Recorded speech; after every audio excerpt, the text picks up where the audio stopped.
All right, the Space and Rocket Review, May 15th, 2026. What's going on, everybody? It's Friday. It's time for a Space and Rocket Review. If you're looking for Flame Trench, I purposely didn't sign up for a Flame Trench just because I wasn't sure if I was going to be in the right mental state to do it. I had a pretty bad couple of weeks, and I wasn't sure, so I didn't sign up for it. But that doesn't mean you're not going to see some space action here. So what I'm going to bring up is this. The CRS-34 mission. And we mentioned earlier that includes NASA astronauts Chris Williams, Jessica Meir, and Jack Hathaway. They're also joined alongside by... Like that.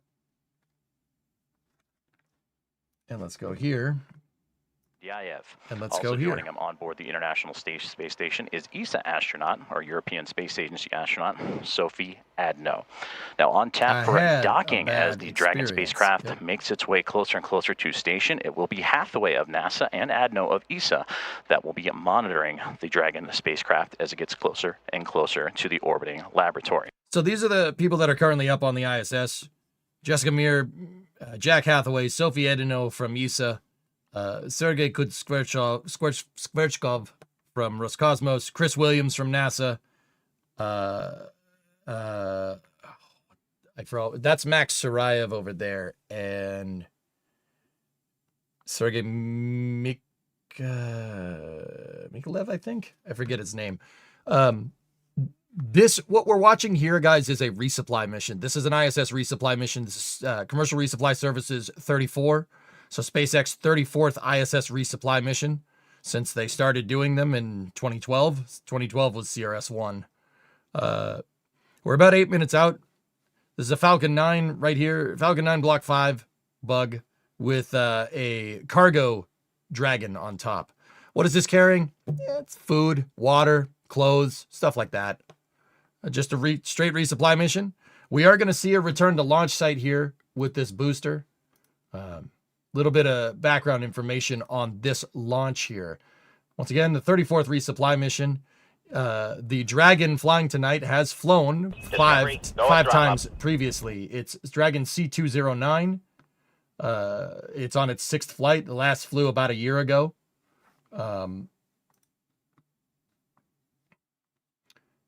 Its previous mission was SpaceX Resupply 32 that launched in April of 2025. So yeah, a little bit over a year ago. The booster flying tonight is booster 1096. 1096 is on its 6th flight as well. That's the first stage. First stage will come back down and land. Discovery, go at throttle up. Yeah, it's also carrying science experiments too.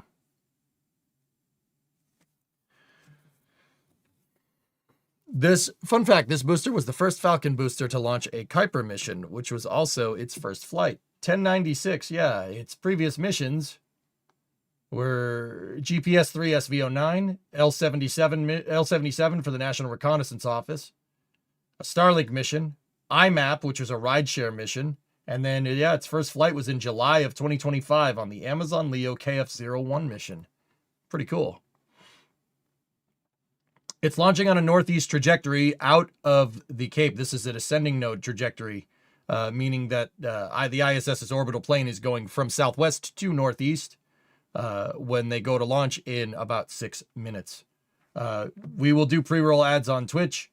While I'm doing the pre-roll ad on Twitch, so people do not get ads if you pop into the stream during the launch, I will go outside and see if it's clear. Because if it is, I should be able to see this thing. Why do cargo dragons have a different trunk? Crew trunk has 4 wings. Cargo only 2 at the end of the solar panels. The wings are there for stability for the launch escape system, Woleon. The cargo dragon doesn't have them because it doesn't have a launch escape system. There's nobody on board. Now, why does it still have the 2 other wings? It's because the radiators and the solar panels go out onto those wings. The ones that are here. So you can get a couple of different angles for your solar panels if needed. So, I will run my ads. I'll be right back. I'm going to see if it's clear outside. On YouTube, just hang on. That was me.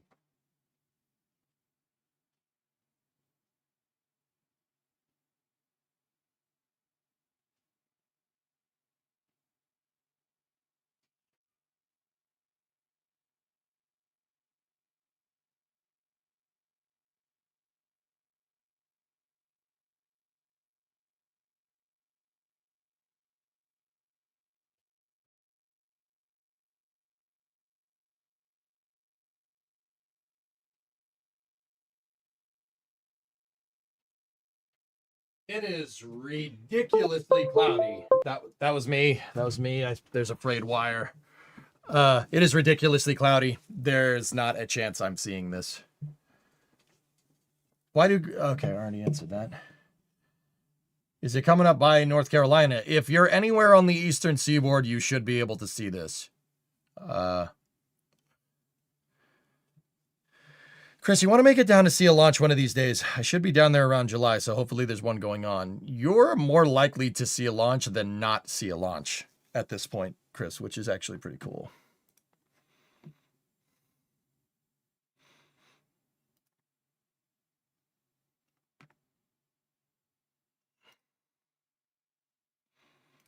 All right, so I'll tee in the audio here.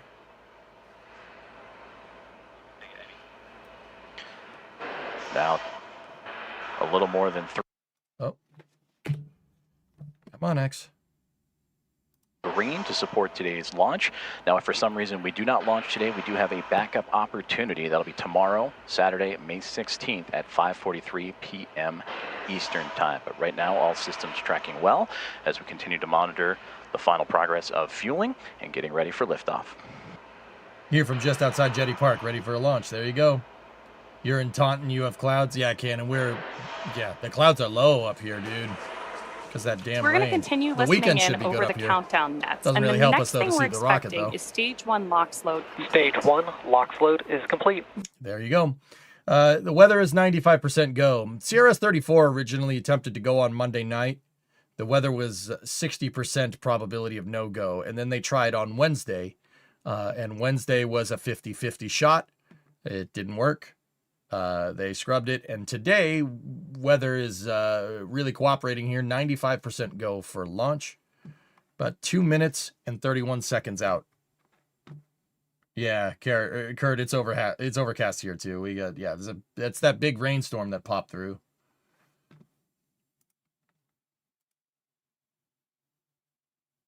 That looks good, Nova. Yeah, looks real good.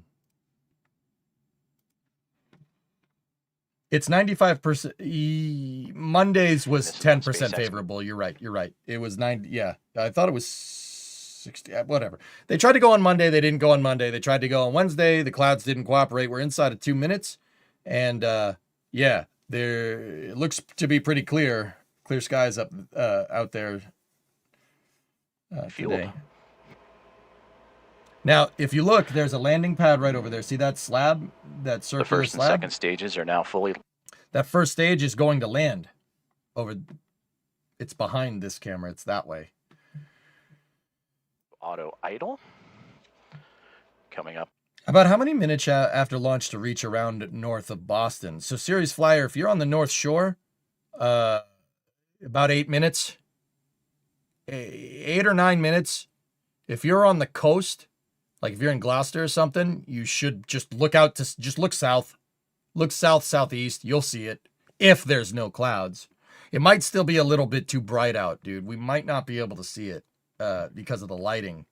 But the sun is setting behind us from where we're trying to look, so it's possible. It's overcast as hell for me on the South Shore though, so probably not gonna. I will not be able to see it. Is that our launch director? Inside of 1 minute. Falcon 9 is go for auto sequence start. LD, go for launch. Launch director reports go. There we have it. Just inside of T-minus 2 seconds, the 9 Merlin 1D engines on the Falcon 9 first stage will ignite. Once they're at full power, Falcon 9 will lift off the pad and begin its climb to orbit. T-minus 30 seconds. Listen in for Ground these gas final 30 closeout. seconds.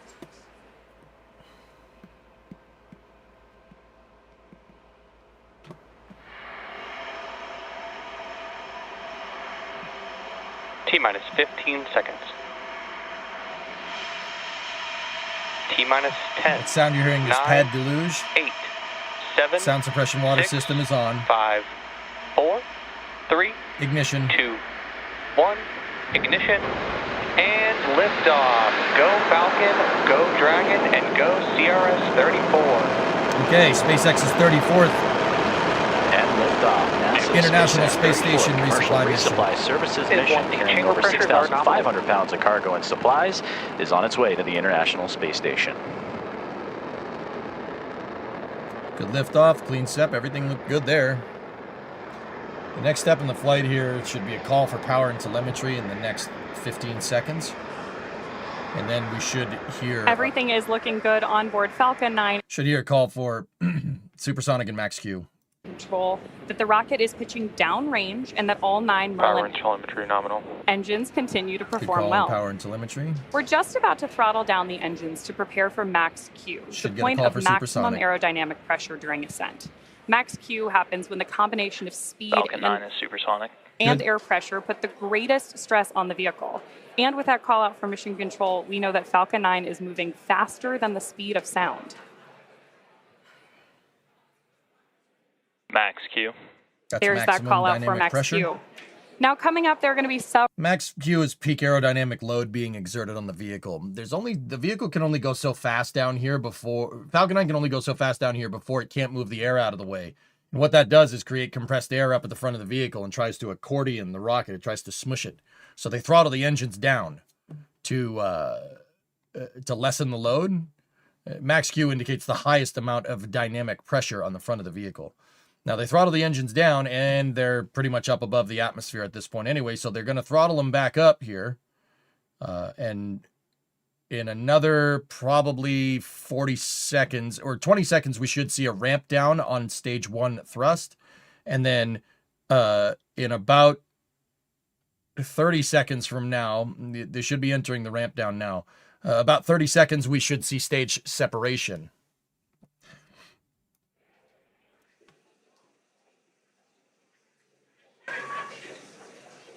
It's not a drone ship. This is a return to launch site, Drummer. It's going to land at pad 40. Main engine cutoff. There's Miko. Oh, Miko was early. It's usually 2:30.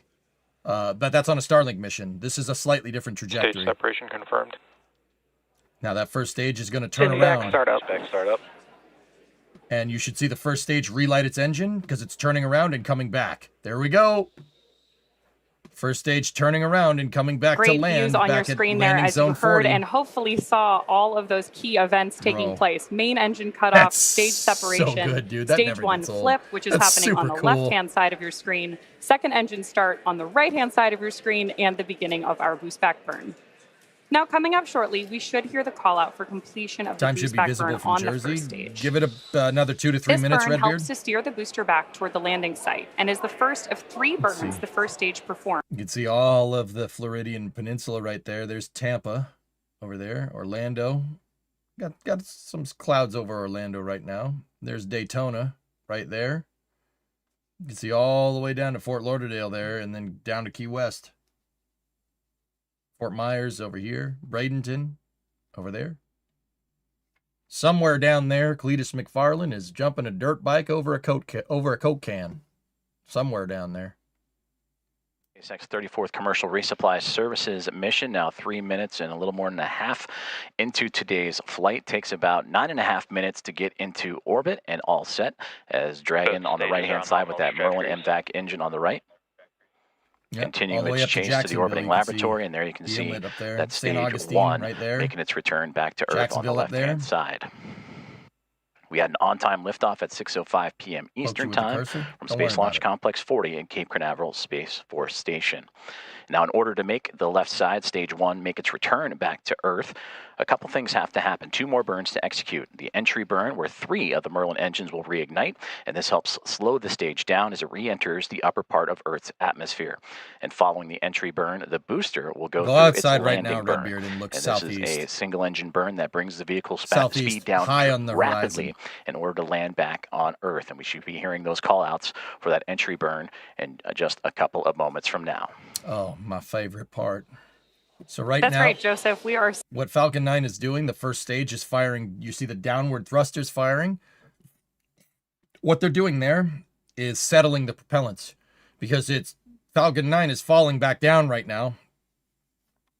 Right? And it's going to start accelerating as it's falling back down. But since it's falling, it's technically in microgravity. All the propellants can move around. They could just kind of free float inside of the tanks. You don't want that when you go to fire the engines for the entry burn, for the supersonic retro propulsion. Right? So you're going to see the thrusters firing downward. And what that does is it pushes the rocket upward just slightly, puts a forward acceleration on the vehicle, and it settles all the propellants at the bottom of the tanks. So when they go to fire the engine, they don't pull in air. They pull in rocket fuel. That's a really important thing that's not talked about very much. See those little pulses right there? That's just pushing the vehicle up slightly and getting the propellants to settle down at the bottom for when you go to fire the engines. You could see Cape Canaveral right there. That's Cocoa Beach right there. Satellite Beach is there. You could almost see all the way down to Fort Lauderdale down there. This Falcon 9 is targeting a landing at LZ-40, which is behind those clouds right where my mouse cursor is. There's the initiation of the entry burn. Supersonic retro propulsion. What Falcon 9 is doing here is it's slowing down, and those flames are actually pushing re-entry heating away. They're pushing the plasma away from that first stage. What a track. Oh my goodness. We'll begin. And it actually, the flames coming out of the engine actually act as the heat shield for the first stage.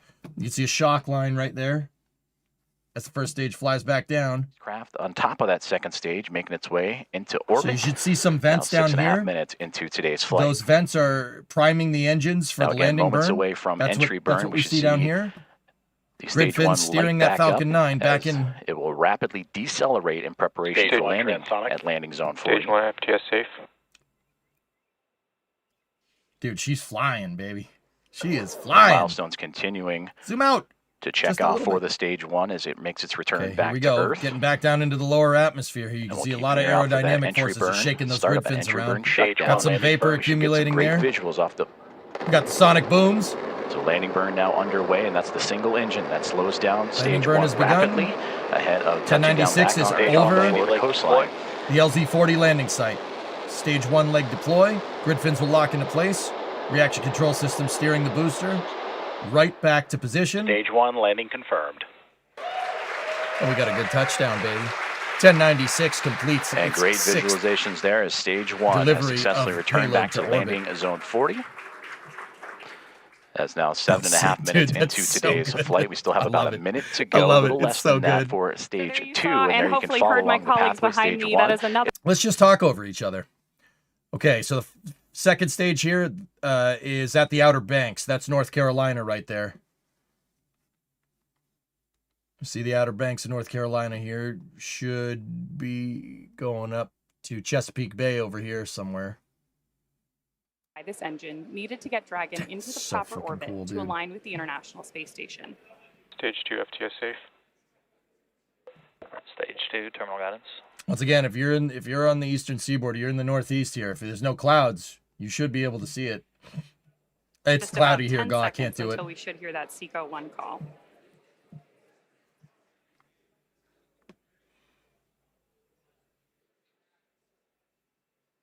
MVAC shutdown.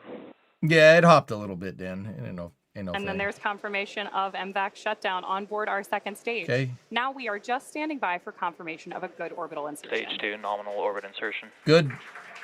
You're not going to see it anymore, dudes, now that the engine ain't firing. Yeah, I mean, the sun might be glaring off of it. You might be able to see And it, we have but confirmation there I of know. a good orbit from Mission Control. there's Chesapeake Bay Stage 2 vehicle over is there. now in coasting with Southern Dragon Virginia. attached, and we're about a minute away from spacecraft Or separation. Eastern Virginia. Wallops is We're right seeing a there. great view The of that other second stage, Atlantic that or Merlin Eastern vacuum Seaboard engine launch site has is shut right down, there. And we'll continue to await that And separation. then there's for Dragon to Delaware. continue its journey on. Hi. I'm in Delaware. Pounds of critical cargo, science, and supplies to the orbiting Chesapeake laboratory. Bay right there. There's Norfolk. We got a good Dragon deploy there. This is a great shot visual from there on your left-hand inside a Dragon looking back at the second stage. We're getting some great views up in space as Dragon is slowly drifting away from our second stage, which you've got that And full there's the view clouds of the that MVAC are engine on your in- screen currently right now. engulfing my And we state have confirmed right now. spacecraft Dragon separation. separation confirmed. Got a Right good on step on schedule. Dragon. So to recap today's mission so far, we did have an on-time liftoff at 6:05 p.m. Eastern Time. Everything proceeded nominally up to that point. At 2.5 minutes into flight, we saw separation. Second stage recovery when? Rename it Starship and give it some time. 9's first stage at landing zone 40 at Cape Canaveral Space Yeah, Force Station. see, that's the chunga. That's the big chungus of clouds that I'm in right here. I'm somewhere in this picture second engine over cutoff, here. or SECO Maybe 1, here which was followed by or confirmation here. of good orbital insertion. Dude, the entire northeast is in the clouds, man. Yeah, and those are low clouds too. Like they're 3,000 feet at best. Talk us through that. This is a milestone. resupply Joseph, SDX. back Yep. to you. There's the dude, a shot in that was a shot inside. Oh, that was inside a Dragon. And then we had one looking back at the second stage. Come on, show us those. Come on. For NASA and SpaceX heading towards the orbiting lab, and as you mentioned, we're monitoring the nose cone deploy on the tip of the Dragon spacecraft. That'll hinge open. We just received note that the first set of hooks. How much delta V does the Dragon capsule have? Ciavola, it's not a lot. Maybe 500 meters a second at best. Not a lot. Dragon doesn't have any primary propulsion system. It uses its RCS to get to the station. It doesn't need to. It doesn't need a big propulsion system. You don't need a big rocket engine. Just this thing will get you there. This is your big rocket engine. It'll get you close enough, and then you can just station keep, do a couple RCS burns. There's the second stage, and there's the second stage nozzle right there. This is a shot of some of the cargo that is inside of Dragon's trunk, which is the cylindric hollow segment that's behind the capsule. There's a shot on board. These are all different science experiment and racks and food, water, clothes. A couple science experiments on the right there. And stage 2 and Dragon are passing over Newfoundland here. And like I said, I'm engulfed in that gigantic bunch of clouds. So is basically the rest of the entire northeast part of the U.S. and let's say the southeast part of Canada. That's probably not how people say that. You're 13 miles west of Slick 40. That landing was really loud. Nice. And could you put Dragon on a booster and do a point-to-point? I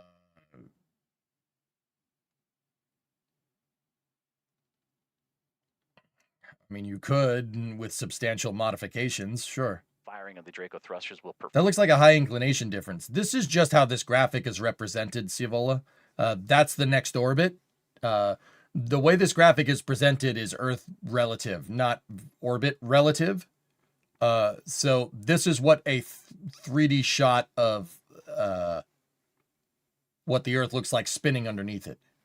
That's not the ISS's inclination. That's the next orbit. So it's going to come around here and go here. But the thing is that the Earth spins underneath it as it orbits about its orbital plane.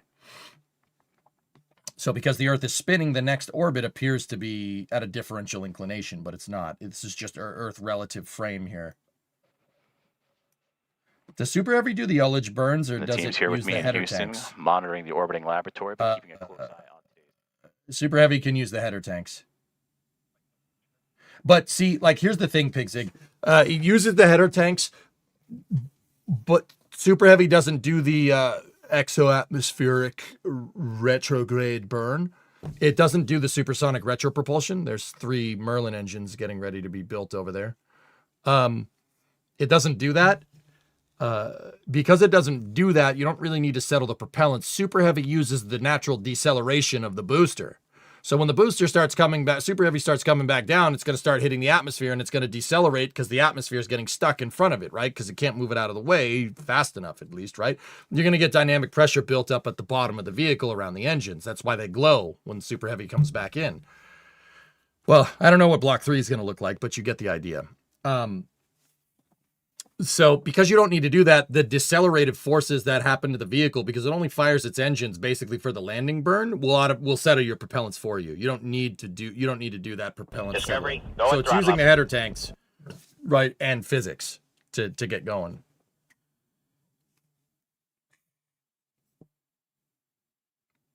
The velocity is also Earth relative. That confused me before because I thought it was inertial velocity, and I got a semi-major axis lower than Earth radius. Yeah.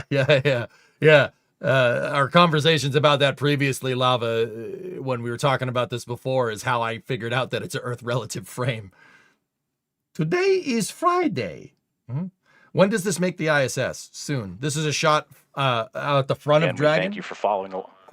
So this is a shot on the now Dragon screen, capsule you can looking start this to way. see daylight creeping in as that is inside of the Dragon spacecraft. They're gonna looking at the nose open the cone. nose It is cone. opening up You'll see to it. expose that docking adapter, which will come into play Docking again on adapter. Sunday morning. Did you hear him say docking adapter? Midwesterner detected. To astronaut Sophie Adno on tap to monitor docking to the International Space Station. No, not today, Hammer. In those early morning hours. 7 a.m. on Great Sunday. visualization again of the nose cone opening, approaching about the halfway point in terms of being fully opened. No and flame exposed trench. to the vacuum of space. Currently in their off-duty period right now, and resting is the Expedition 74 crew, but they will snap into action once the Dragon spacecraft arrives to unpack the 6,500 pounds of cargo and supplies. NASA astronauts Jess Kamir, Jack Hathaway. 6,500. 6,500 pounds is what? 2,750 kilos, something like that. About 2,750. That's a rough estimate. That's off the top of my head. A loss of visuals there on the nose cone, but it does continue to open up as we'll monitor as we just pass the halfway point. Do we have a net date for Teams Flight on 12? The left-hand side in Hawthorne, California, and SpaceX, and the team on the right here with me in the International Space Station Flight Control Room in Houston, Texas, continuing to follow 2950? I was close. I got 3 numbers right.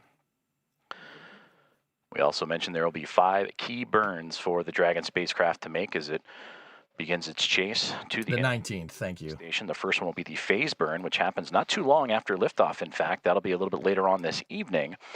And then the other 4 key burns with necessary adjustments will occur throughout Saturday and into Sunday. Nose cone now about 70% open.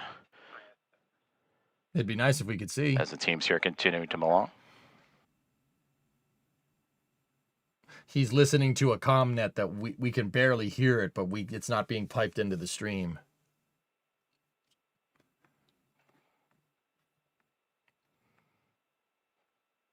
Just over 17 minutes into today's mission after an on-time liftoff at 6:05 p.m. Eastern Time from Space Launch Complex 40 is NASA's SpaceX 34th Commercial Resupply Services mission to the International Space Station, loaded up with 6,500 pounds of food, supplies, cargo, and hardware to the orbiting laboratory. And what has been a busy stretch of time, and it's always a busy stretch of time for the International Space Station, and we'll touch upon that with Bill Spetch here in just a moment. Oh, Bill Spetch. There's a shot. There we go.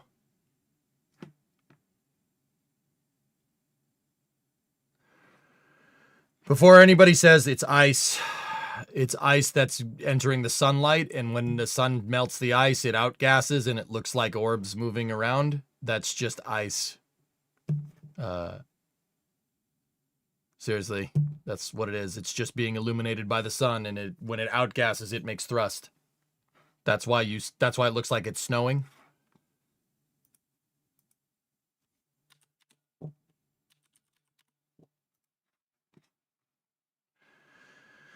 Or it's aliens. I don't know. You believe what you want to believe. I don't care.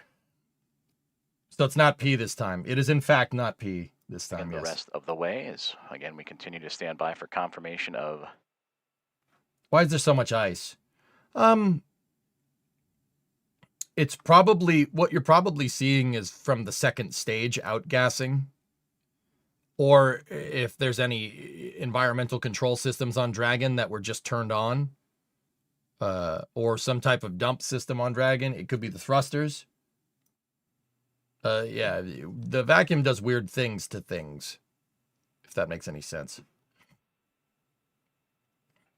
And here inside of Mission Control, we just got a great call out from our visiting vehicles officer that the nose cone has been deployed. The Draco thruster checkouts have been completed, and Dragon is now on its way to the International Space Station. Yeah, so now that it's deployed and ready for its phasing burns to the orbiting laboratory with a successful orbital insertion, I'm now joined by Bill Spetch, the International Space Station Operations and Integration Manager. Bill, thank you so much for joining us today. Yeah, it's great to be here again.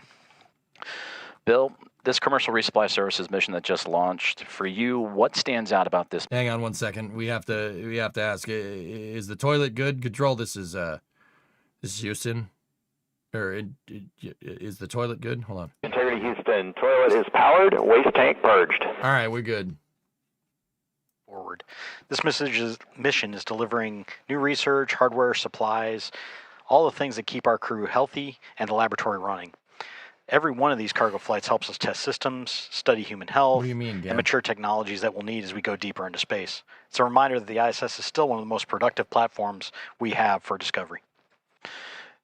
And I've alluded to it a couple of times, but it's always a busy stretch of time for the International Space Station program. How would you describe the pace of operations that's been going on right now for the laboratory? Yeah, the pace on ISS is always incredibly dynamic. We're supporting continuous crew operations, science experiments that are going on all the time, visiting vehicles coming and going, and various upgrades, all while preparing for the next phase of human spaceflight. The team has Control, can we get a status of the bubble wrap, please?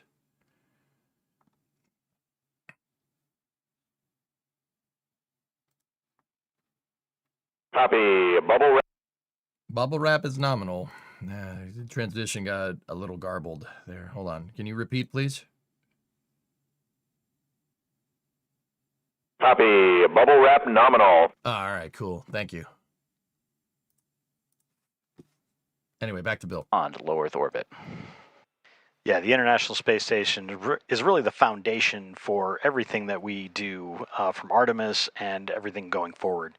Everything we learned about long-duration missions, life support, crew health, autonomous operations, international teamwork, all of it comes directly from more than 25 years of continuous human presence on the station. It should be over the UK Artemis right 2 now. demonstrated deep space systems, but the confidence to send crews that far comes from the experience we've built in low Earth orbit.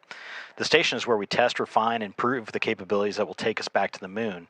In fact, there were a number of hardware items that flew on Artemis that were tested on the ISS. And again, the International Space Station, that foundational test bed to continue humanity's exploration further and further out into our solar system. Bill Spench, it's great to see you. Thank you so much for joining us here today. Absolutely. Always a pleasure. That was Bill Spench, the International Space Station Operations and Integrations Manager. Thank you again so much for your time and joining the broadcast. Let's check back in with the team over in SpaceX. Ronnie? Thanks, Joseph. As you mentioned, Dragon has now begun its journey toward the International Space Station, executing a series of phasing burns to gradually close the distance, with docking again targeting Sunday, May 17th at 7 a.m. Eastern, 6 a.m. Central. We'd like to thank NASA for entrusting us with today's mission. SpaceX is honored to be part of NASA's Commercial Resupply Services initiative. Congratulations again to the teams on another successful launch. To stay up to date with all of our upcoming missions here at SpaceX, please be sure to check out spacex.com/launches for schedules and follow SpaceX on X. That will do it for me here in Hawthorne today. Thank you so much for tuning in. Back to you, Joseph. You're welcome. Thank you so much, Ronnie. As always, it's been a pleasure to team up with you and share this launch again with you and the teams over at SpaceX. And we hope you'll join us on NASA Plus, Amazon Prime, and more for our coverage of the final approach and docking of this Dragon spacecraft. Again, beginning at 5:30 a.m. Eastern on Sunday, May 17th, not too long from now, for a docking expected near 7 a.m. Eastern Time. Visit nasa.gov for the latest updates on our coverage and expected docking times as we follow the operations throughout the next couple of days. With Dragon safely on its way to the International Space Station, that'll wrap up tonight's coverage of NASA and SpaceX's 34th Commercial Resupply Services launch. Thank you for joining us, and we hope to see you again on Sunday morning. Until next time, this is Mission Control Houston. Look at that Chadley guy.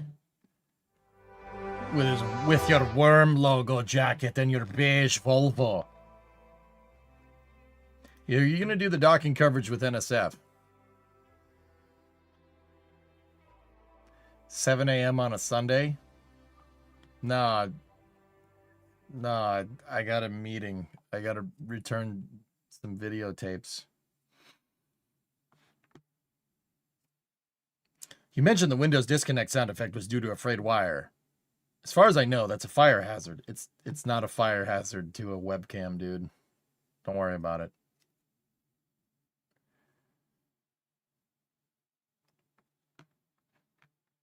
I have to return some videotapes. Do you think we'll see the start of colonization of space within our lifetime? I'd say the odds have increased, Neukin. In the last couple of years, yeah. It's possible. You know, and don't get me wrong, if it's you know, me saying it's possible, if that sounds a little bit on the vague side, like, yeah, but also, you asked me that question 10 years ago, that's a resounding no. That's like, no, probably not. You know? Be kind, rewind. That's right. Yep, yep. Remember when SpaceX was all about pizzazz? Wait until Starship launches. I think the pizzazz is still there. I just don't think it's with Falcon 9. You know what I mean? I'd say we saw the start of keeping a permanent human presence in space. Yeah, yeah, yeah. Instagram. You linked me in Instagrams? Oh, it wants me to sign in to see that. Yeah, no. I don't believe in Mark Zuckerberg, so yeah, I'm not doing that. Here, watch this.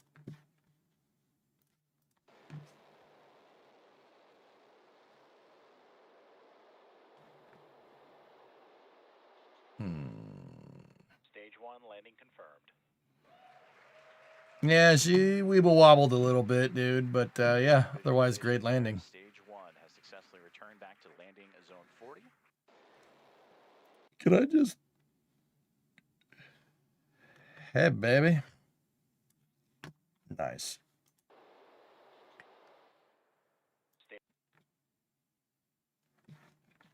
Yeah, he wants my data. That's why, yeah, when we sign it, he forced me to get a Meta account for my Oculus headset. You know what I called the Meta account? It's Mr. Stick Your Dick in My Balls. Happy evening, friends. My name is Mr. Stick Your Dick in My Balls.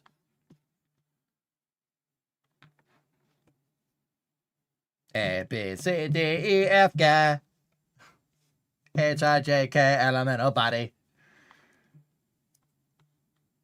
Q, R, S, T, U, W, X, Y, and...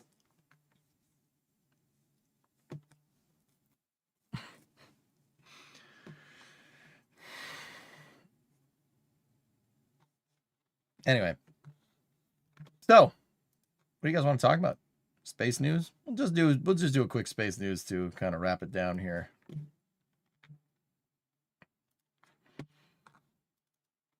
I'm not giving that punk none of my data.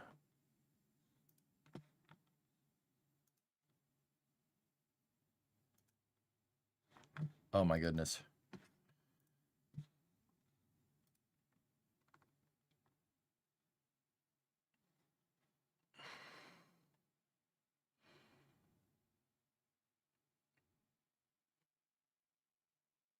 Guys, check this out.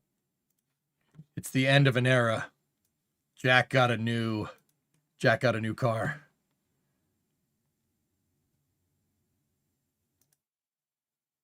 Ugh.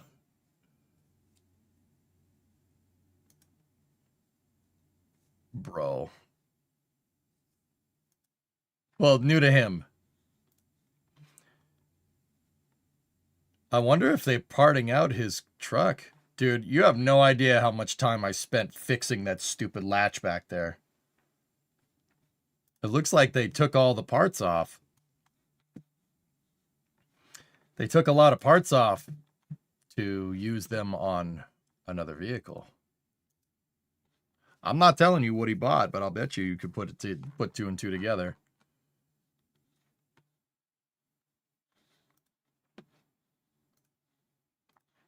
I'm going to reply. It looks so sad.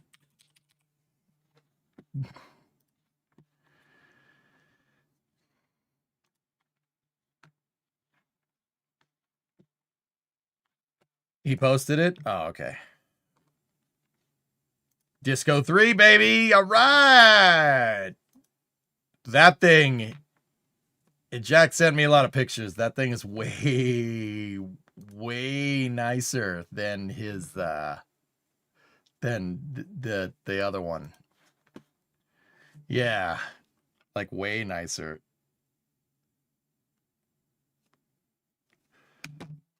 This one has so it's a little bit newer and it has extremely low mileage on it for a car that's 23 years old. It's from 03.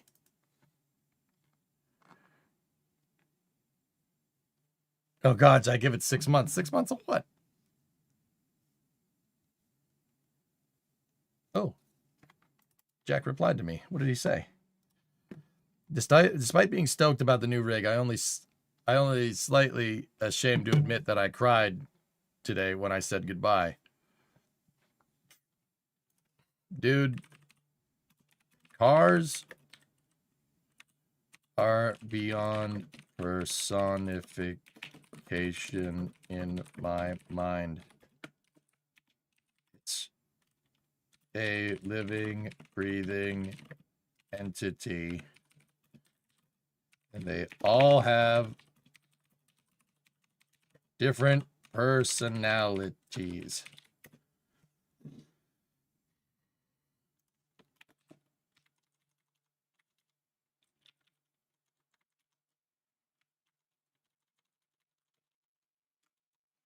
Those personalities were forged from the hands of the people that created them.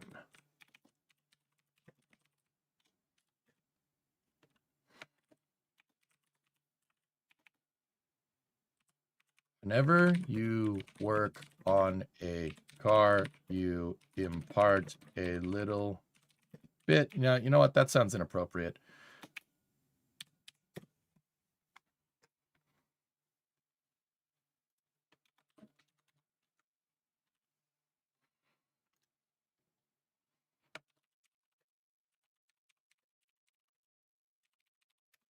Legit tears being shed. You named your Alpha Mito Luigi? Nice. You miss Mr. Yak? What are the odds it gets stolen?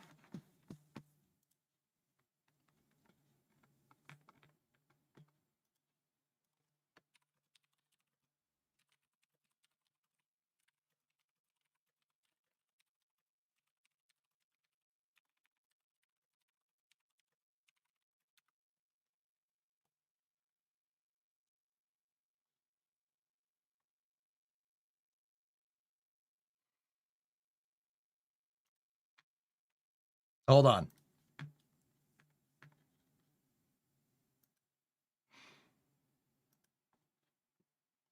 Give me 1 second.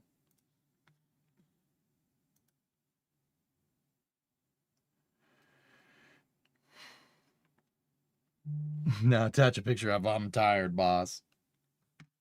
I had a Land Rover that wanted 10K for a tune-up.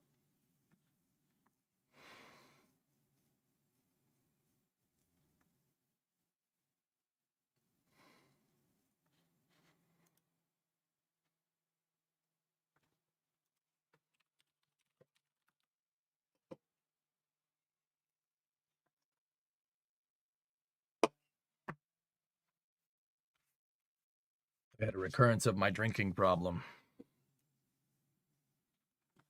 Cars are like chicken nuggets. Family. What? Hello? What's up? Can you hear me? Yeah, we can hear you. You're on the stream, dude. How you been? What up, everybody? I'm all right. Today was a tough day for obvious reasons, but Yeah? a good a good day. Nice. So, tell us about Disco 3, man. Hey, people want to know. I'm just saying. Yeah, no, you're right. You're right. I did not I kind of farted that out because I was leaving my mechanic and like was literally in tears, and so I just had to share it. And then I did not expect everybody to care as much, which is actually kind of heartwarming. So thank you everybody for even caring and like remembering my truck and me 6 months after I disappeared into the ether. People still ask, like, The hey, long and where's Jack? It still happens, dude. it's crazy. I can't tell you how much that means to me. So yeah, the long and the short of it is when it got stolen, I obviously, it was a miracle I got it back.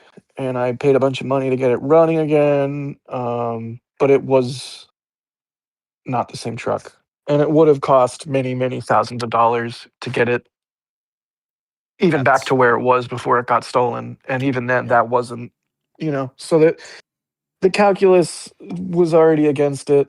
And I mean, it started misfiring really bad a couple months back. Basically right after it got stolen, it had started misfiring, and it wasn't that bad, but it was progressing, and it got to the point where when I would drive to or from work, my check engine light would flash, and it would like just not give me any power at all. And really, when the check engine light flashes, you're supposed to like immediately pull over and turn the engine off. So I took it to my mechanic and dropped it off and was like, "It's misfiring. Please fix." Okay, see ya. I'm gonna go rent a car. And he's like, "Well, hold on." He knew what he was doing. He's a smart guy. And he's a good guy, which is he's cool. When I've been going to him this whole time. I've met him on the phone for like yeah, that's right, you did. So yeah, he's like, "Well, maybe you don't rent a car. Here, take this as a loaner. It's a 2003. It has 75,000 miles on it, and it's had like one or two owners. Also, I'm selling it. Let me know what you think." And I tell you what, man, my mechanic is like 20 minutes from where I work, which is actually delightful because he's like an hour and a half from my actual apartment. So it's relatively easy to get to and from his shop from my work.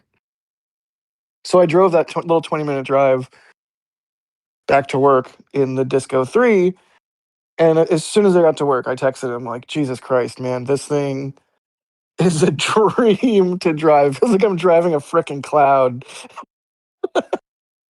And so basically the deal was sealed right there, but it took me several days to come to terms with it.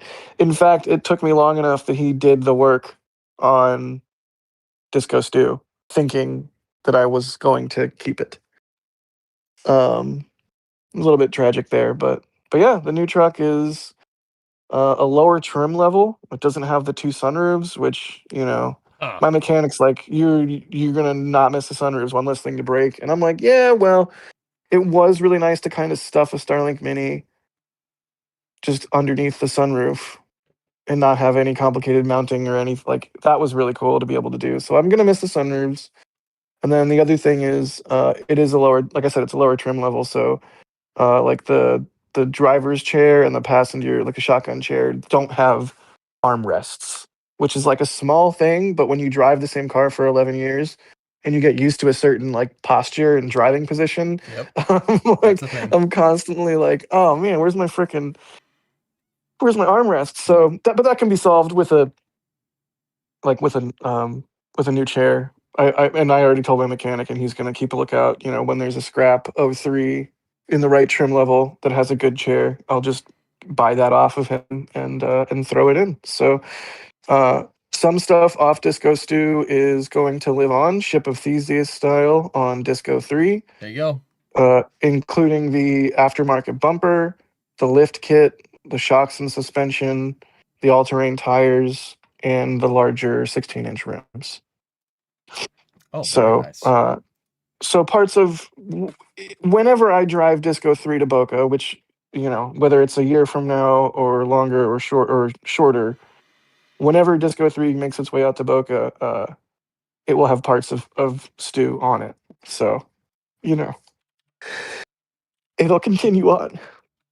Hey, dude, I was gonna say, because it looks like your boy's parting it out from the pictures. He is. It's straight up like organ harvesting. Like, it's going to live on in many multiple cars. Like, it's going to, like, there are plenty parts of it, as you saw and know, that are perfectly fine, that will, live on across, I'm sure, every single Discovery 2 that he works on. He's hit up everybody already that, that comes to him also. And in the same way that he hits me up, and he'll be like, "Hey, I know you need a right rear taillight. I've got one that's good." Like, so that's kind of cool, right? Like, the circle of life.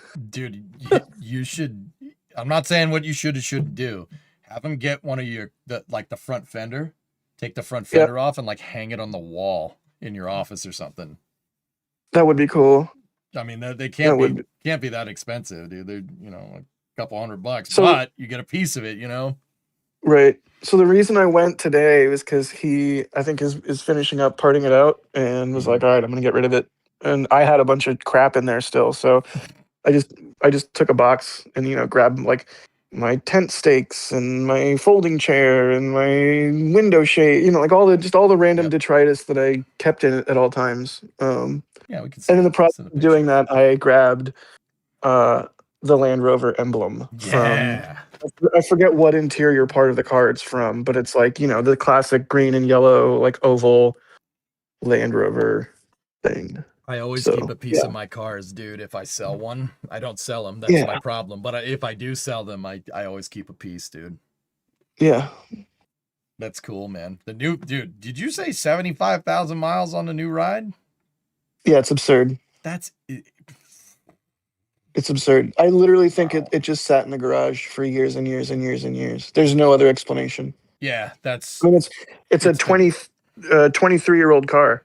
It's been garage, dude. Yeah, California would have roasted the paint like yours if it was outside. This thing has been in the garage. Here's the one concerning thing. It's got a sticker on the windshield with Chicago registration information. Huh. That was my next question. Has it been in California its whole life? But I don't think that answers that.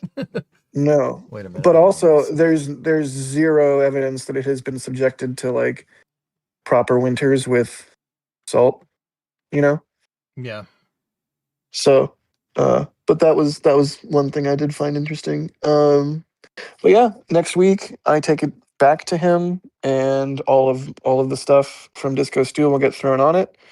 And then I will probably take it out for a photo shoot once it actually looks like all sick and beefy. Because right now it's like it looks clean and awesome, but it also just looks inherently wrong to me because it's short and has little stubby baby street tires. I'm trying really hard not to swear. It's all right, man. Don't worry about it. But yeah, it's a big change. So and it it was really hard to rip that Band-Aid off. It took me years and years, but I after, like I said, after it got stolen, after Disco Stew got stolen, I paid like $2-3 grand to get it back running again. And like I went and picked it up and was like bummed. Obviously I was so thankful to not have unfinished business and like get the car back and get it running again, like obviously, but there was like just a level of frustration where I was just like, man, this whole entire time I've been slowly trying to restore this thing and get it into a good shape again. And I just got like, it's like chutes and ladders. It's like I just hit a huge chute and now I'm like, I'm not even at square one. I'm like square -5. Yep. So I don't know, like, so what the catalytic converters do? What do you mean? Like, do you know what they do with the exhaust and stuff? Oh yeah, they use a platinum catalyst, sometimes rhodium or palladium, and they like scrub out the incomplete combustion byproducts or something, right? Yeah, dude, you got it. But like, so with a computer controlled engine, they have metering sensors before and after the cat, dude. So like, once the cats get cut out, if you run the engine without the cats and the computer's looking for them and it doesn't see them, it's gonna the engine gets pissed. So yeah, that's why she was. Yeah, dude. That's what happens, man. Like, oh yeah, that reminds me. Another part of Stew that will live on in 3 is the cats. Because right now the Disco 3 does not have cats. It got its cats stolen. Jeepers creepers. I know, right? So that is the other part of Stew that will live on in 3 is the cats. There you go. Until they get stolen again. No, I think that's something I'm gonna have to, especially now that the car looks good. I feel like it'll be a bigger target, so I'm going to have to get some sort of cat blocker type deal. Kidney blocker 5000 in the South Park parlance. Nice. Reference acknowledged, my friend. Yeah, maybe get an immobilizer. Talk to your boy. See if we can. There's like a quick thing that you can do to immobilize the thing. You can. Yeah. If it's, I forget if this thing still uses a cap. I don't think it does. But like you can unplug the coil or something and switch it with a spark plug wire, and it won't start. Like it's not even an immobilizer. Like anybody that doesn't know what they're looking at wouldn't be able to tell what's going on without some serious troubleshooting. Right. Cat cages are a thing. Oh. Yeah, I've seen them. I mean, I was made aware of them as soon as my cats got stolen the first time around. Yeah. You know, whatever it was, 6 years ago. Chat saying put barbed wire around razor wire around the cats, dude. I mean, also yes, yeah, like a portcullis that like spills acid on whoever's face is underneath my car trying to cut out my cats. Like, yeah, any of that, I'm in. Yeah. But yeah, I should probably get back to work. We got another hour and 10 in the workday, and I've got a bunch of stuff to do. Speaking of, shameless plug, hey, people out there listening, it would be so appreciated if you would check out Astroforge wherever you get your internets, whether that's Twitter or Instagram or LinkedIn or going to astroforge.com. We are doing cool stuff. We have a podcast. You can check out everything that we have going on. We are currently building our spacecraft for launch on IM-3 later this year. So I'm happy to answer any questions anybody has. I don't know, like I'll take a couple questions from, if people have car questions or anything, but definitely just want to plug all of the Astroforge socials and everything because my job is easier when line go up. Yeah, that's fair. Somebody asked. My job is to make line go up.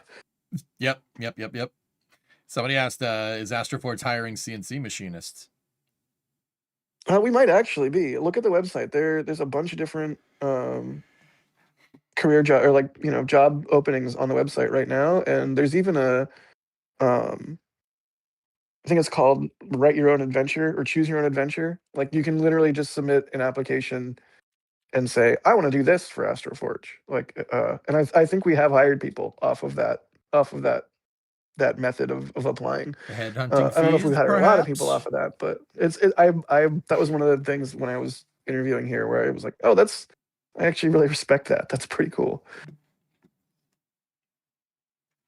Yeah. Cool, man. Are you going to the base for 12? I don't know. I had some real life stuff go down up here that I won't get too much into, but yeah, I'm gonna be stuck here for a little while.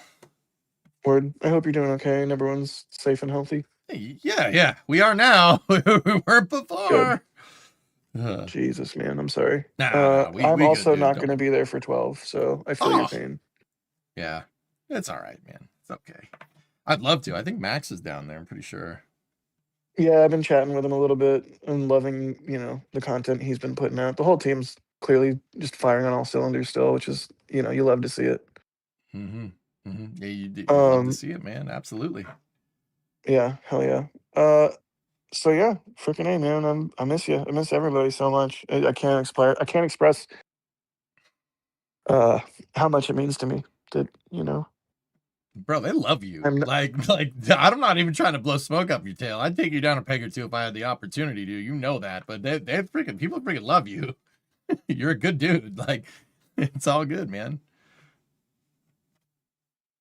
Means a lot. Yeah, dude. All right. Tell Matt I said hi.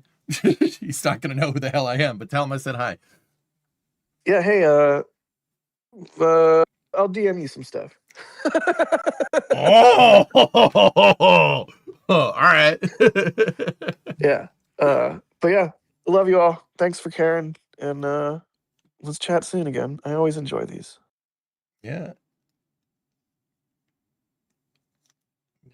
They're do you still eat weird bagels? That's the last question for you. Yes. All right, cool. You probably get them by the plenty in California, huh? Oh yeah, dude. They know me at the bagel place. Yep. Like, yep.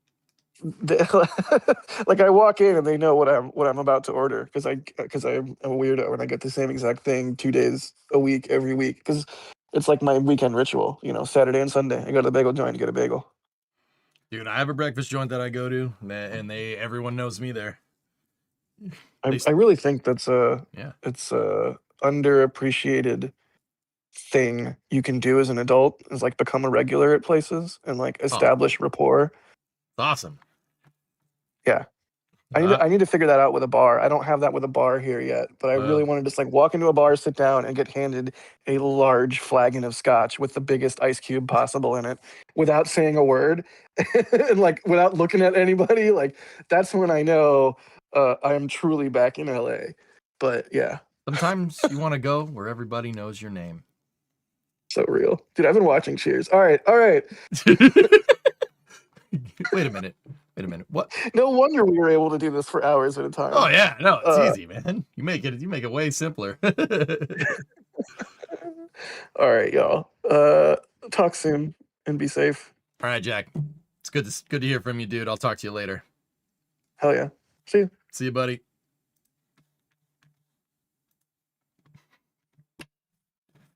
We're talking about Jack's Land Rover. I figured I'd just give him a call. Yeah, what the hell's a Radio Shack doing there? But anyway, Jack got a new Land Rover, so I figure I'd call him and have him tell you about it rather than me sit here. Yeah, 75,000 miles, dudes. Thing's a gem. Radio Shacks are still around. That's what I was wondering about that. But hey, whatever. I have not seen a Radio Shack in a long time. Whatever. It's all good. Can we get Yak to give you a VFT? Maybe. I thought Radio Shack went bankrupt. I mean, me too. Yeah. Anyway, that was Jack Beyer. He is the head of communications for Astroforge, an asteroid mining aerospace startup. And when I said, tell Matt, I say hi, that's the CEO of the company. I don't know him. But he'll know me now and be like, yeah, Jack will be like, some weird dude that I know that I hang around with sometimes says hi. And he'll be like, that's great. That's great. Neon Heat, head of media. We just hired a head of communications. Oh. Why don't you hire me as your head of communications? The nerve on this guy. Nah, it's all good, man. I couldn't move anyway. Family.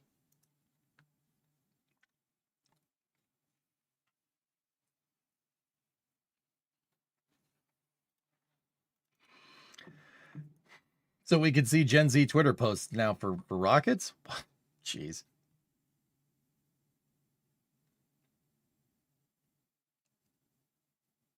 Anyway.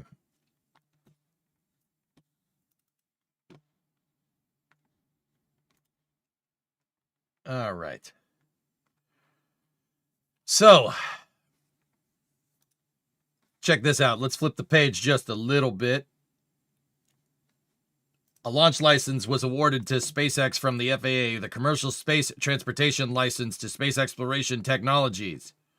This is the launch license for Flight 12. So we got a launch license. That is a good sign for Flight 12 happening very soon. Now, what's going on right now is Ship 39 is out at Massey's. It's out at Massey's test site because they had to change some stuff up with the engines, I think. I think that's what happened. I don't know for sure. Remote head of communications. Yes. Head of bad communications. If I ran an aerospace company, it would definitely be a social media presence of all time. I heard igniter test, but that's a lot of rumors. Yep. Skeleton, I think they swapped an RVAC. I've heard anything from an engine swap to testing igniters, but either way, it's back there, and we're still net the 19th. No earlier than May 19th, which is next week. That is next Tuesday. So I will see you next Tuesday. No, I'm streaming on Monday. I'm just kidding. I'm just kidding. We're streaming on Monday. What? Well, I was talking about scheduling. What is that? Does that have another meaning?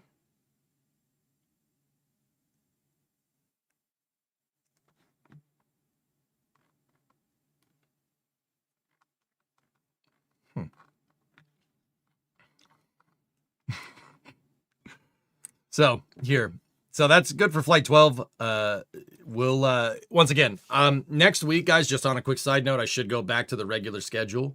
I think I'm good. I think I'm good to go. I have the time to process my emotions and chill for a little bit, which is nice.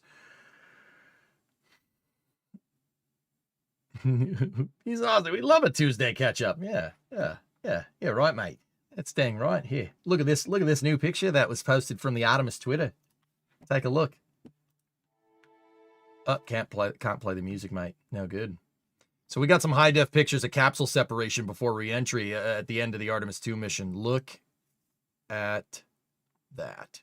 Does that mean KSP? Why would I be showing Orion if it didn't, John?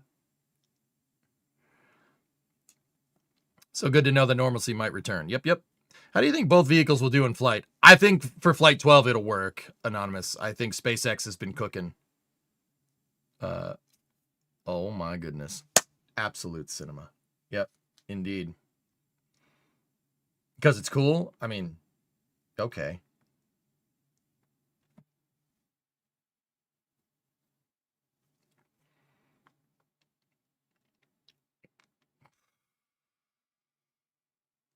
Are those holes? Those are the lugs, John. That's the structural attachment point for Orion to the service module. There's 4 lugs here that hold there. Well, actually, it's an explosive bolt. You can see it. Well, frangible. That's what that popping is right when she separates. It's these are the lines depressurizing to the service module, but there's 4 lugs, 1, 2, 3, and 4 that hold this thing in, and the bolt, when they go to separate, they pop off. The bolt shatters. It's an explosive bolt. And actually, it could be a frangible nut. I'm not sure. I'd have to look at the lug. I mean, I've seen the thing before, but I forget. It's much shinier than you imagined. Well, this is all Kapton tape, guys, on the heat shield. So that's silicon oxide aluminumized tape, like metal tape. The reason why they do that is for surface electrical. So, no electricity moves around here. And the other reason, the big one is heat rejection. When the whole capsule is wrapped in Kapton tape for the most part. Apollo did something very similar. It's for better heat rejection in thermals. So like if it's reflecting a ton of light, that means that light isn't going into the capsule as heat. I mean, you're going to have some, but yeah, that's why it's all shiny. Does plasma build up in these areas around the lugs? Yes, absolutely. It's a big block of metal though, John. And that metal will, see how they built up the ablator? The ablator's built up around these areas. That's like, look, see the topology there? That's entirely on purpose. The metal will ablate, right? And it'll ablate it basically the same as the shield. Oliver, 5 Swiss francs for your next beer. You deserve it. Danke schön. Grazie. Merci. Fun fact, that white paint on the service module is conductive for static dissipation. Yes. Yeah, so the lugs will ablate off too. These are cast pieces, if I'm remembering correctly. Here, hold up.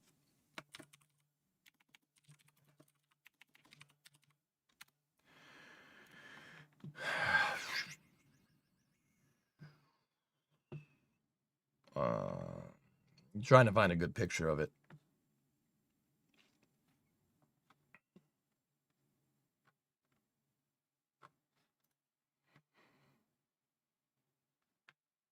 You even know the 3 languages of Switzerland. Jawohl. I'm just trying to find a good picture of the dang lug. But yeah, it holds the capsule to the thing. Whatever. We'll just use that. Use one of NASA's pictures. That makes more sense. Here we go. See, this is before they put the Kapton tape on the shield. These are Avcode ablator blocks, and what the technician is doing there, what she's doing is shimming, checking the shims. You got to shim these. They got to be the right distance apart, or else it's not going to work. She's just making sure that everything is cut right. But yeah, see, the lug is. Let me take a look. Yeah, it's cast aluminum. It'll ablate. So, if you guys remember when Artemis 2 came down, somebody snapped a picture of the capsule right before it splashed down, and there was a white mark. There was like a white stain mark on the bottom of the capsule. Somebody thought, part of the heat shield came apart. No, what that is the aluminum, this cast aluminum part ablating. When aluminum ablates, it makes aluminum oxide from the ablation, and it leaves a white stain because aluminum corrodes. It doesn't rust. It doesn't oxidize. It corrodes. So, yeah, these ablate with the heat shield, but it's built up around it too to not have that much turbulent forces. And see, there's the bolt. That's just probably a regular bolt. There's a bolt that would go to the service module that would take that thing's place that will snap and it'll separate. Will you please add the Artemis 2 Orion separation onto one of your mission control spaces? Sure. Do the lugs connect Orion to the solar power? No. The lugs are your structural connection. Orion has an umbilical on the side. This is electrical. This is data connections. There could be there is something that's pressurized on it. I'm not sure exactly what it is, but something is pressurized because when it let go, the line immediately depressurized. So there's some type of pneumatic or liquid line in there. See, you can see it depress when it's separated. This is basically a quick disconnect right here. Similar to something that you'd find on a launch pad. It's a QD from the service module. The reason why is because you don't want wires going through the heat shield.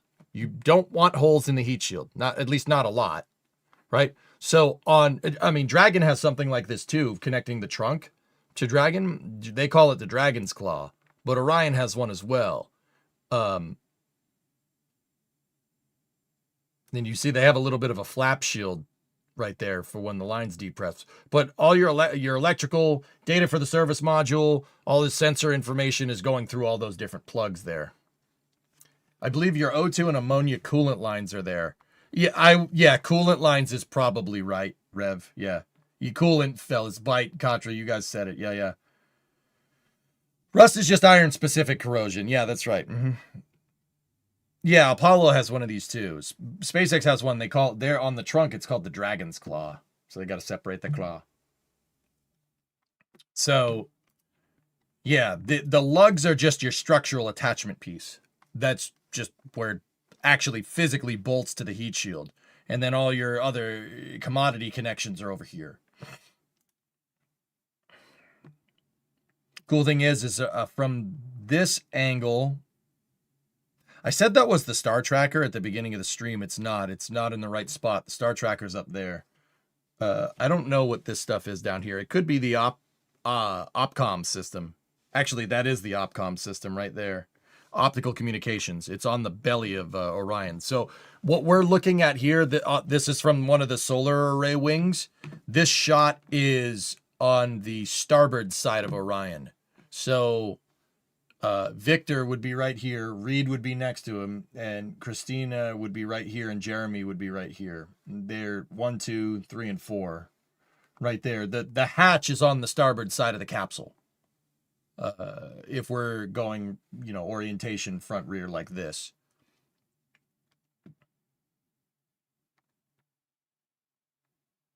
But yeah, man, it's great shots, dude. I really like Orion. I think it's a great capsule. With the exception of the pressure control assemblies, the PCAs and the service module, they had a little bit of a during the mission. With the exception of the PCAs, this thing works great. It's a really, really good spacecraft. I'm very, very pleasantly surprised with how good it is. Yeah, and the toilet. Well, it's the urine evacuation systems, but yes. Why does the heat shield look like a mirror? I thought it was tiles. They have Kapton tape on it, Hammer, for better thermals and surface electric. Yeah, they have it for better heat rejection. So like this is for when the capsule is in flight, dude. That's the right way to say it. It's for when it's in flight. They keep the capsule with the tape facing towards the sun during most of Orion's flight, and that's to better protect the crew. Why aren't they reusing it? Integrity? They'll reuse it. It's like foil tape in an HVAC system. Yeah, it's similar. That's just aluminized tape. This is silicon oxide. Silicon oxide aluminized tape. Yeah. It's good stuff, man. Like that's why you could see the reflection of the ESM in it. Check it out. You can see the tanks. 1, 2, right there. You can see one of the fuel tanks. And I think those are the helium tanks. It's kind of hard to say.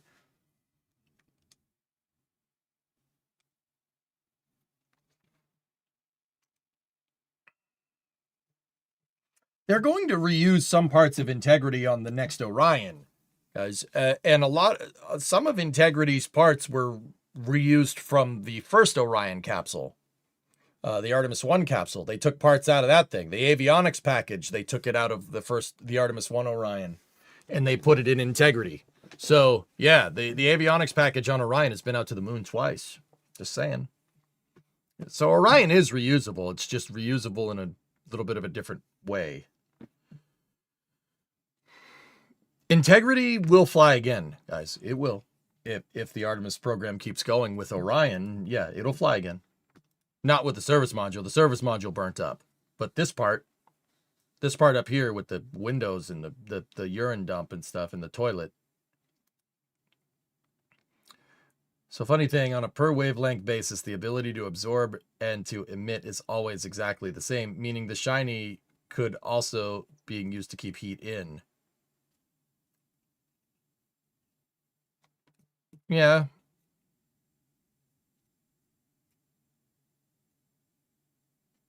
Yeah, this is called Kapton tape, Hammer. The whole capsule is wrapped in it. Yeah, that's on purpose.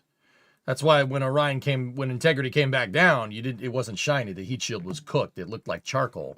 Because, I mean, to be 100% honest with you, that's not that far off. Avcoat is a carbon-based ablator with resin. It's resin epoxy carbon ablator. So think like if you took charcoal and you submerged charcoal in resin. Like that's what Avcoat is. It's kind of like that. It's a very space age version of that, but that's generally the idea.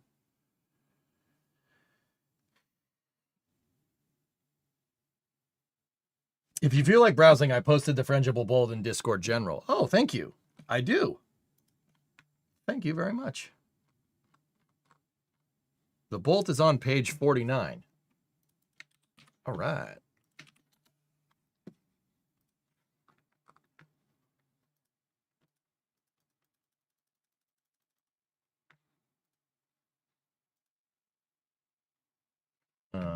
Give me one moment.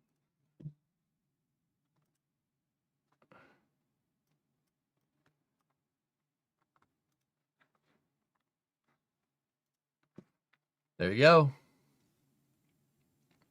There's the bolt.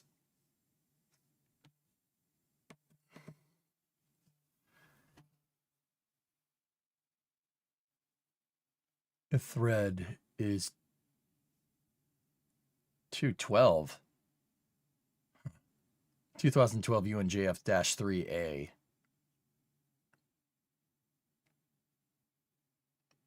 Lateral offset 13 thou.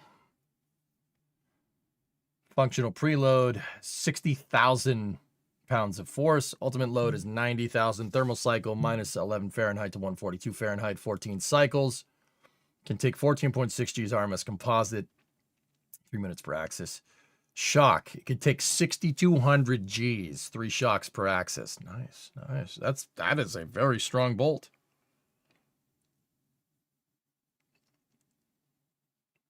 I don't know what that thread is. 2-inch 12 UNJF. Yeah, it's a fine thread, whatever it is. But 12 threads per inch seems like coarse thread to me. But it doesn't look like coarse thread.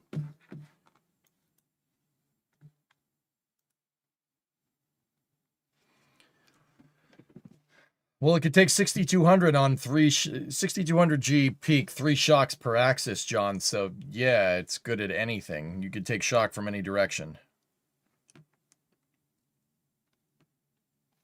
Nice one, man. Cool.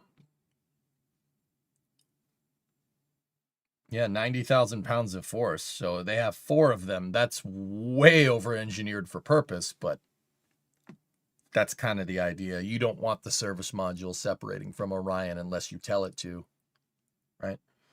So how does it break? It has an inert bolt assembly and pressure cartridges. The unit is actuated by redundant initiators, but only needs 1 to fire to achieve positive bolt release.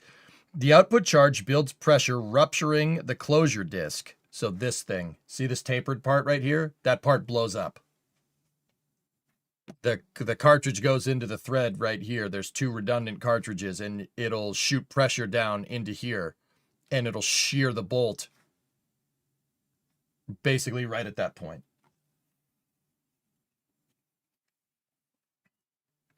UNJF, Unified Fine Threads. Oh, UNJF is aerospace grade. Got it.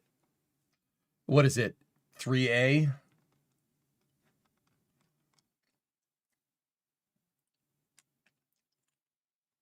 Unified Fine Threads aerospace fasteners. Okay.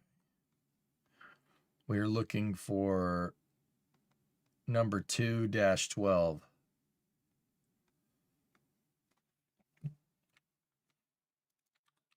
Thank you for linking up that. That's actually super helpful.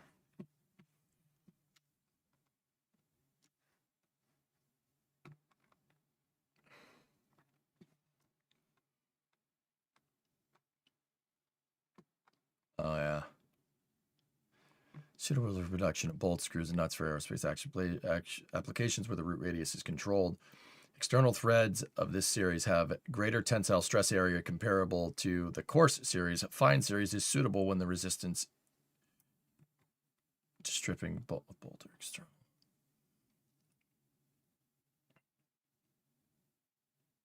.60-degree thread pitch. 60-degree thread, fine thread. That's yeah, that's strong. That's very strong. Like if you took a bolt and looked at it from the side, that's what you'd see. And what's H? 125 thou on a thread. That's a strong freaking bolt, dude. Yeah, fine thread. So fine thread bolts are very, very. You know what? Let me get some bolts. I'll teach you. I have plenty. That was me.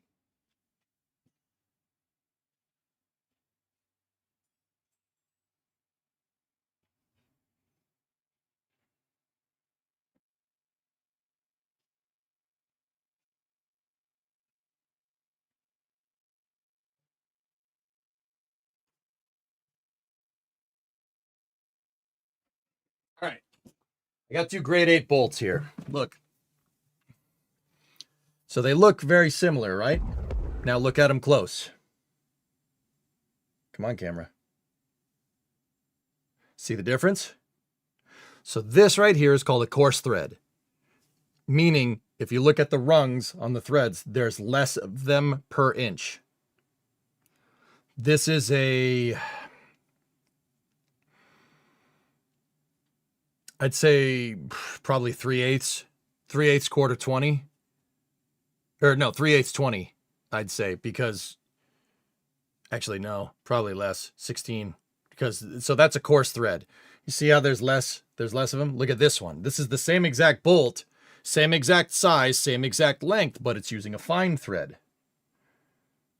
So you can barely see the threads on that thing because this is a fine thread. Fine threads are stronger. This is for higher torque applications. The reason why is because there's more threads. Now the height of the threads is not. These might be halves. I don't know. I'd have to look. The fine thread, because it has more of these, is actually stronger. This can take you can torque these to higher load, right? This is a coarse thread. Coarse threads are okay. You do get the thread is wider, but there's less per inch. Now this is a smaller thread, but there's more per inch. This is more clamping surface area because of the fine thread. So these are fine thread is used in aerospace everywhere. Now this is, once again, this might be half 30 or something, half 20, something like that. This is an automotive application. These are the kind of bolts that you'd find on suspension. I know because I took this off of suspension from the 59. This is used for stuff. This is used for stuff that needs to be strong but doesn't need a high torque amount. Now, just a quick thing on bolts. If you look at the back of the bolt, you see how there's 6 hash marks on the bolt? See them? This is a grade 8 bolt. Don't ask me why 6 hash marks means grade 8. I have no freaking idea. This is really strong. These bolts are the strongest around. That's why you use them for suspension. So a grade 8 fine thread bolt, very, very strong. This little guy could hold up to a lot. This guy could hold up to a good amount, but not nearly as much as that one. Fine threads have a large minor diameter, so there's more cross-sectional area to take tension or shear. That's correct. Yep. But see, at a glance, if I just hold these in my hand, with the exception of this one being used, they look exactly the same, but they're not the same. So those aerospace lugs that are on Orion, those bolts are using a very special 125,000th thread height and 60-degree thread pitch. And if I'm looking at that brochure correctly, it's 2-12, so 2.0-12 UNJF 3A. If I'm looking, see that's a super fine thread right there.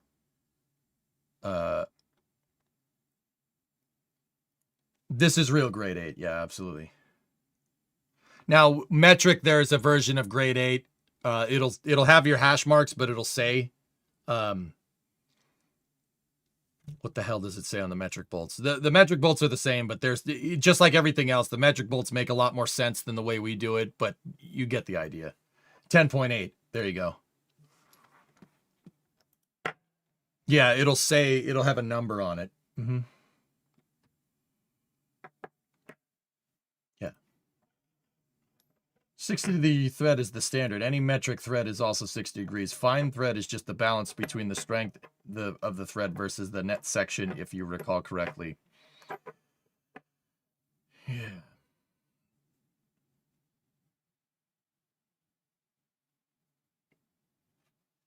Yeah, this is 1/2 13 and 1/2 20. That's what it is. You're right. You're right, Drew. But yeah, cool stuff, man. So Orion, the threads on Orion that hold that bolt together are able to take 90,000 pounds of force and shock up to 6,200 G. So, like, if you were doing like a parachute test for Orion, you dropped it out the back, and for some reason these bolts were on there, and the parachutes didn't deploy, and the thing slammed into the ground, these bolts would probably survive. Crazy, right? UNJF. Here's a UNJF hydraulic fitting to give you an idea what that thread looks like. Yeah. Yeah, let's take a look-see. Yeah, you wear the aerospace bits, man. This small stuff is important. I don't want to log in to view the... oh. Hey, baby. 6,200 G, Hokey. Yeah. Look. 6,200 G peak loads, 3 shocks per axis. So it can take 3 6,200 G hits and it'd still be fine before it shears, which is crazy. It's class 3A. Discovery, go at throttle up. 2.5, 12.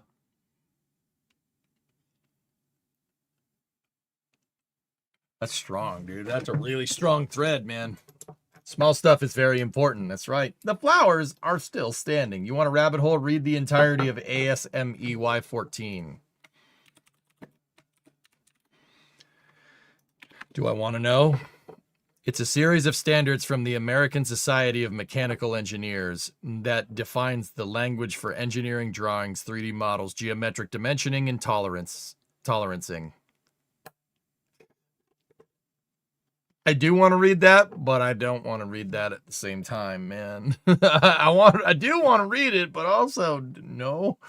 It's a little bedtime reading, yep. I know exactly what you mean. I mean, it sounds like fun, but that sounds like about as fun as reading a dictionary. You know what I mean? Like, you'd only read that if you need to read that. It seems like one of those aerospace books that, you know, it's more of a reference than anything. Look up ASME Y14. Okay. Y14.36, because of course there's a version. Surface text symbols.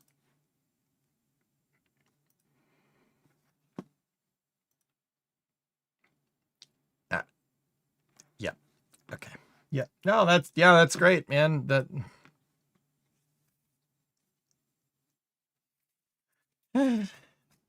That's really good or something. Yeah, I want to do that on a Friday night, Hoagie. That's exactly what I want to do. You know,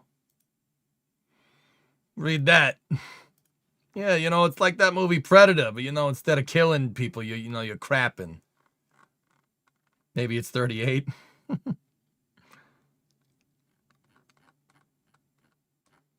right, I'm looking through. Oh, here's another cool thing. Check this out. ULA stacked their first Vulcan rocket inside of the Spacecraft Processing Operations Center, the SPOC, or the Vertical Integration Facility A, the VIF-A, so the Amazon VIF here. This was the former solid rocket motor assembly facility for the Titan rocket program. And they raised the roof on this building and then converted it to be able to stack Vulcans, so they could stack Vulcans, 2 Vulcans at once. So that means that Slick 41 now has 2 high bays that can access it, which is pretty cool. And there's also 2 more mobile launchers. You can see them right there, 1 and 2. That's pretty neat. Those are 2 Vulcan MLs right next to each other. That thing that NASA's too afraid to do to the VAB. Correct. Discovery, go at throttle up. Yo, Taylor. Hey, glad to see you. I hope you're doing better. You know how to reach me. If you need anything, I got you. It's all good, man. It's all good. It's a little bit of trauma for EJ. You know. But this is making me feel better, dude. I'll tell you that. That's making me feel a lot better. I like that. That's real nice, boy.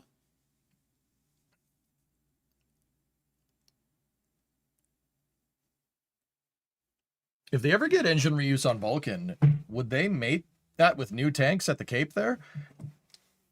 Routine, that's a super good question, and I'm not 100% sure what the answer to that question is. Just got in, what is that? That is a Vulcan core stage. And they lifted it up, so... All right, I'll use a beer can, right? So they lift the thing up. So this is what we're looking at here is an operation that ULA has called LVOS. All right, so they raise the rocket up and they put the back of the rocket on an A-frame that has a pivot. The pivoting point is right there. All right, you see that? It's that yellow bit, and then they attach a crane the bridge, this is a bridge crane, so a gantry crane that's up in the VIF right there. They attach that to the front, right? Actually, rewind this whole thing. Let me say how they do this. So, all right, they roll it in on its trailer. All right, see the trailer right here? Discovery, go at This throttle. yellow bit, the yellow, here, I'm going to move to the other side. The yellow bit right there, the pivoting axis piece attaches to this trailer, okay? So they roll it in, right? And how does it roll? A truck. The cap that's on the front of Vulcan is a fifth wheel for a truck, Taylor. So you could just back it up and tow the dang thing, right? There's for ground processing. So what they do is they roll this sucker in. This crane right here grabs the back of the rocket. Okay? It grabs they attach that to the back of the rocket, and then the truck drives in, and the bridge crane gets attached to that front bracket. Okay? So the bridge crane is up here. The telescoping crane on the left is there. They lift the whole booster up horizontally. They lift it off of the trailer, and then they take that A-frame and they roll the A-frame underneath it, and then they set it down. Okay? Once they set the back of the booster on the A-frame piece, right, they detach that yellow crane on the left side, right, and then the bridge crane just pulls it up. And when it pulls it up, it pivots on that A-frame, and the A-frame actually slides that way. It's on rails. The A-frame is on train tracks. It's got railroad wheels on it, and it moves that way. It moves towards the building, right? So when the vehicle is completely vertical, that's when they'll separate it, right? And they'll pick the booster up and they'll put it on its mobile launcher. And that's what you see in the second shot.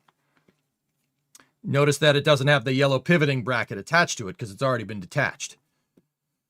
And then the bridge crane will just slide it over the mobile launcher and then set it down on the ML. Now, what are these, all this other stuff here? These other lines, those are called tag lines.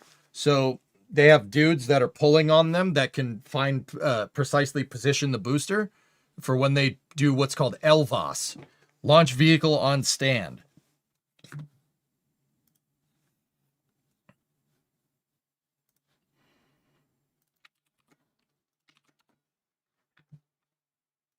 Yep.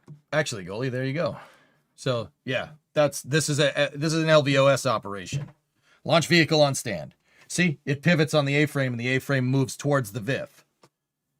And that mobile launcher thing is rolled out. Yeah. Mm-hmm. Rolled out like Artemis. That's correct. Yep, that thing that says ULA on it. That is a mobile launcher. This part right here has all the umbilicals for the first and second stage. Right? And yeah, this train track right here, the tracks that the A-frame is on right there is the track that the ML is on. So the mobile launcher, here, let me show you. We can go back and look at ULA's other pictures. They have more.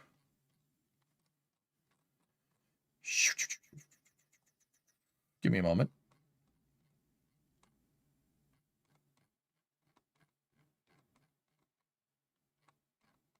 I'm sure we can see the rollout pictures somewhere.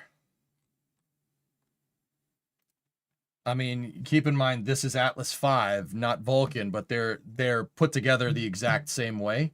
So see, they got a track mobile down there, which is a nice way of it's a nice way of crossing like a switcher locomotive with a pickup truck. The track mobile pulls the ML. The ML is on bogies, just regular train wheels. And so what they do is they roll it underneath it, and there's jacks on the train wheels that they could pick it up.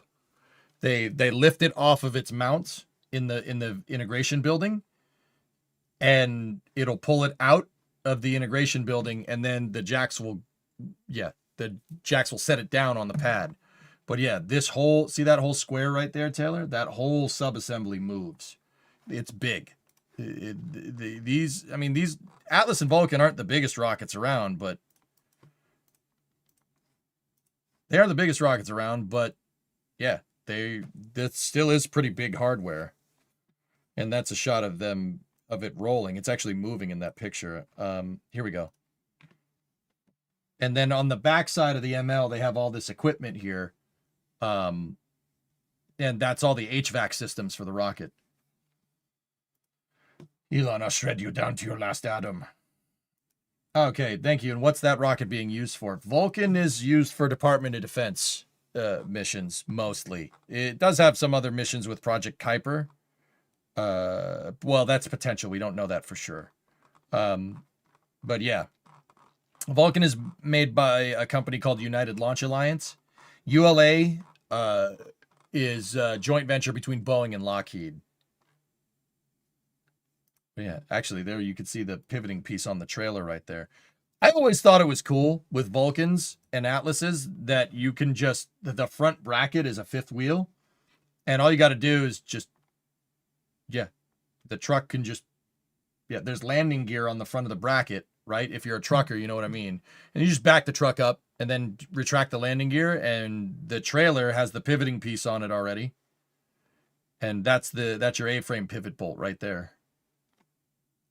Starship launch next week. Currently targeting Tuesday. Mustard related. This is from Will Robinson Smith at Spaceflight Now. What do we got? ULA confirms successful solid rocket booster test as Vulcan anomaly investigation continues. This is from Will Robinson Smith. We like him. Will's good people. I actually don't know him. I've never met that dude before. But he asks good questions in the press conferences. Okay, cool. Thanks. I know what they launch now that you said who they work for. Yeah, I got you. A lot of missions supporting the warfighter, Taylor.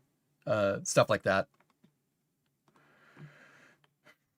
On April 15th, the company said Northrop Grumman performed a successful static fire test of a graphite epoxy GEM-63 SRB. A spokesperson told Spaceflight Now on Thursday that the test served to demonstrate nozzle design enhancements which were already in work and an advanced propellant technology for future solid rocket motors across their portfolio.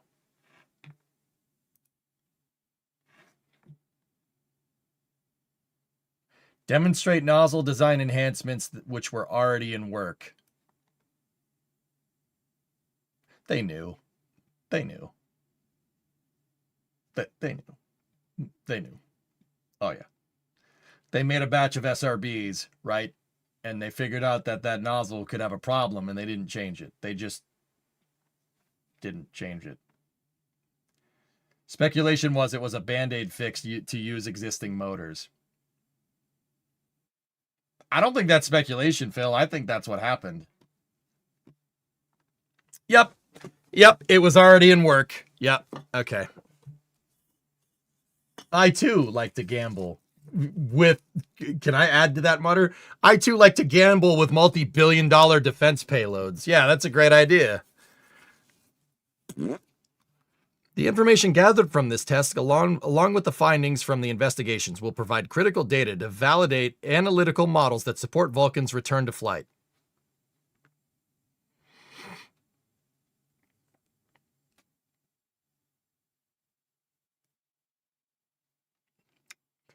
Might or may not have affected Bole as well.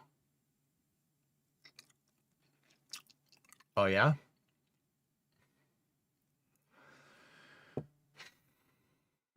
Whatever happened to Zuma? I don't know. Do you know? I don't know.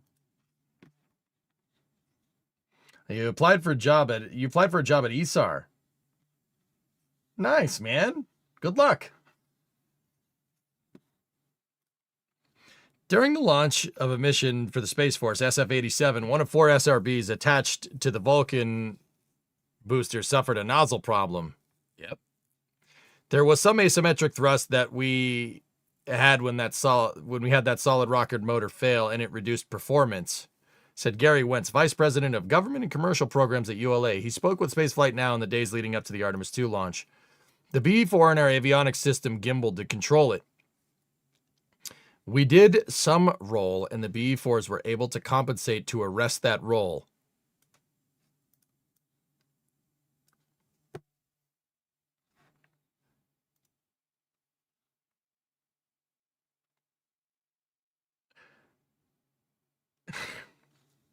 That is a way to put that. That's a way to put it. That is a way to explain that. Dude, that rocket was doing this. The SF-87 Vulcan was doing that. It was like, that's not an exaggeration. That's what it was doing. It was nothing overly concerning for the BE-4s.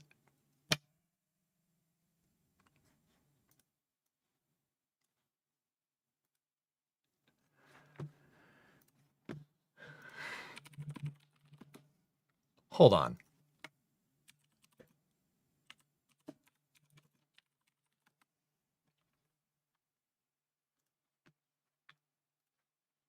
Let's check the tapes here.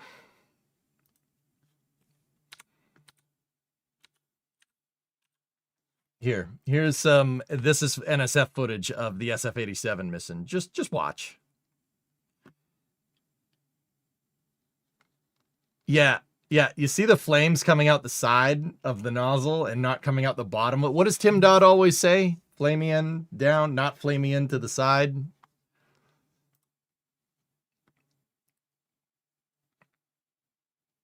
Watch.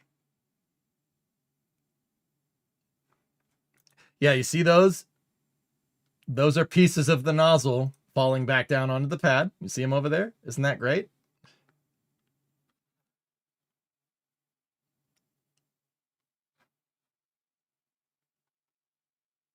Let's show the roll. Yeah, see, there's more pieces of the nozzle coming down over there. When was this? The SF-87 was earlier this year. Yeah, the nozzle. Oh. Yeah, see that? That's oh, we yeah, that's good for it. That's not great. This mission succeeded. They got it to space somehow. Where's that footage of that roll? Who shot that footage? I thought it was NSF that had it.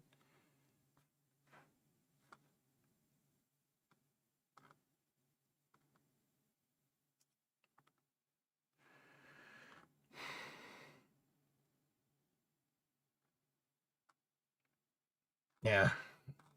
Spaceflight Now had it. Actually, was it? Yeah, here. Look at Spaceflight Now. So watch the booster. You can clearly see that there's 2 SRBs here, 2 SRBs here. Watch.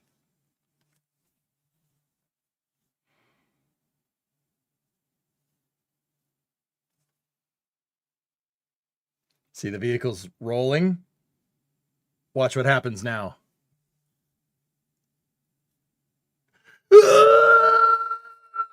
Oh man, that thing is so close to blowing up. I can't believe, oh my goodness, I can't believe that. Dude, that's what I mean. See, that was not an exaggeration. That's, Phil, thank you for this footage. That's bad.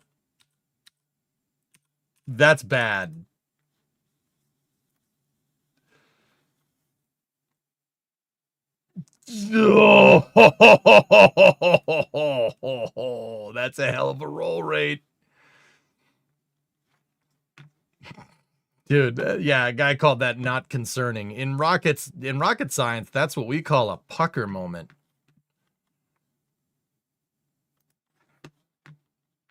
That's a pucker moment. Both the Vulcan booster and the Centaur stage performed as expected.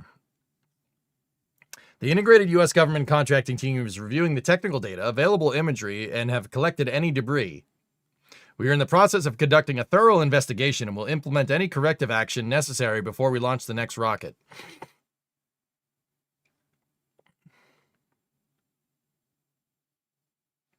Wentz said where the pieces of the SRB nozzle came off and landed in the water, that was likely too deep for them to recover, unlike the previous nozzle issue that occurred during the second certification of Vulcan back in October of 2024.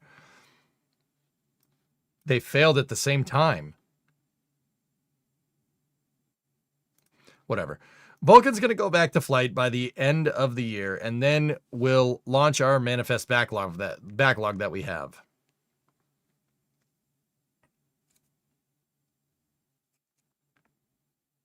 He didn't say it wasn't concerning. It's just not very concerning. Yeah, no, I understand what he said, Helfish. I'm saying that is very concerning. That's not great.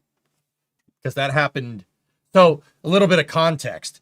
They launched CERT 2 in October of 2024. A nozzle exploded. The nozzle blew off.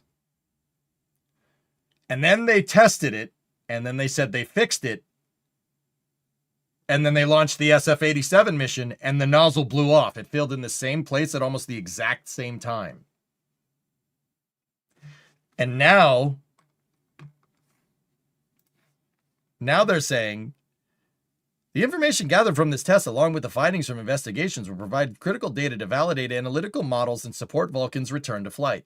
That's exactly what they said the first time.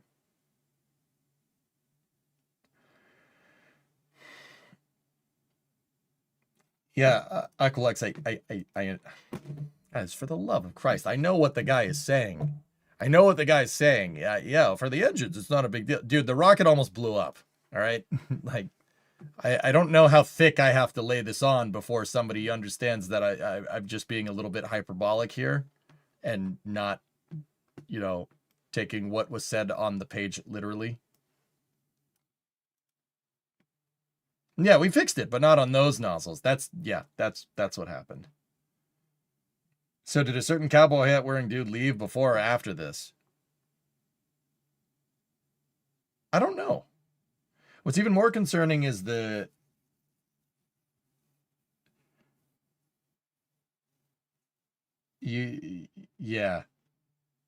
accepted that risk to fly the band-aided motors. Yep. Not to mention the pitch on the maneuver. It looks like it pulled 10 degrees of pitch. That thing, dude, that's about that Vulcan came about that close to blowing up. Like, that's about as hairy as a rocket launch you're going to see before the thing will just completely obliterate itself. Wait, hold on.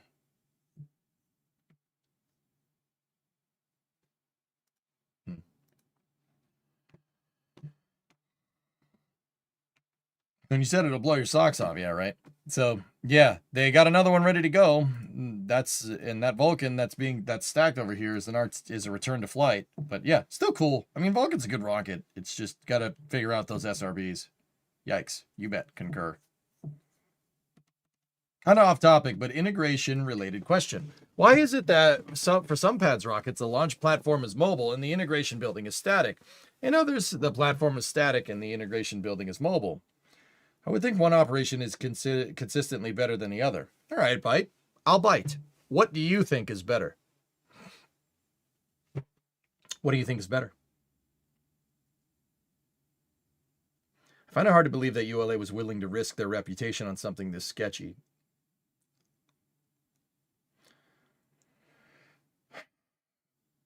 Darker, I don't think they had a choice. They needed to get that certification. The Department of Defense was up their butt. You need a static building and a mobile launcher. Okay? So you want vertical integration. Yeah?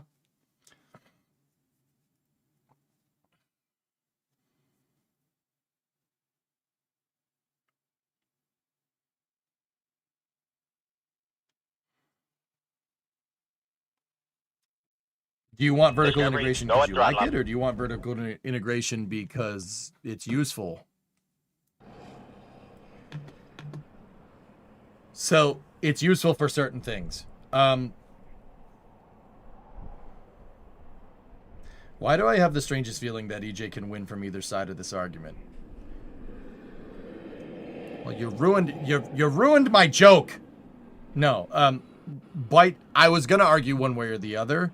But the reason why is because the truth of the matter is, and I'll cut to the chase because Cerebral ruined it. It depends on what you're doing. It really depends on how big your rocket is. There are exceptions to these rules.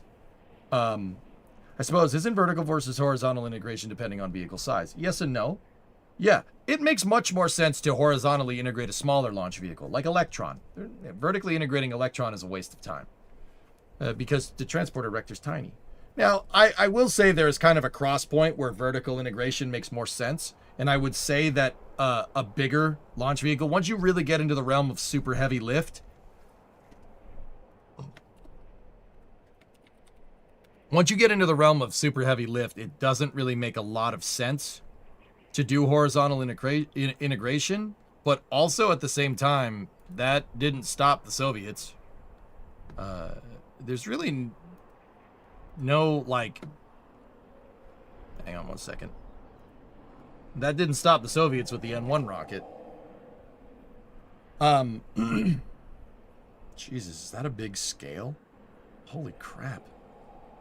Oh, that's not N-1. That's UR 700. No, that's not what we want. This is what we want right here. So, it really depends on what you want to do. I would say for vertical integration's probably simpler, but vertical integration does take more time. Horizontal integration means you don't need as big of a building, right? But horizontal integration,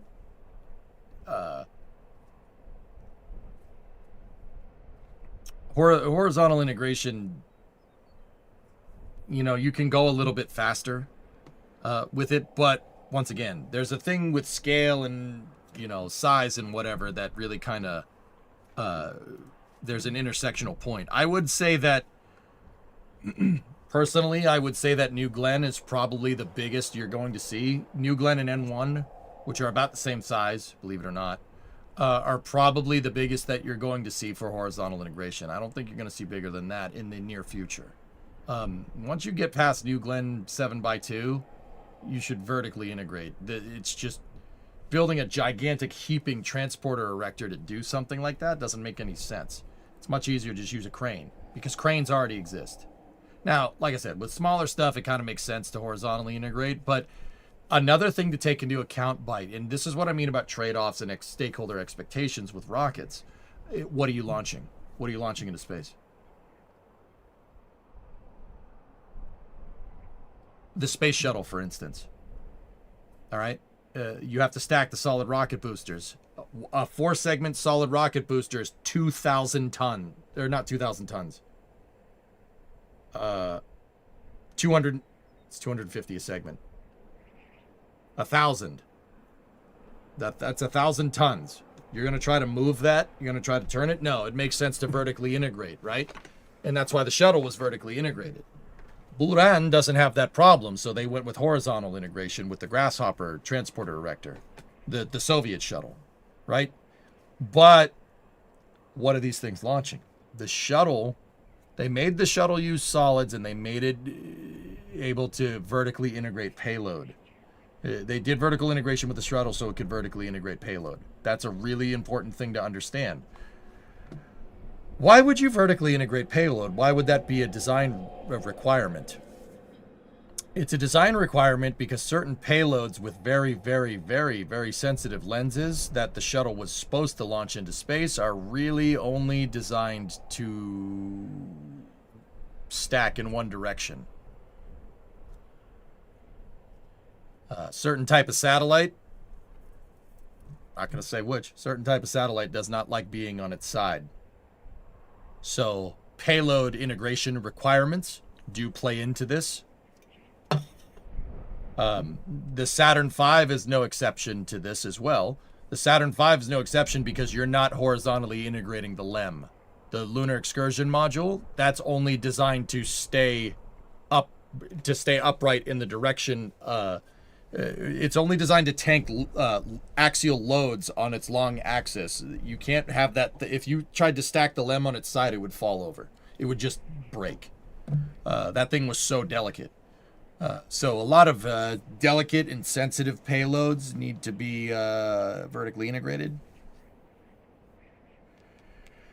The Hubble, yeah, Hubble. Mm-hmm. So, but it really, there's a lot of trade-offs. Like, are you trying to fly a lot? Are you not trying to fly a lot? A clean pad design favors, so like if you have a mobile launcher and you're moving the mobile launcher to and from the pad, that means that different types of rockets can launch from that pad. Like 39B launched Saturn 1s. It launched a Saturn 1B on an adapted platform, right? The milk stool. So there's a lot of trade-offs here. What are you trying to do? It really depends, right? With what types of payloads you're sending, how frequently are you flying? What's the size of the vehicle? There's a lot of different things that come into play with how you do your integration. Another thing to take into account is your environment. Where's your launch site? So you take a place like Boca Chica, take a place like Cape Canaveral. Those are swampy. They're by the ocean, right? Swampy, very swampy. So do you want to try to take the VAB, which is millions of tons, and move that? Or do you want to move the mobile launcher, which is a fraction of that? It makes more sense to move the pad at that point when you're moving something big. Does that mean that every pad at Cape Canaveral is a horizontally integrated pad or a vertically integrated pad? No. Space Launch Complex 40 and even 39A, when Falcon is operating off of it, that's all horizontally integrated because you don't have to worry about that problem as much with such a light rocket. There's a lot of stuff that comes into play with how you do your integration. It really just comes down to how big is the rocket, where's it going, and how much do you want to fly, and where's it launching from. Meanwhile, out at Baikonur, right, like I told you, out at Baikonur on the Kazakh steppe, the ground is a lot more firm. So you can get away with doing something like this. You can get away with moving something that ridiculously big. But like I said, that doesn't necessarily mean you can't horizontally integrate a gigantic rocket at the Cape. New Glenn, you could do that with New Glenn. But I will say the N1 and New Glenn are very... I said it already, but I'll say it one more time just to kind of close out this conversation. It was a good question, dude. That was a good one. New Glenn and the N1 rocket, the Soviet N1 rocket, are really... That is about as big as you want for horizontal integration. And if you look at the staircases here on the sides, that transporter erector is huge. I have a gut feeling that New Glenn 9x4 will be vertically integrated, just due to its sheer freaking size. Like, trying to do that with SLS? Hell no, that's not happening. What about how Atlas V flew out of both California and Florida? They used a different technique at each pad.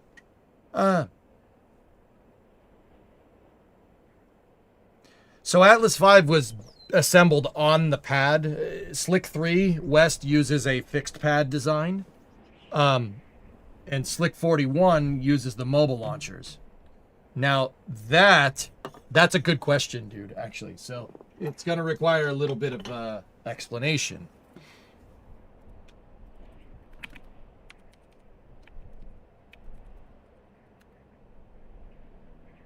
Okay. So, once upon a time, it's the late 60s. Space is the place, right? So the Air Force builds this at Cape Canaveral. This is called the ITL complex. It's the Titan ITL. Okay? It consists of two pads, Slick 40, Slick 41. They built this for the Titan program, for the Titan rockets. So Titan 3, Titan 3C, Titan Transstage, Titan 34, Titan 2AS. You could launch anything from this. Now, why did they do this way? Well, Titan rockets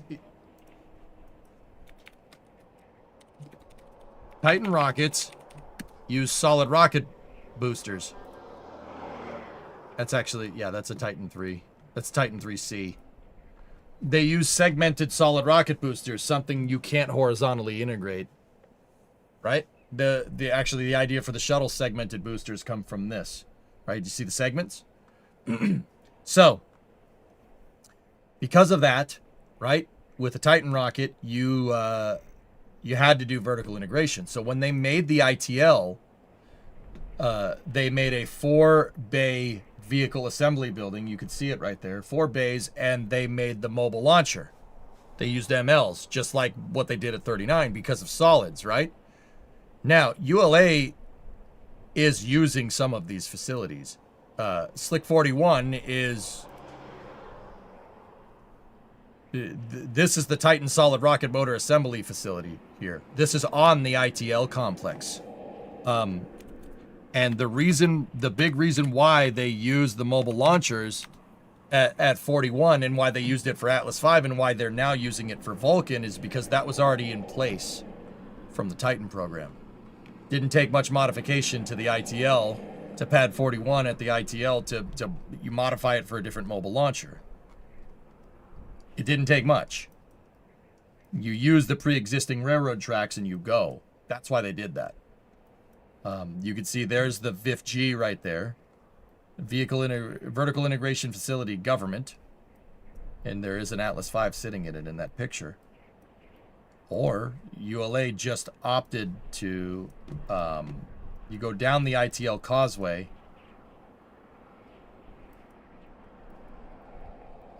Yeah, here we go. ULA opted to extend the roof of this building and make it their VIF-A. Vertical Integration Facility, Amazon. It's in this picture. See it right there? They raised the roof so they could vertically integrate a Vulcan in here. The reason why they're using the MLs? It's part of the ITL.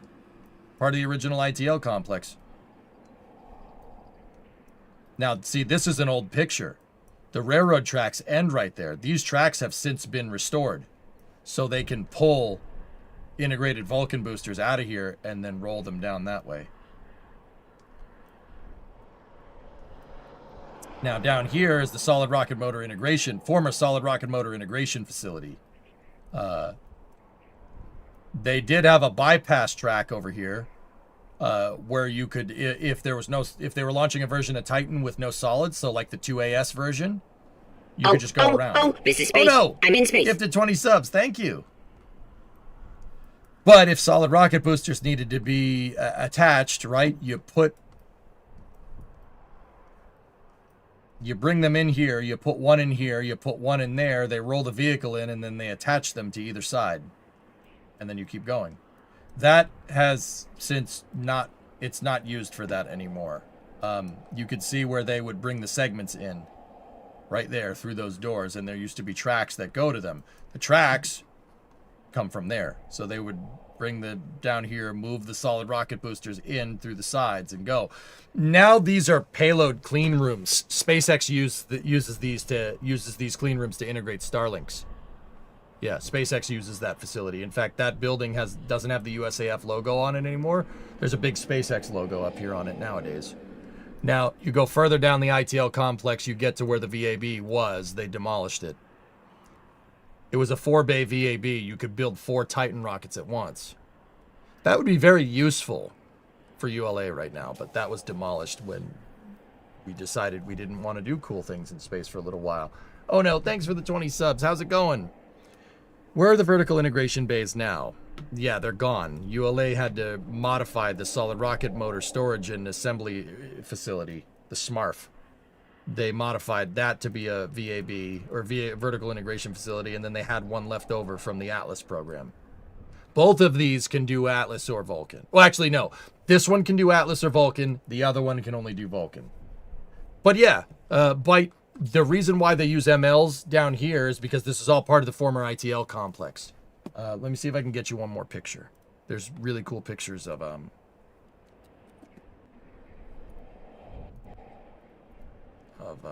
Titan 3 being towed.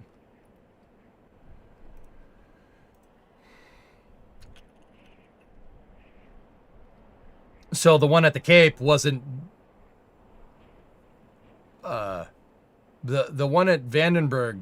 Discovery, go at throttle up. They just figured building it right on the pad would be easier because, yeah, you don't have all that flat space out there. So Atlas just used it. So Atlas V used what was left over of the Titan program. For what it's worth, so did Falcon 9. Slick 40 is SpaceX's pad. We just watched a rocket launch from there. That's the other ITL pad. So, fun fact, there was originally supposed to be Slick 40, 41, and 42. They were going to build another pad over here. They never did. They were going to have it go out into the Banana River. If you look, You can see they started, never finished it. The road was supposed to split 2 ways there. And then, the pad would have been somewhere over here. Now, SpaceX, they're not using any of that. They use the solid rocket motor integration building for payloads, and then they drive the payloads over here. But you can see the train tracks are still there, or at least what's left of them. And they kind of just built a HIF on top of the train tracks that towed the rocket to the pad, and the transporter erector uses those same rail tracks. See the bogies? It uses the same railroad line. Pretty cool. How long until they build that last pad? They won't. They won't. No one's gonna upgrade any of the ITL. The 4-bay VAB would be super nice though, but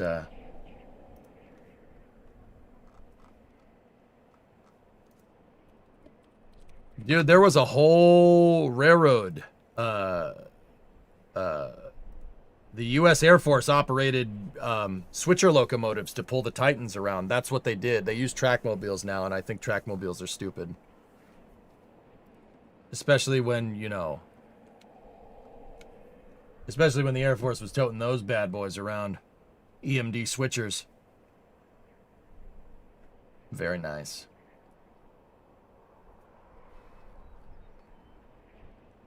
Yeah, that was when they stopped, and they moved that to the museum. I've touched that locomotive. There it is, pulling a Titan.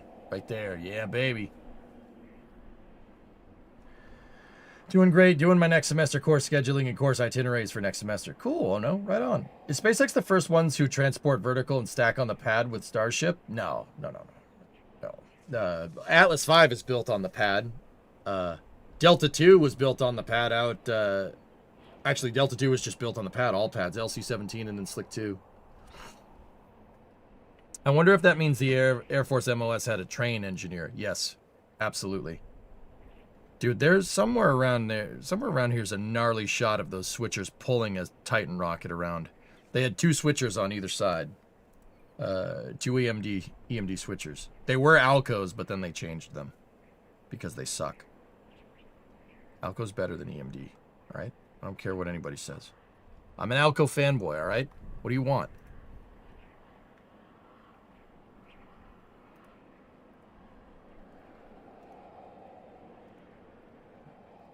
Ah, yes. Here we go. Bing!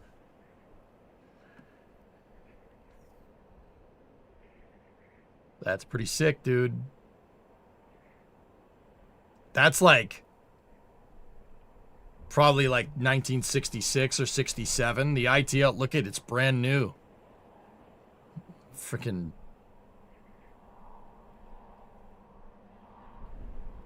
Did they transport any of those pads they built vertically, though?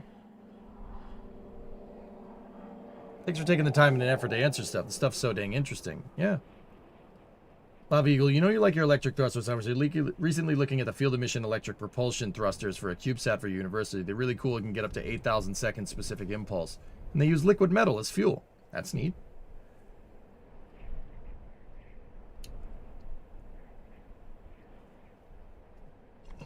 Yeah, well, Aqualex, you could see the design iteration here. You could see the design iteration between Titan and...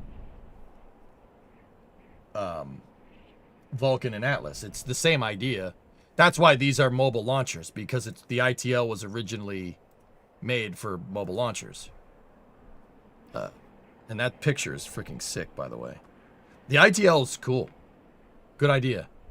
And are those the Alco switches? No, they're the EMD ones. Those are cool too. But look at how clean everything is. You know what that looks like? It looks like Starbase. If you look at old pictures of the Cape from back in the 60s, it looks like Starbase. Like everything is brand new, everything is clean, there's no brush overgrowth anywhere. This is all forest at this point, dude.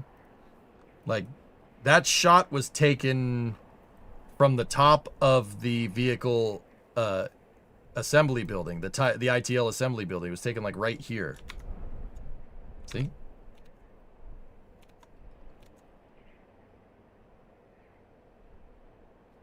The white pickup. Yeah.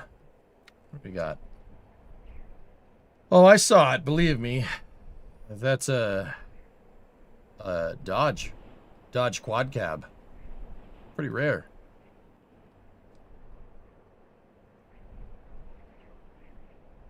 Ew. A Chevy. Gross. Like a 61 or 62 Chevy.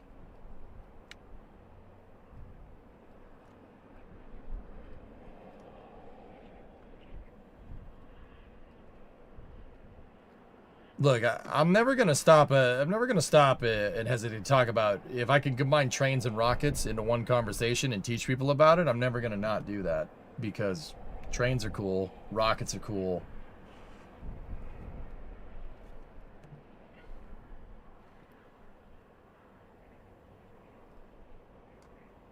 Dude, how about a railroad? How about a railroad simulator where you're operating the ITL? Where you're operating the ITL.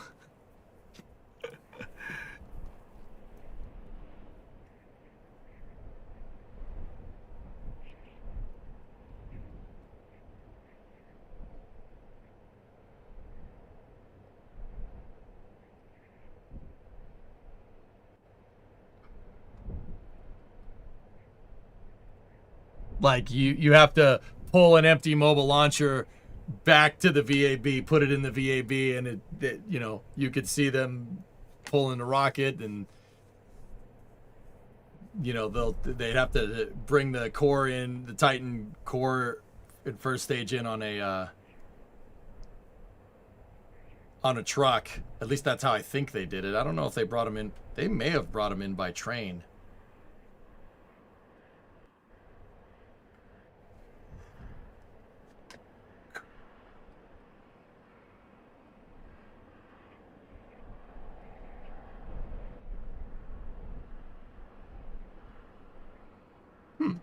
Let me, how did they bring the Titan to the ITL? Hold on, let's, you know, we're here. It's Friday night.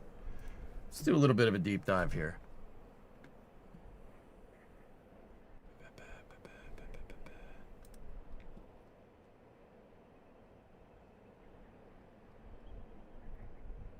Yeah, there's the ITL. See the 4-bay VAB? Not as big as SpaceX's Giga Bay, but still pretty big. And there's 4 bays, which is pretty cool. That means they had 4 bays, 4 mobile launchers.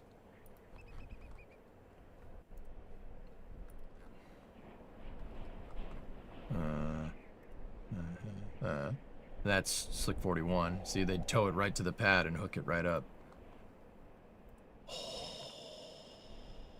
Hey, that building looks familiar.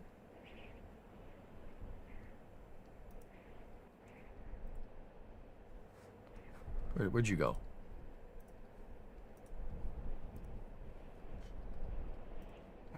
Almost in the exact same spot.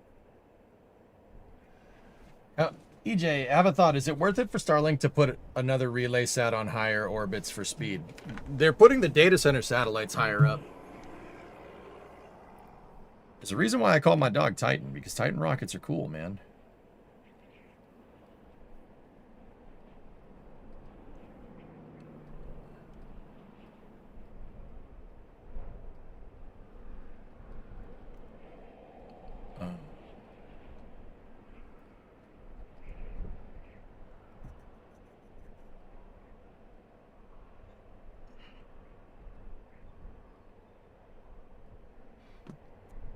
Activated in 65, the ITL complex became the first piece of architecture to use a rolling to pad approach.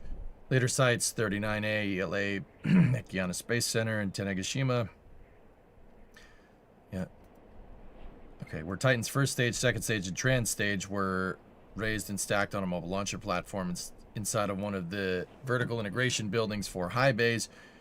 Core stack similar structures to the Titan 3A would get moved to the solid rocket motor assembly building by a double-track railway system specifically designed for a mobile launcher platform. Once inside the SMAB, various other rocket segments would get fueled. No. How did they bring the Titans to the? How did they bring them to the pad?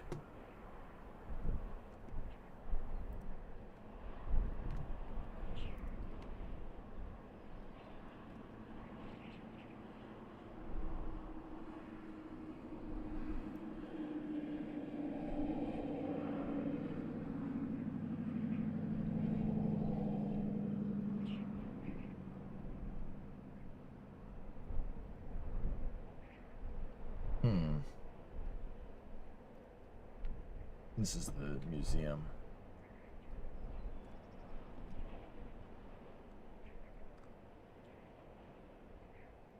The Titan III core vehicle components were received, inspected, erected, and checked out in the vehicle integration building. Okay.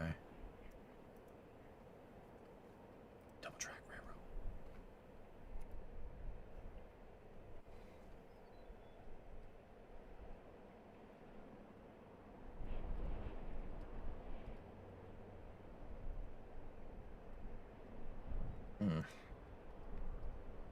I'll have to do a little bit of a deep dive off stream. Did you see SpaceX building any, like, mega bay structures at Slick 37 for quicker turns once fully operational? Phil, you got something? What do you got?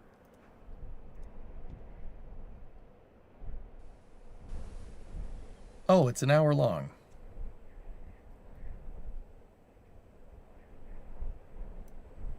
You need the trained science packs before pulling the ITL, right?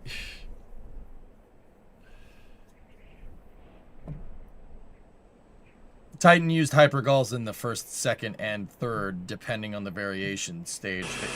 They used what's called the trans stage. Trans stage is a hypergolic third stage, but then they switched from using trans stages to Centaur.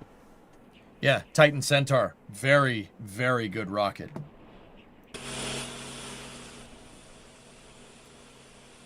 Okay, so that's payload. Yeah, okay. They brought him in via plane. Thank you. That looks like a C5 if I'm looking at that right. Yeah, sorry about that sound.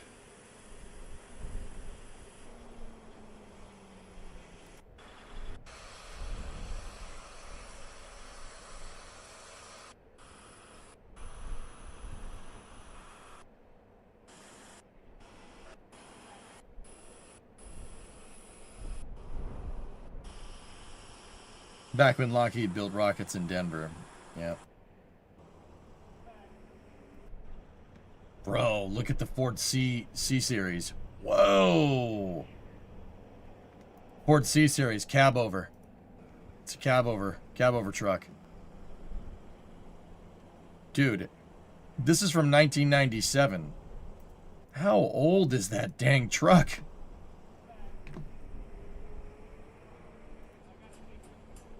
That's a good picture, Kralani. I like that picture. Mutter, you got something? That looks like it's from the same B-roll, so it is a C5.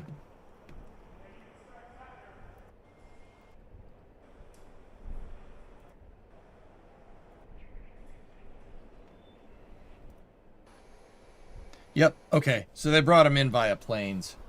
Holy crap.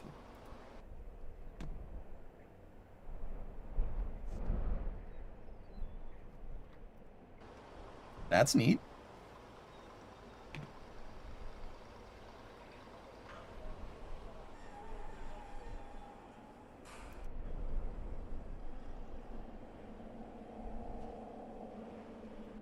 Oh, there's the 4-bay VAB, dude.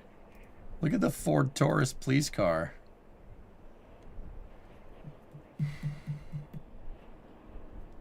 Every Titan launch was ferried to Florida on a C5? Yeah.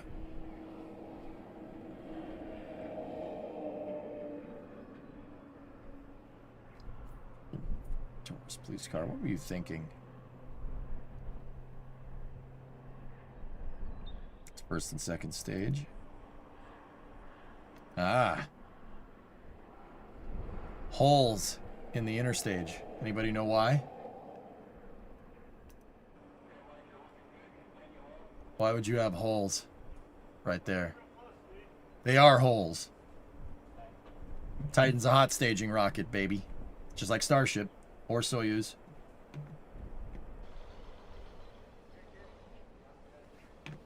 NASCAR, you got something? It's taking a second to load.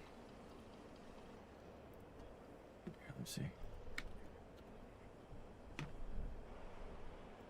Yeah, it's still taking a second to load. That's a shame that they demolished these facilities. Yep.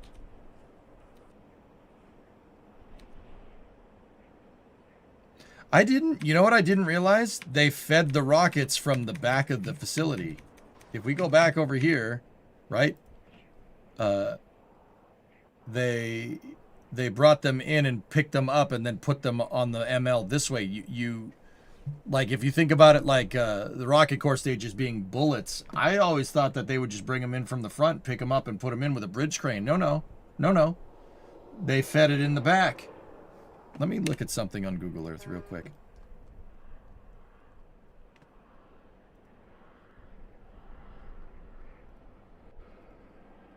Rosebud, I see the shuttle assembly, yeah. Final shuttle being assembled from SFN. Oh, man. Now watch, let's take a look. Let's go up to about the same time period as that footage. Oh. Let's see if we can get clearer. Enhance. Enhance. Enhance. Ah! No, go back. Yeah. They brought them in over here, and this is so you could stage them.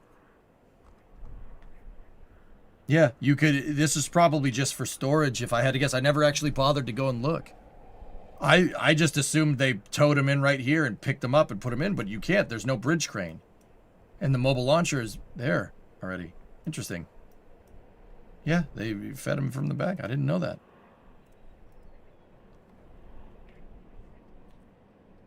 Oh, this is Cassini. Yeah.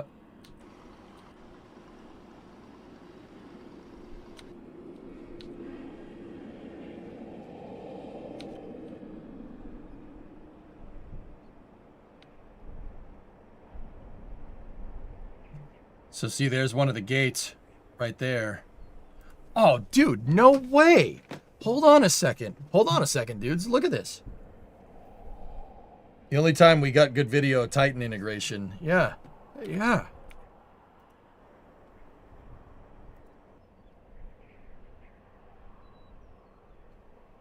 Huh. So, look.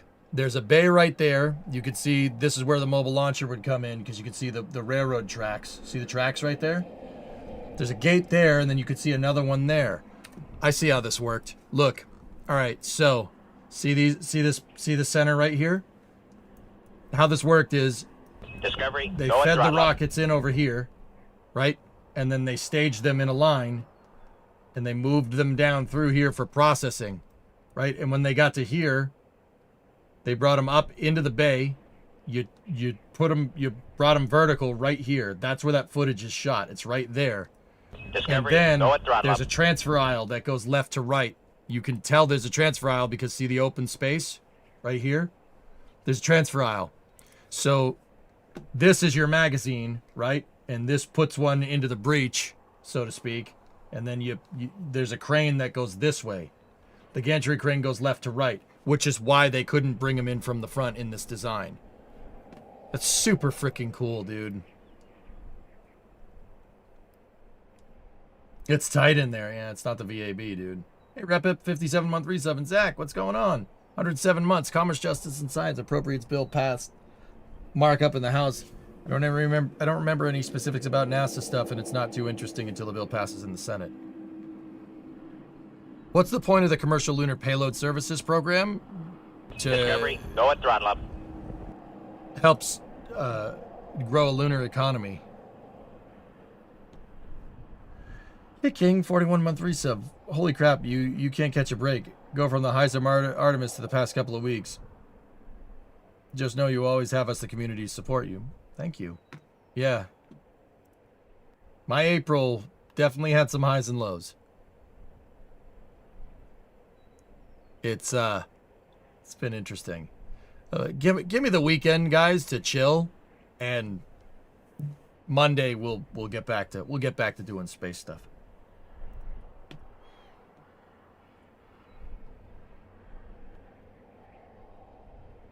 So yeah, it's a freaking magazine. They just moved them down here, went up and in, and then you could go left or right either way. If you could invest in any private space company now other than SpaceX Blue Origin, what would it be? This is not investment advice, Sean. Probably Stoke. Stoke would be my go-to. I think Andy Lapsa and his team over there do good work. It's the VIB. Yeah, that's right. Well, Rocket Lab's already public, so.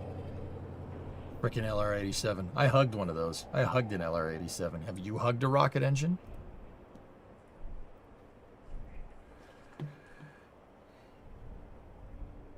Yeah, see, they're going to move it. They're going to move it forward, and then they're going to either go left or right. They're going to the right. See, there's the 4 bays. There's bay 1 over there, bay 2, bay 3, and they're moving it into bay 4. You have a 2,000 RO, 2,000% ROI on Rocket Lab, yeah. Hugged? No, but I've looked up a few rocket butts, yeah. Rev, no comment. You've never hugged an LR-87.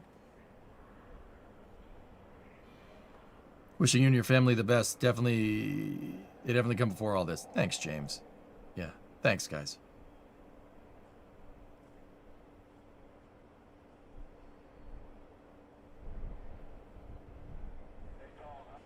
With that said, seems they can move fast. What was the peak cadence with Titan?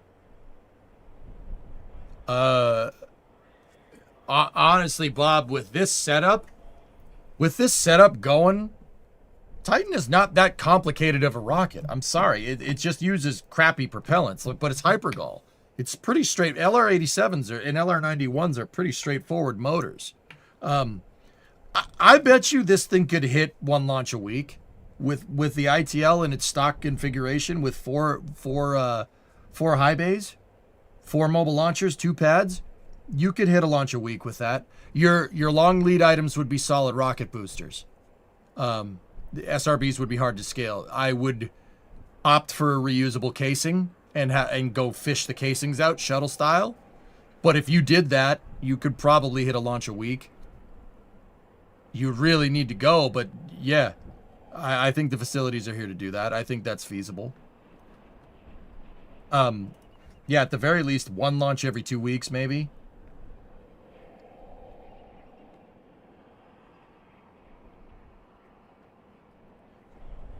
Dude, we didn't screw around with scaling up space infrastructure in the 60s. We didn't mess around, and we're only returning to do it now, which kind of sucks. They hit 25 launches in 63 and 65. There you go. Launch every 2 weeks. That was a guess, Darker. I didn't know the answer to that. That's quite the number of SRBs in the processing pipe. Well, it's clearly capable of doing. They're clearly capable of doing it.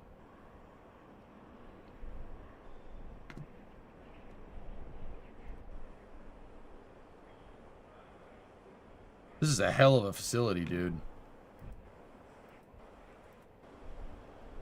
There's the second stage. Dude, look at the transfer aisle. Holy balls, that's cool. That's not a tiny building, dude. Wow.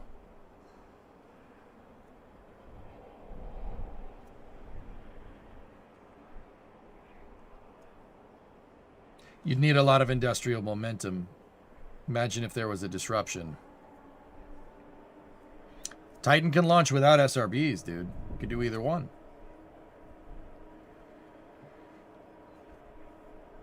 Almost a waste to have 3 to 5 launches a year from the mid-80s onwards. Yeah, it sucks.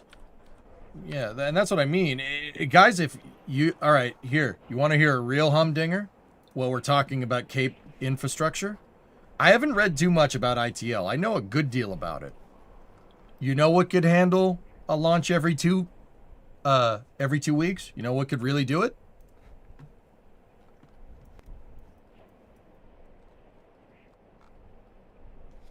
That. Yeah.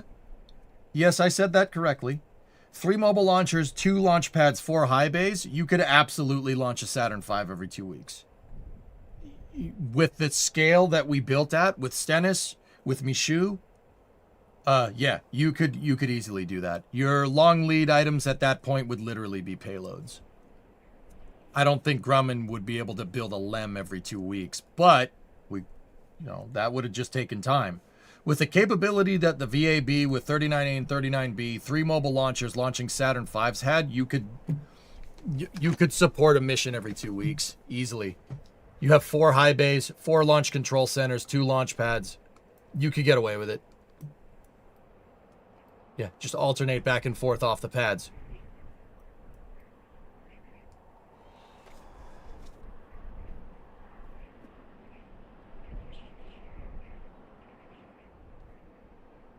SpaceX minimalism and fast-paced launching is really cool, but there's something special about the 60s to 90s aerospace infrastructure. Yeah, guys, I don't know what people are going to say. Well, EJ, aren't the crawler transporters slow? No, they're not slow at all considering what it's moving, right? And you have 2 of them. You have 2 CTs that were built for the original design. So you could have one CT go out to the pad over here and have the other CT go out to the other pad, pull a mobile launcher back, bring it back into the high bay, have one CT move that pad down, go back, grab the the Apollo mobile service tower, bring it back that way, set that thing down in position, and then come back. Yeah, you can use 2. You have 2 crawler transporters, 2 pads, 4 high bays. Over here, you could build 3-4 missions you could build 3 missions all at once and stage a 4th. We had 4 high bays. They should have built 4 mobile launchers, but they only built 3. Takes a half a day to get from the mobile launcher to the VAB and pad. Plenty of time with 2 weeks. Yeah, absolutely. Discovery, go at throttle up. Dude, dare I say it? I'd say that, okay, so let's say 3 high bays are tooled for 3 MLs. Heck, you wouldn't even need 3 high bays. You could have 2. 2 high bays, 3 mobile launchers. You use one of the high bays to store an ML when it's not being used for refurbishment or something. Actually, yeah, no, 3 actually is the right amount. You just start a rotation going. I'll bet you a launch a week. If you scaled with no solid rocket motors, so like something like the Saturn V, dude, they could have cooked. This is like SpaceX, not SpaceX level of launch cadence, but I'll bet you with the 39A architecture, with Complex 39, you could probably get to Falcon 9 levels of flight if you really dialed it in over time. And that is with the infrastructure that they built. So 2 CTs, 3 mobile launchers, 4 high bays in the VAB, 2 launch pads. I'll bet you could get to every couple of days. It's doable. That would take some time. Probably about 5 years of trying to ramp up, I would say. Like, just very conservative estimate. It's doable, though. It's totally doable. The VAB is a monster. And the crazy thing about this, guys, is this is a scalable system. That's how good the Apollo systems engineering was. So, fellas, I don't know if you guys looked, all right? You see how the crawler transporter track goes all the way around and back to High Bay 2 and High Bay 4? Well, guess what, guys? They left all this extra space in the center because you could scale the VAB. You could build more high bays as needed. It's a modular building. You could scale it up. You could scale it sideways. You could build high bays over here. Just extend the transfer aisle. You can see they already laid down some of the concrete to do it. Well, they never did, but you get the idea. You want to know how to scale? This can scale super heavy lift infrastructure, which is why it's dumb that we stopped launching the Saturn V. But hey, not a cat, 64-month resub. So when New Glenn 9x4 VAB integration, Sawyer, the second I saw New Glenn 9x4, it clicked in my mind. I think Blue has their eyes on a high bay, and they have their eyes on CT1. With one crawler transporter, utilizing the clean pad, because SLS doesn't launch very often, you could get away with this. Actually, if I was Blue, I would really want to be comfortable with 2 MLs. 2 MLs with New Glenn 9x4, 1 crawler transporter, and they're obviously not using 39A because of SpaceX, so you really only have 1 pad. So 1 high bay. So take high bay 1, retool it for New Glenn 9x4, and use CT1. CT2 can be used for SLS. and then have Blue build 2 9x4 mobile launchers. See if they can, maybe they can buy one of the MLPs. I don't know. That would work. You could get pretty good scalability with that. Not as much as 4 high bays and 2 pads, but it's definitely doable.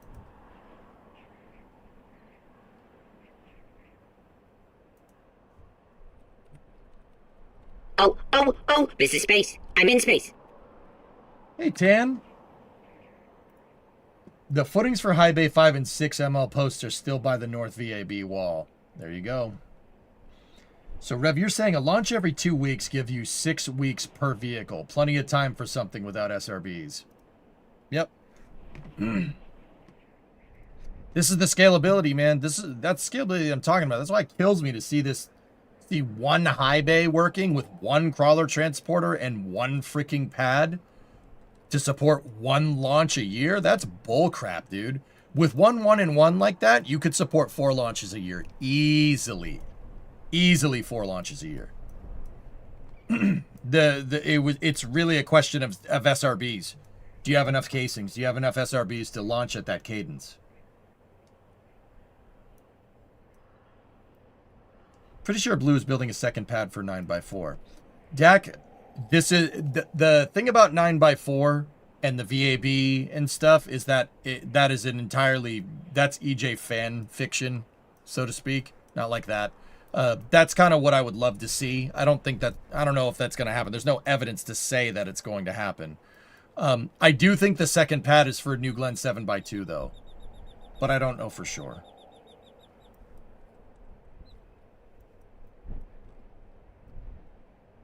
What? Yeah, that was probably not the best choice of words on my part, but you get the idea. You have sort of evidence to prove my point. In the media image Blue posted a 9x4, they show a tower that looks like a mobile tower. Just saying, yeah, maybe.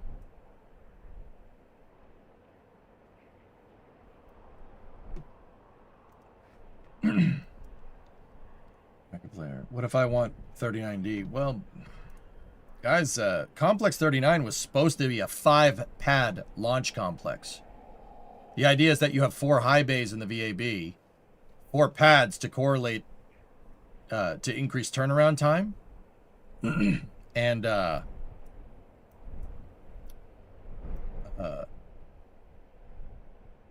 yeah, you 5 pads, so you'd have 4 on the coast here in line like this, and then 1 redundant one over here, just in case something weird happened with the 4 operational pads. Or like if you had to take a pad offline. This is all designed to support a sustainable lunar exploration program. Honestly, there was supposed to be another pad basically right there, and then there would have been another one right here, right there, and then right there. It was supposed to be a 5-pad complex, just like that. I mean,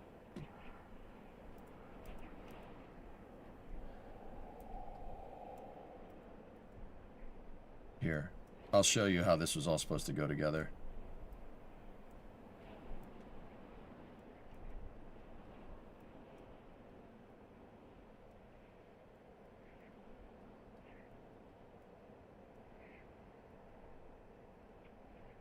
So technically, it would have looked like this.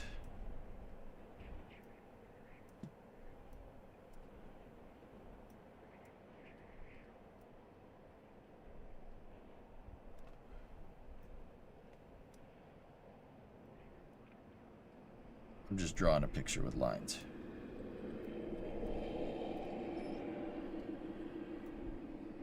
So there was supposed to be 4 pads for the 4 high bays. A was supposed to be, so 39A would have been here, B, C, D, and E. That was the original idea.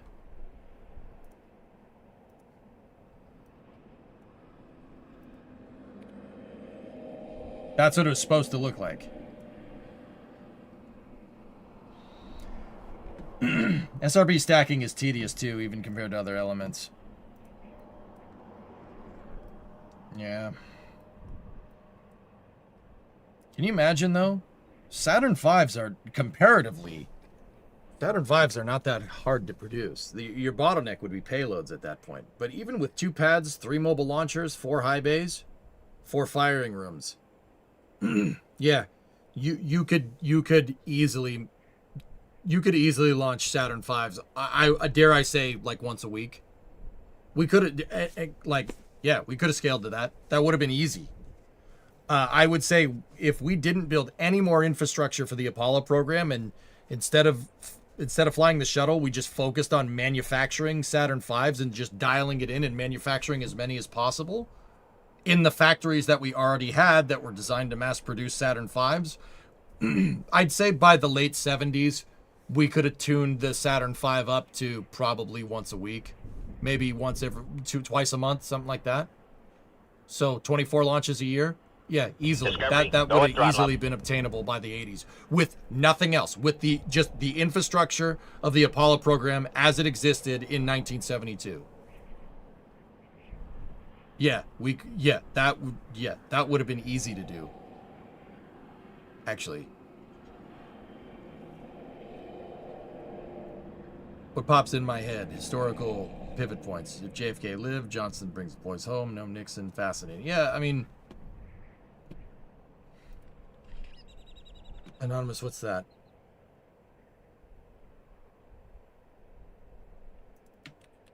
What do we got here? But yeah, interesting dive into launch infrastructure. That's my favorite thing, guys. I love launch infrastructure. That is my favorite thing to talk about. Legitimately, one of the biggest bottlenecks would have been trying to clear the pads for wet dress rehearsals and launches, but you'd lose a day or two at the most. Yeah. Rev, I mean, like... Dude, if you built the original 5-pad design, dude, you could... There's no bottleneck there. There's no bottleneck. You could be rolling one out to the pad that's the furthest north and then using 39A, right? Easy peasy. You're well out of the BDA. You're more than 2.5 miles away. Spreading the pads out, is a good idea. Thanks for this. I didn't know about Titan. Yeah, like if they originally built the 4 pads, yeah, you could do that. Oh man, that would have been so cool, dude. Jeez. Fluffy, you said it already in chat. We were this close to greatness, man. Hey, Beansy. I'm back after like a month. I got grounded. Do you remember me back from Artemis 2? Yeah, of course, dude. I remember everyone. Anybody I have a significant conversation with in chat, I usually remember you, yes. You would have been stationed on the moon in the 80s. Bob, yeah, absolutely.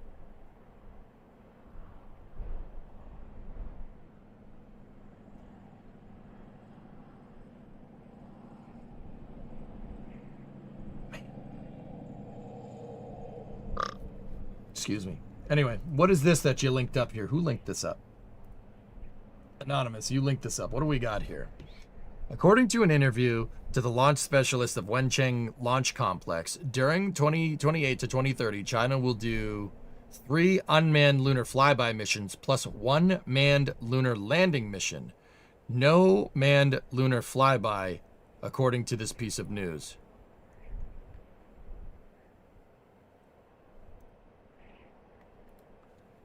To use the word more correctly, it says circling the moon, not flyby.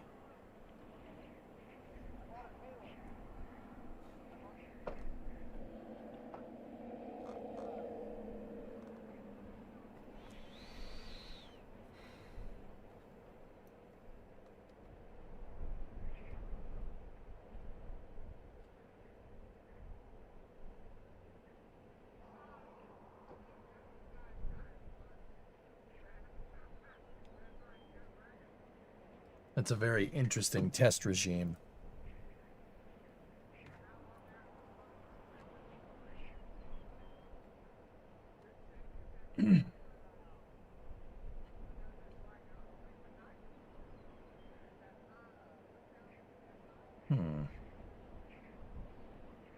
Well, this is Wenchang, Nader. Their Wenchang launch facility is actually on the coast. It's on Hainan Island. Hey, Rosebud. above deserved a contribution. 3 unmanned flybys, though. Wenchang is over here. So, we're in Indochina over here. And Wenchang is up here somewhere.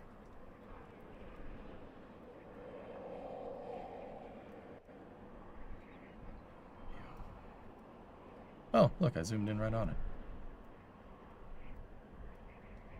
So this is where they launch their Long March 5 rocket, which is their heavy lift vehicle. That's somewhat analogous in function to like Vulcan VC-6.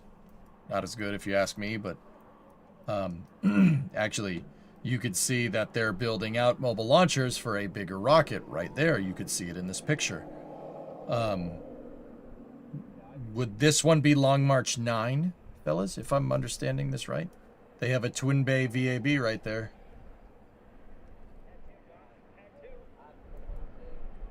And yeah, you can see they're using a railroad.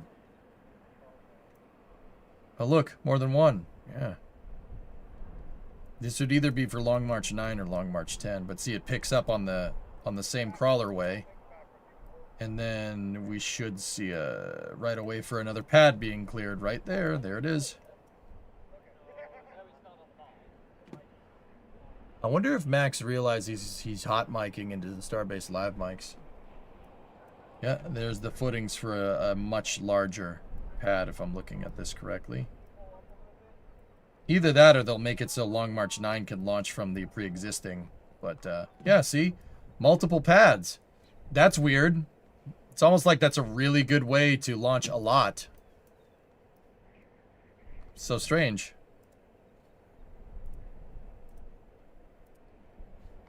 Let's see if we have a more updated picture.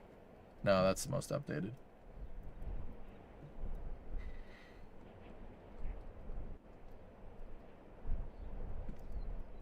Well, judging by that mobile launcher plate, those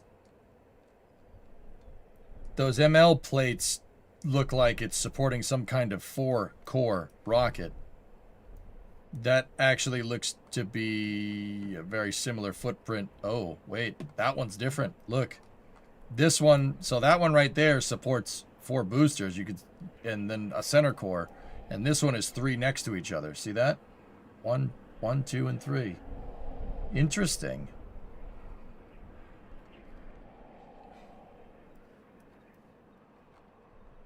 That's a Long March 5 ML right there.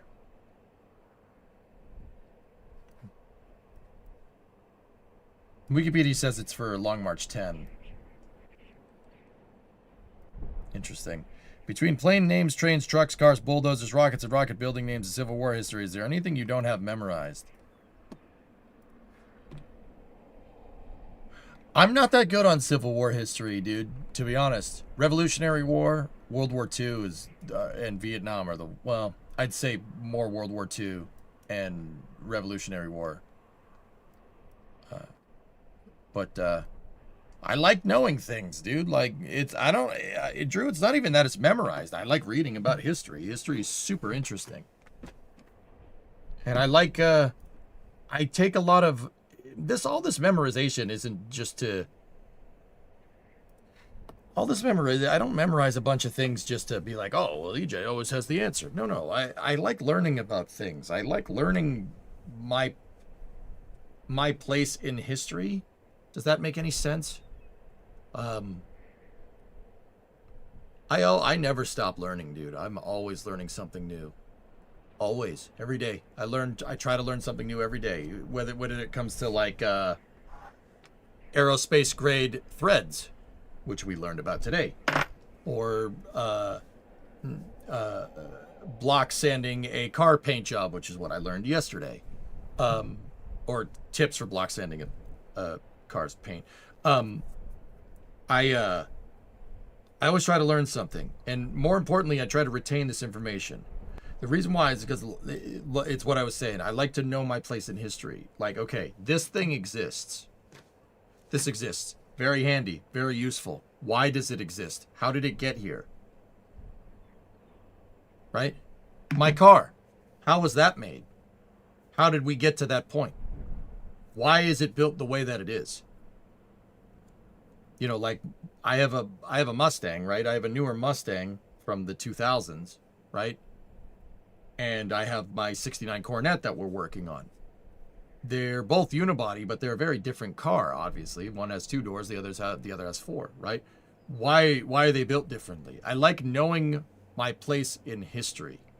You know, like, why does this exist? This is the technology exists. Why did this technology get to this point? I memorize and understand all that.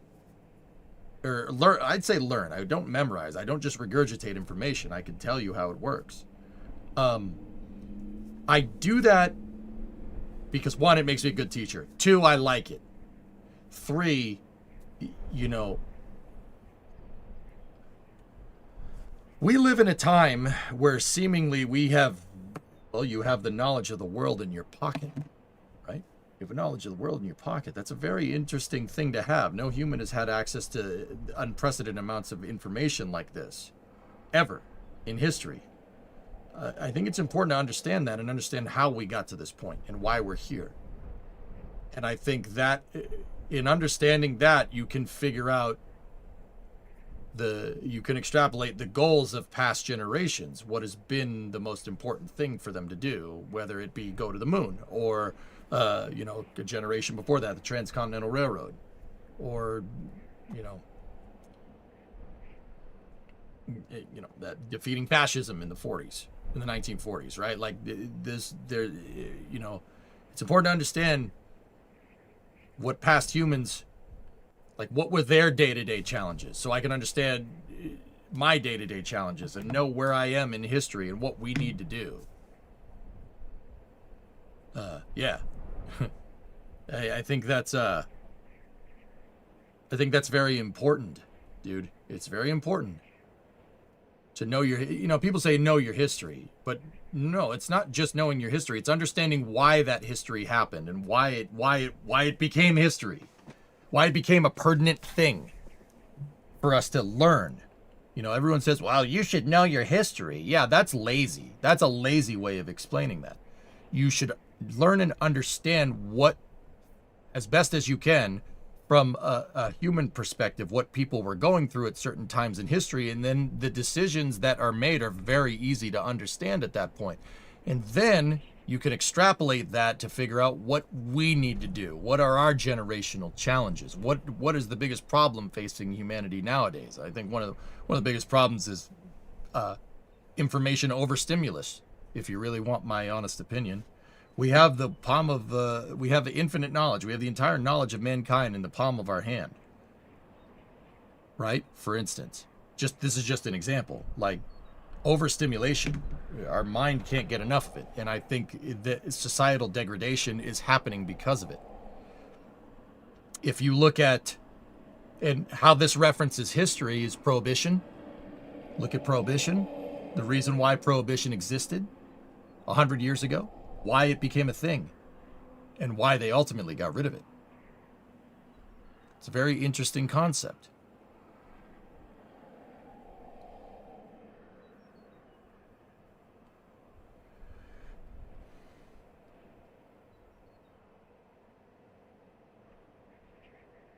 Some people like Orange Man and they don't know how to handle this. Well, Zubdi, I mean, dude, I'm not about to open that can of worms, but there are some people that very much like the president and there are other people that very much don't. What do I don't know. I'm not going to tell you what I think. I don't think that's right for me to say that as a teacher. If I'm going to uphold a mantle of teaching on this stream, my political opinions are irrelevant. You come to your own damn opinion, okay? I'll just tell you what's going on. But that's a very interesting dichotomy nonetheless. It's a very, very interesting thing there. People talk about polarization, right? Polarization is my way is the best, screw you. No, my way is the best, screw you. Driving polarization is moving us apart from each other. There have been times in history where stuff like this has happened. I mean, Rome would be a good example, I think. That would be a fair example. Any history buffs out there? Driving polarization and a caste system that ended up being implemented was that empire's downfall. Just saying.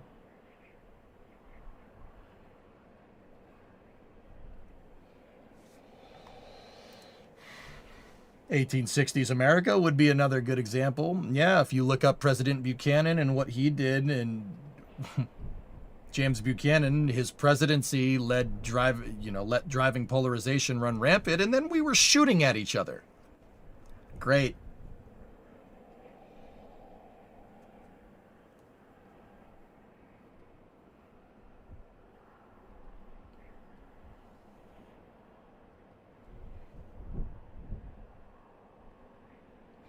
You know, it's something interesting to understand, and that all feeds into why I learn something every day. I don't just say learn something every day to learn something every day and you'll increase your neuroplasticity and you'll get smarter. Huh? No, I don't do stuff like that. I learn stuff every day to understand what's going on in the world and bring context to a frankly chaotic world. Because it's hard to say what you want to do with your life. What do you want to do when you grow up? I don't know. Learning history and stuff will definitely help you figure it out, though.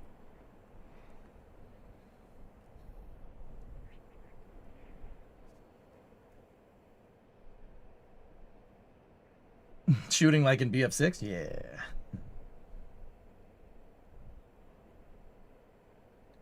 I don't know. Drew, that's why I drive to learn stuff. I try to understand. I try to have my finger on the pulse of what history is being written now. I don't know. Just that and the stuff that I like, bulldozers, rockets, trains, they're really cool. Like, I like those. Like, cars. I think it's cool. Like, they're cool, they're fun, they're neat, you know.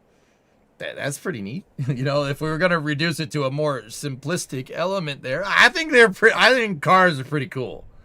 I like being in an old car and putting my foot on the gas and hearing brum brum noises and then getting accelerated. Like, I think that is fun. That is a really cool thing to do in the proper closed course environment where you are not threatening yourself or anybody else, so law enforcement doesn't get angry at you, right?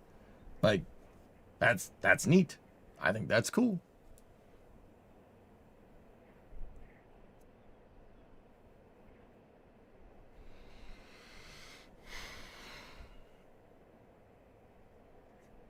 It is sad that those who fail to learn from history are doomed to repeat it. Well, SCJ, here's the thing. I don't like saying that. I don't like saying that.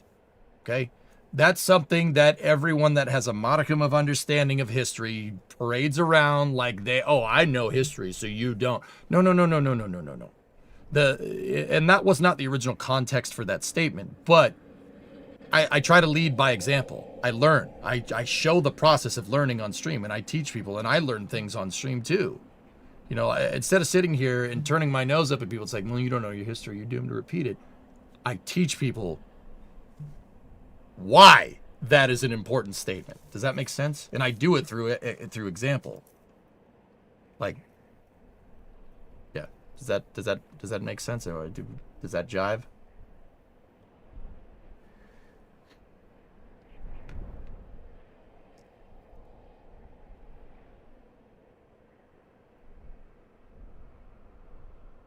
The best part of the fall of Rome is that its end in the West is mostly Justinian propaganda. Early 6th century Europeans still considered themselves part of Rome under Theodoric.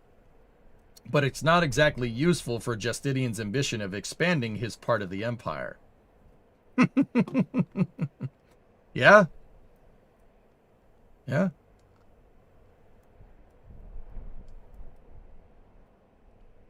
That's right, Nader.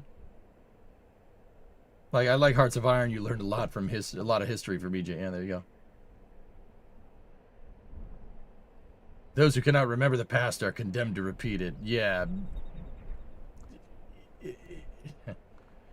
The quote, clarifying the quote verbatim, Alan, isn't really what I'm getting at. In fact, doing that is doing the opposite of what I've been trying to explain. You know, yeah. It's not, I don't just memorize things. I learn and I understand things. Learning and understanding is super important, or else you're just regurgitating information. That freaking Wikipedia does that.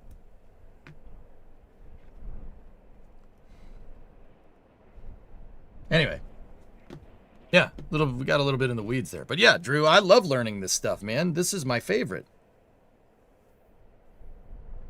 Telling your political affiliation is also a pointless way to lose half your audience. Yeah, Ash, that's another thing, dude. That is not, believe it or not, that's not the reason why I don't talk to you about my political views at all. Teaching is more important to me, if that makes any sense. If I'm going to be a teacher, and I'm going to teach people about rocket science, I'm going to teach people how to think and how to understand things, having a polarizing opinion from somebody that's teaching you is I don't think that makes a good teacher. That is the most important reason why I don't discuss politics. I've had that rule since the stream began.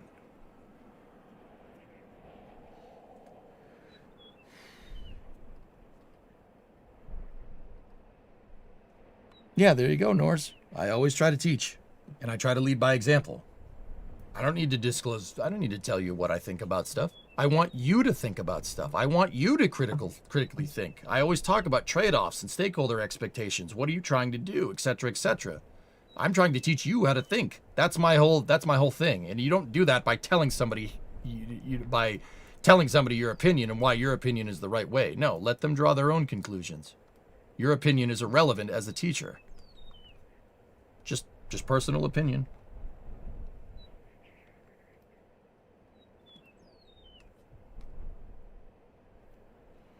Thanks, Alkanost. I try. If I'm going to sit here and say I'm a STEM educator, telling you my political opinion is not going to make that any better. Yeah, that's not a good idea. I don't do it just because, I'm going to lose half my audience. No. That's not the reason why I don't talk about it. I don't talk about it because I want to teach you.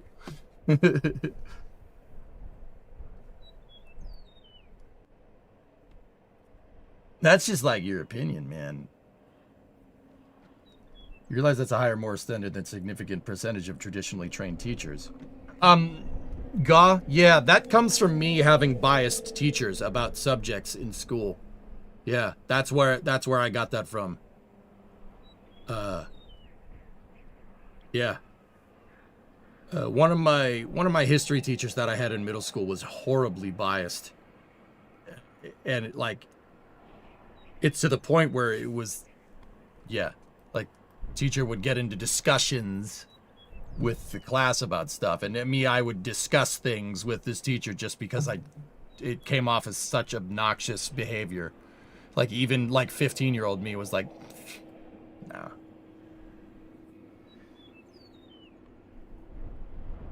Yeah, by builder, we don't need any of that crap. In fact, I would say that if you're a part of that polarization, right, maybe check yourself before you wreck yourself, right? If I disagree with somebody politically, dude, I don't want to sit there and tell them they're wrong. I want to learn what they're about. I want to learn their experiences and learn how they came to that conclusion to see if I can, maybe we could get, the ball rolling and have some type of discussion, but I wouldn't do that here,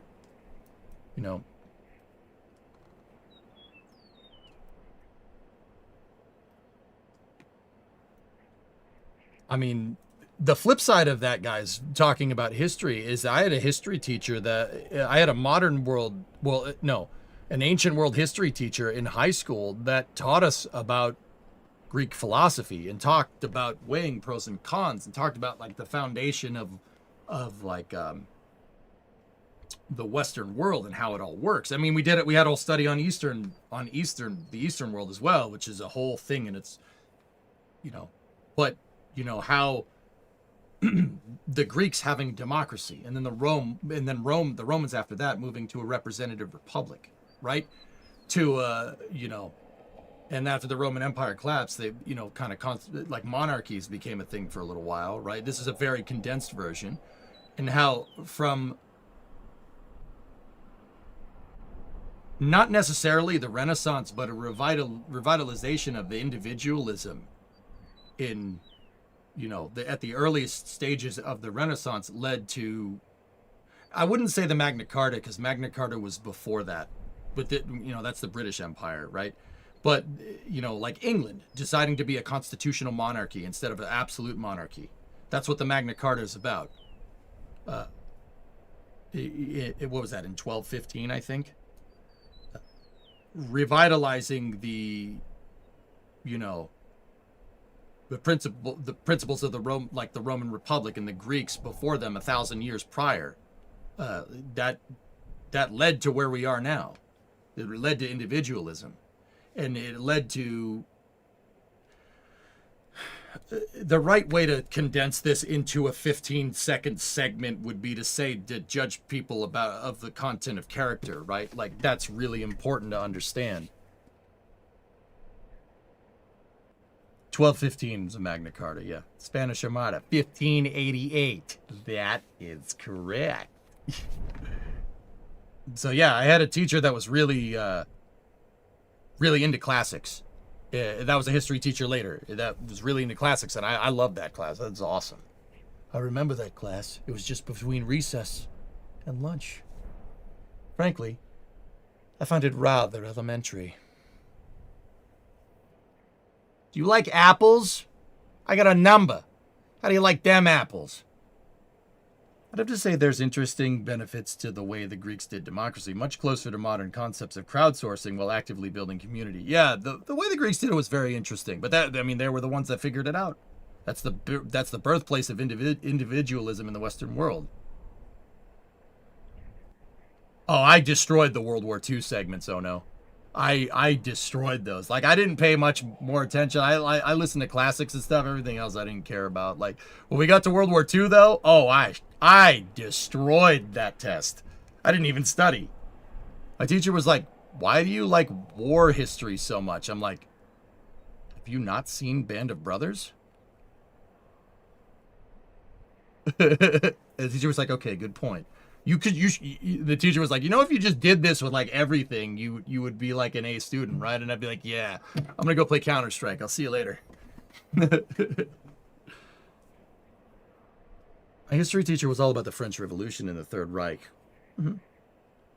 I mean, well, Leon, I know it's like, it's very interesting how that whole thing kicked off. Very interesting. I could read about it for days, weeks, months. You know, I mean, World War I, Kaiser abdication, Treaty of Versailles, right? Weimar Republic. And then in 33, when Hindenburg abolished the... what did he abolish? What the hell is it called? The Reichstag? Well, the Reichstag fire, and then he abdicated to Hitler, etc., etc. That's super interesting. Super interesting bit of history. Very violent. Uncool. Don't like that part, but once again, got to learn the good with the bad. It's important. Yeah, the French Revolution was not... It got pretty bloody pretty quickly. That's not necessarily... I don't know that much about that, but yeah, still interesting stuff, dude. Rarest, you minored in World War II history in college. World War II is awesome, dude. It's just such an interesting point in human history. Like, very, very bloody. Very bloody. Well, it's here's you have a friend that you didn't literally know that Drew dropped the atom bomb.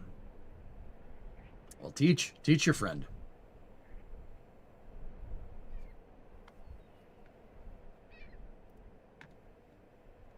Hindenburg appoints Hitler, Reichstag fire, new unfree election, Reichstag dissolves, Hindenburg dies in office while effectively powerless in 34. That's it, Darker. Yeah, you got it. You got it.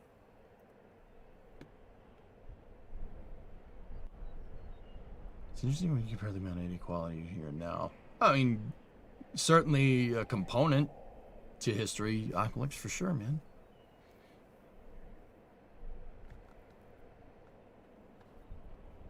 You actually had a class in high school that was U.S. military history, taught by a Vietnam vet intelligence officer. Oh, that's awesome. My math teacher was a Nam vet. Yeah. Yeah, he made me like math, which was not an easy thing to make 16-year-old EJ to like. Yeah, he made me like math. He was, he worked on an artillery pit. Figuring out, he was doing calculus on the fly to figure out where to get the shell, like where to point the gun to get the shells to land where they wanted them to land. This guy was just sitting there in an artillery pit, just doing the calculus out, like, all right, point it that way, point it up, launch it that way, shoot 3 volleys over there, you know? And I was like, wait a minute, Wait a minute. This is, keep in mind, this is 16-year-old me. I'm like, you can use math to, like, blow stuff up more efficiently? And he's like, yeah. I was like, oh. Tell me more about this math stuff, Mr. Mathematician Man. You know? Oh, shoot. One of your dad's friends was in Vietnam and the platoon had 500 men. That's awful, but yes. Name the U.S. military's bloodiest battle. I do believe it's Gettysburg, but that sounds too easy, Hellfish. Are we talking about, like, per capita bloodiest? Or, like, just total overall, just absolute horrificness? Yeah, Hawks, does that... I mean, it tracks, right? Overall.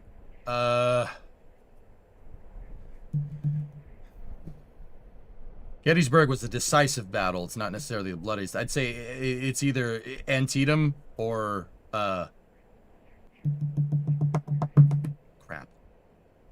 I forget the other name. Later. Sherman's march to Charleston, perhaps. I mean, Okinawa was pretty bad. We lost 6,000 Marines taking that freaking stupid rock. Or that's Iwo Jima. Okinawa was even worse. I don't know. You tell me. I probably know. I probably know when you say it. I'm going to be like, missed it by that much. Use our Argonne offensive in World War I. 90,000. He also had a science elective called Aviation. Our final exam was to take the FAA PPL written exam. Teacher was a Korean War era Air Force veteran, F-86 pilot. Cool. Cool. Yeah, World War I was gross. Interesting. Your 16-year-old still lives in my 72-year-old's mind. Yeah. Math. Stalingrad was... not... U.S. forces weren't at Stalingrad, Nors. That was the Germans. The German 6th Army. And then... what was the name of the Soviet army there? It was commanded by Georgy Zhukov. The entire German 6th Army got eradicated. Like, an entire army. Yeah, because moron chose to leave them there. Because the Germans tried to hold Stalingrad in 1942, and the reason why they did it is because Hitler wanted Germany to occupy the city with Stalin's name in it. What a dumbass. I mean, yeah, just sack the entire 6th Army, whatever. It's fine. I'm sure that won't result in your resounding loss of the entire... oh, wait, yeah, it did. Stalingrad's brutal, dude. If you have a weak stomach, do not read about it. I'm not even... I mean, you can if you want. Like, it's gross.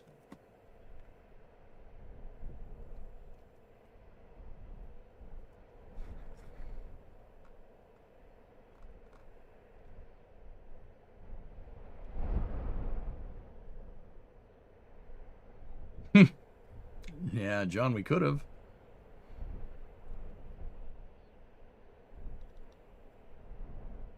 Yeah, Stalingrad had little to no strategic value. He just, seriously, he kept it. They tried to hold it because it had Stalin's name in it. Because it'd be like, I got your city, bud. Look at this.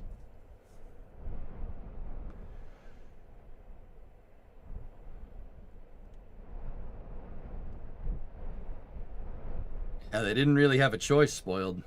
Barbarians at the gates, man.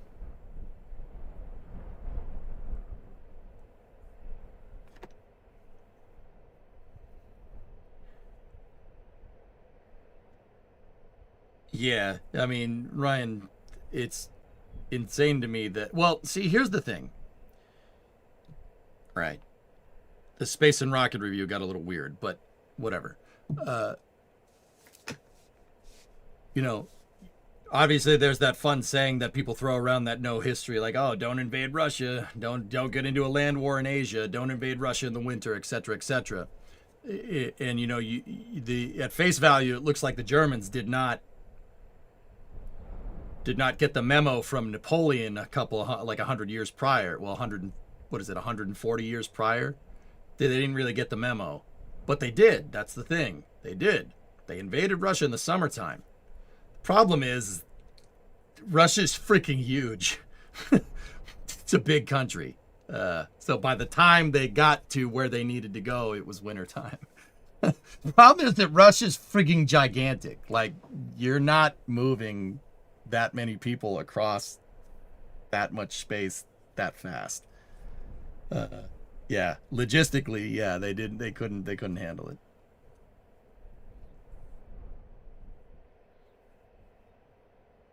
Yeah, Bob, yeah. Hawks, what do you got? Totally unrelated. Well, we're kind of in the weeds, dude, but I'm kind of just having a good time with you guys. It's Friday night. It's just chill. Totally unrelated, but I'll forget otherwise. I know you're aware of Children of a Dead Earth. I know the game, yes. Have you heard of Deep Field KSP, like building real-time PvP Children of the Dead Earth with near future tech and orbital mechanics? Somebody's told me about that, Hawks. It may have been you, but I'm aware of that game. I have not looked into it at all. I know it exists, though. What's your favorite plane to be in World War II? It depends on what we're doing, Ryan. What are we talking about here? Single-seater plane? Are we talking a bomber? Twin-seat fighter? The fact that Russia had near no paved roads. I mean, that was... The interesting thing about that, John, is that that's their excuse for not... Even, like, throughout the Cold War, that was their excuse for not building a highway system. Because it would make them easier to invade. That's why it's all dirt roads. It's still all dirt roads. Well, not so much nowadays, but you get the idea. It's a long way off, but it looks promising, yeah. Ryan, we're talking a single-seater. P-38. P-38 Lightning. They have trains, though. They have trains that use a different gauge as the rest of the world. That is not by accident. The Russians use broad gauge. It's 1,500 millimeter. The Germans, all of Western Europe, basically North America, we use Stevenson gauge, which is 1435 millimeter. See? And you guys thought I just had this stuff memorized. No, that's what I mean. Why do the Russians use broad gauge? Well, that's why. That's one of the reasons. They do everything just a slight bit different, so if somebody goes and invades them, well, that was the plan during the Cold War. Nowadays, I don't know what the heck's going on over there. But during the Cold War, they did everything just a little bit different, like using metric.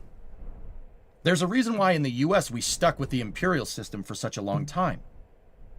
Even well into the 90s, nothing was metric. Everything was still imperial. Because if somebody captures your stuff, they're going to look at it and go, what the hell is 3/8 of an inch? I have no idea what that is. Smart. There's little idiosyncrasies like that all throughout the Cold War that make perfect sense when you think about it in context. You think the average Russian knows what the hell an inch is during the Cold War? And yet 5.56. It's 223, all right? I mean, it's not, but you get the idea.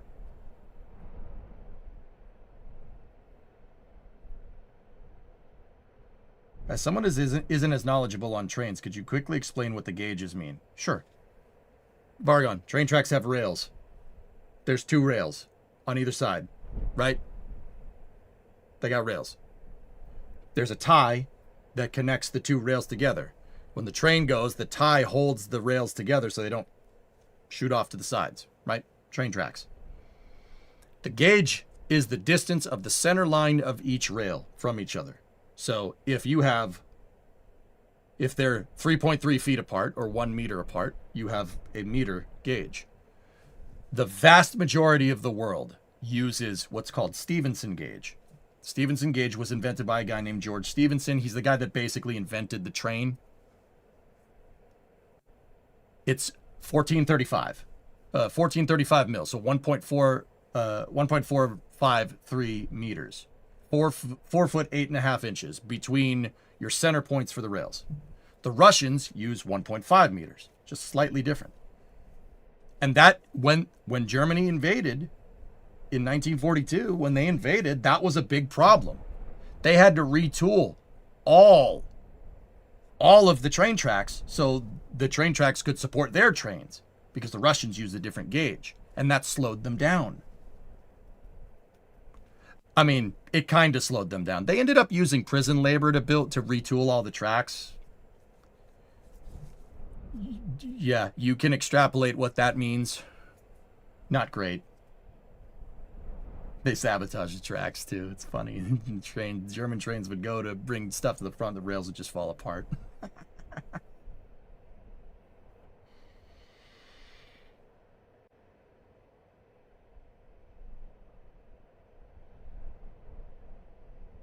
Germany and Zoll inch was used in medieval times. Yeah, well,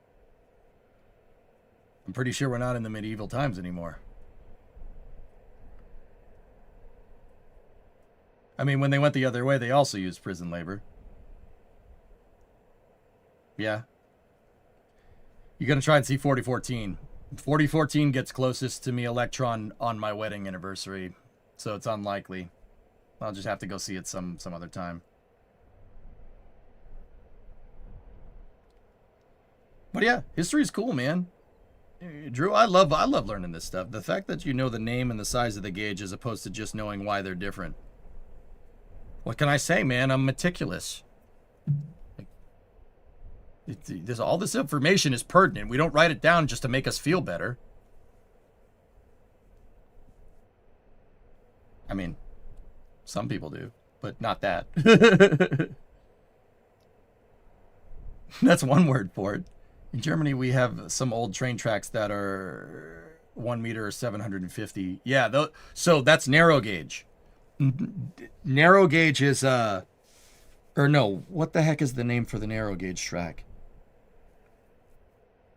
I knew it. I forgot. I think it's just called narrow gauge.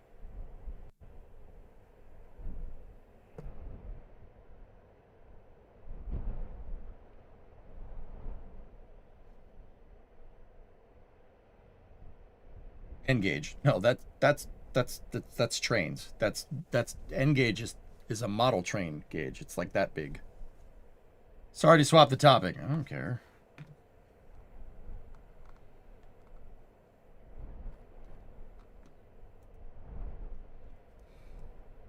Weird question. What do you see aerospace being in 10 to 30 to 50 years from now? 50 years from now, I hope we have a city on the moon and possibly an outpost on...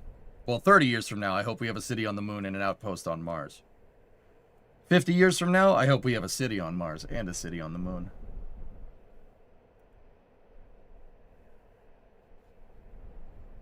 Sajid, just bought your tickets for the Starship launch. We'll be watching from a boat. Nice.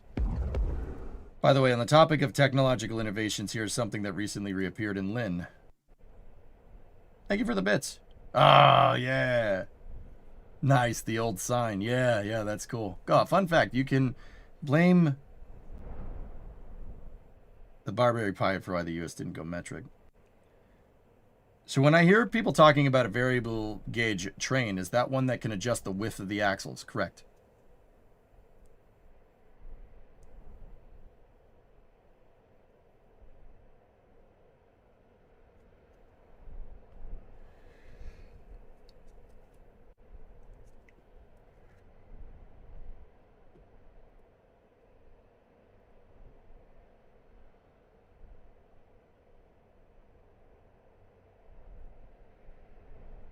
Oh, yeah.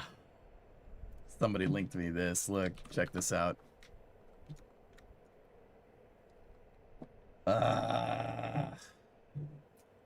Should have done that, dude. That would have been sick.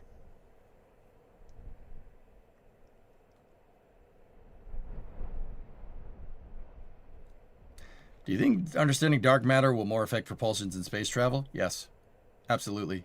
The work that CERN does in that area is, yeah, that could be useful.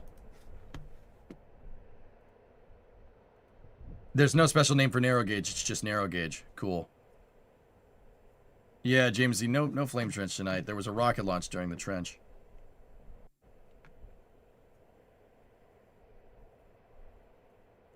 But yeah, Drew, I like knowing stuff and I like teaching you guys stuff. There's so much interesting stuff out there, dude. There's a whole world of interesting things. Like just super cool stuff from like train gauges to jet engines to rockets. Like there's cars. It's all cool, man. There's so much cool stuff.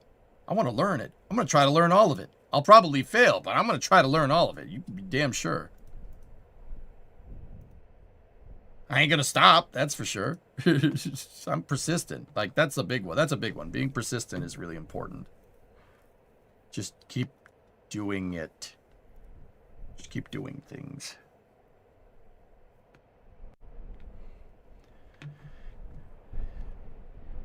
Another weird question. Okay. Why can't 5-segment SRBs be parachuted down? They probably could, but you'd have to redesign the parachutes. Yeah, they probably could. But if they switch to the Bolle boosters, cousin, they're not going... the composite casing SRBs will give you higher TWR, and SLS will have an increased throw weight, but composite casing SRBs cannot be reused.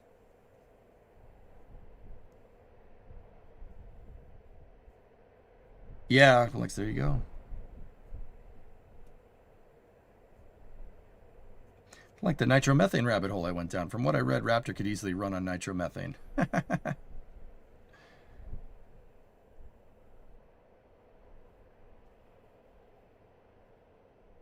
Actually gotten curious about N-Gauge on and off.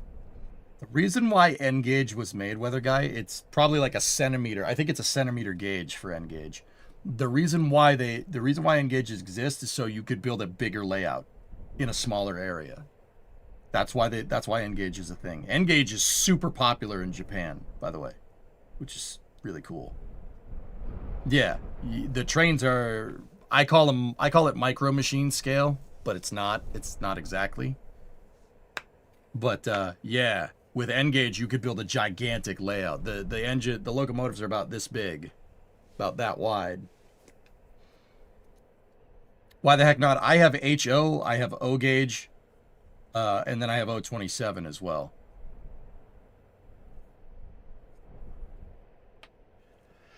Hey, Dad.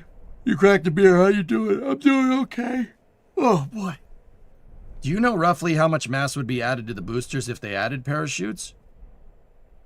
Oh, I have no idea, dude.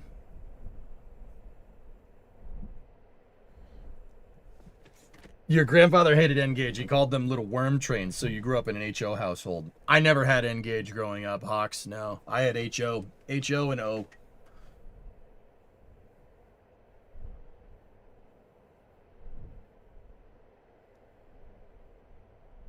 I do have an S-Gauge train. It's at my parents' house, guys. It's an S-Gauge from 1958.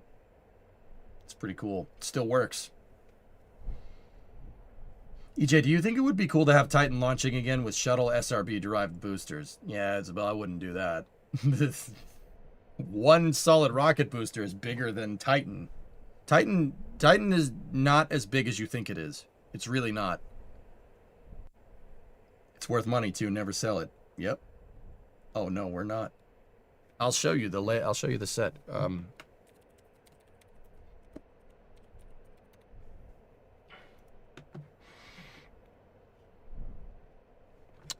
There it is.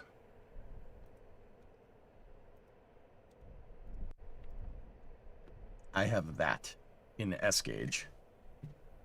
And it works too.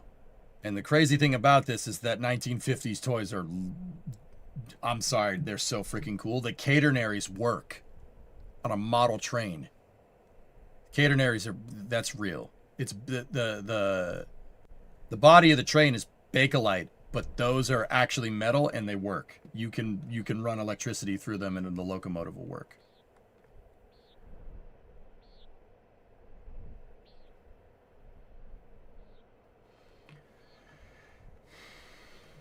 You got your dad's baseball collection and one of them is signed by Billy Williams. Nice. Nice. My dad has Roger Clemens rookie card. That's worth something. that's worth something. I think that's worth something. Yeah, I think it's worth something.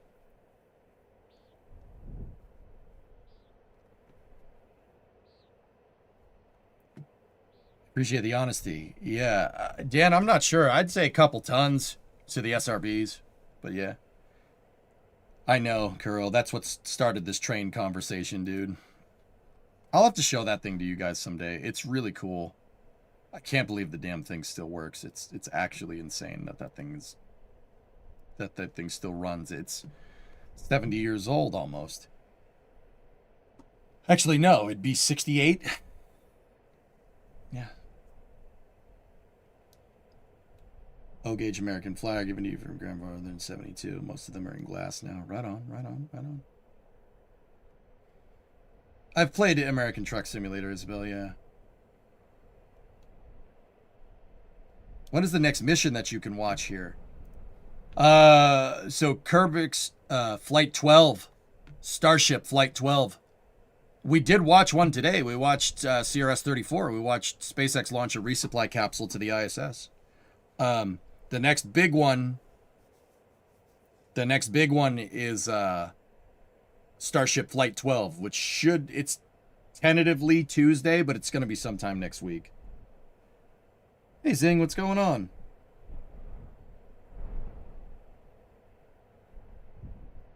Once you get the garage open up, you should set up some trains. Be interesting streams you see you build out the terrain. How about we get a G-scale train and make the train run, make a layout that runs between the garage and the house? That'd be kind of cool.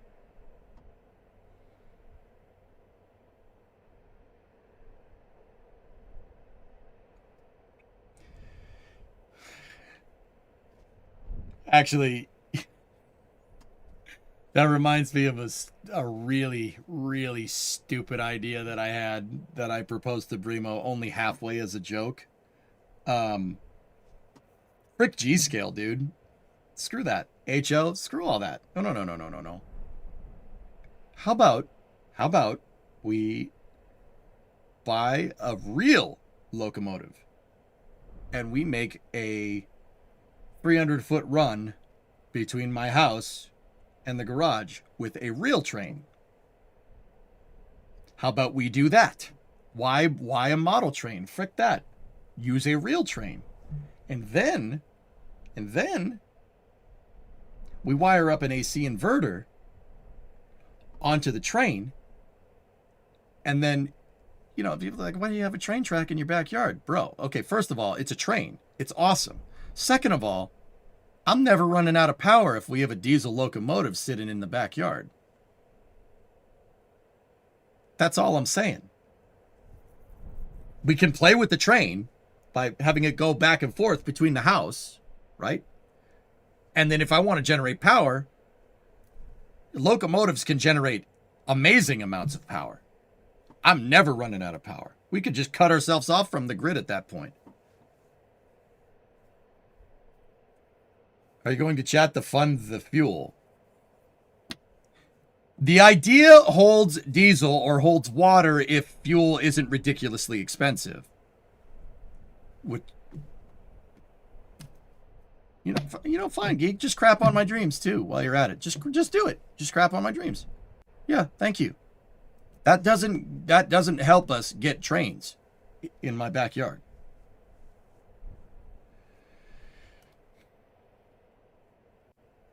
Like, seriously, an F40, get an F40 PH, bring an F40 PH and have it in the backyard and have like maybe 300 feet of rail. Every once in a while, you run it back and forth.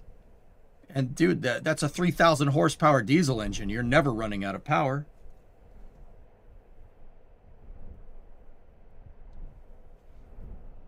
Don't mind me just telling the secret Discord that we have for torturing you with monetary gifts.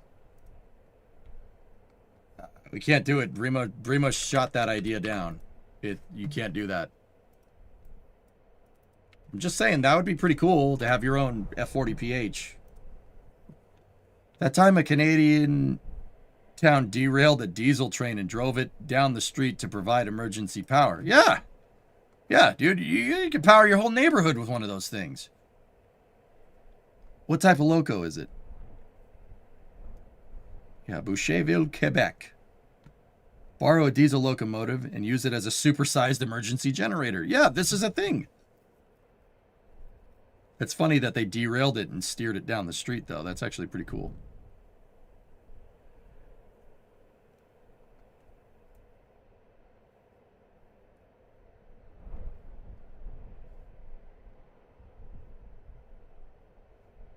We'd need one hell of an AC inverter, but you could. It's not like they don't make those. See, if Canada did it, so could you. Have you seen this? The T1 Trust. Yep, absolutely.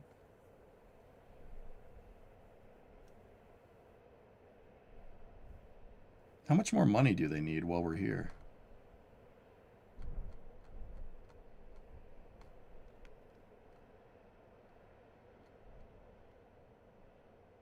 They're 60% complete to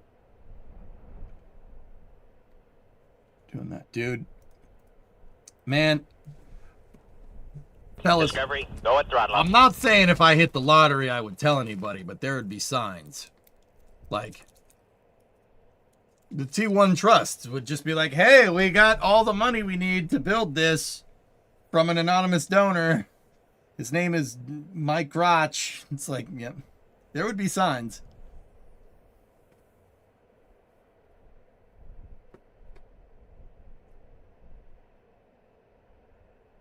There's a GE shop for rebuilding locomotives in my county. Yeah, it's in Erie. I know where that is, y'all. I know the exact place you're talking about.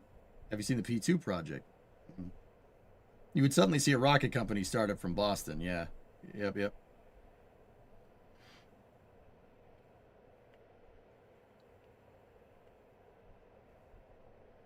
And then, for some random reason, all of Union Pacific's big boys would be bought and returned to, running condition. Be the weirdest thing. Not Erie, Grove City.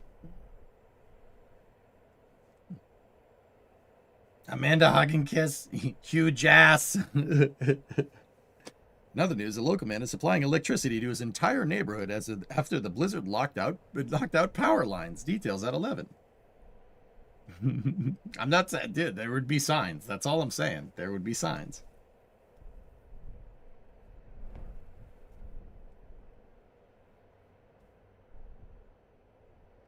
Yeah, it's, like Battleship New Jersey would just be like, oh, we have enough money to restore the entire battleship. That's weird. Like, you just see weird stuff happening like that all of a sudden.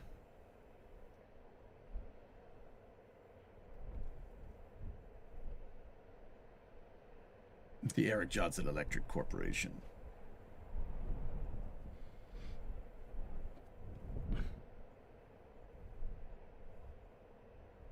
They can't run the boilers, sadly.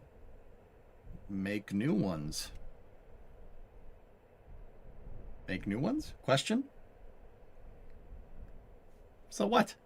Make new ones.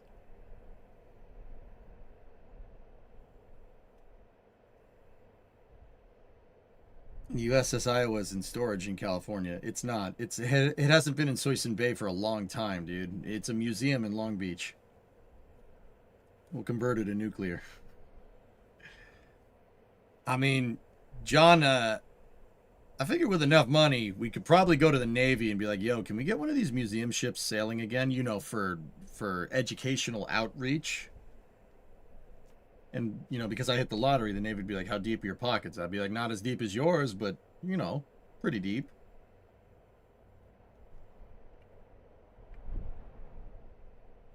You got a Raptor engine here for EJ, just need a signature.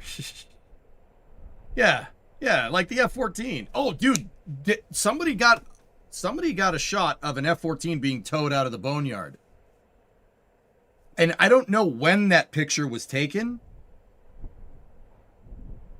but somebody did get a picture of it.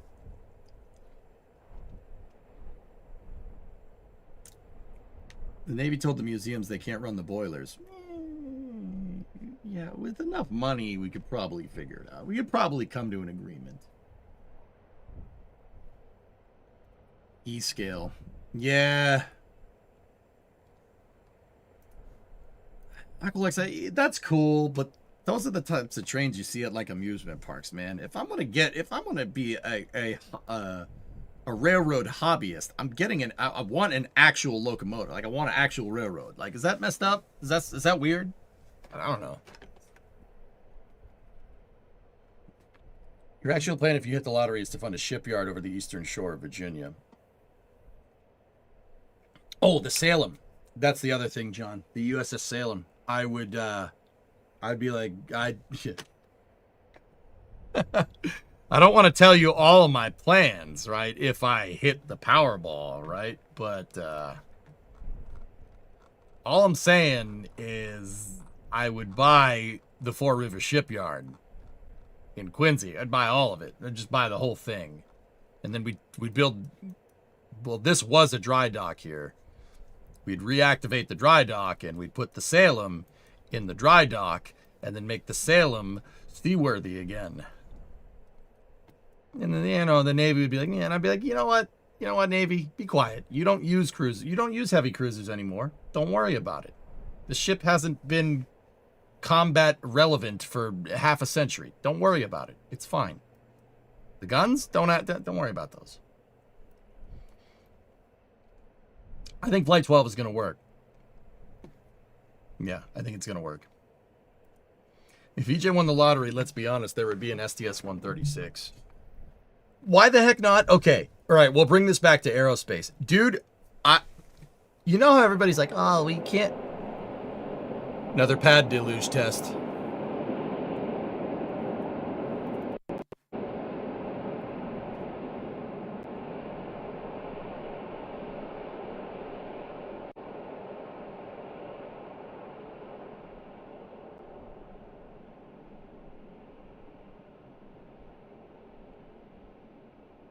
Yeah, Rares, you guys keep saying the Navy won't allow this. The Navy won't allow this. If you give the Navy enough money, they'll allow whatever the hell you want.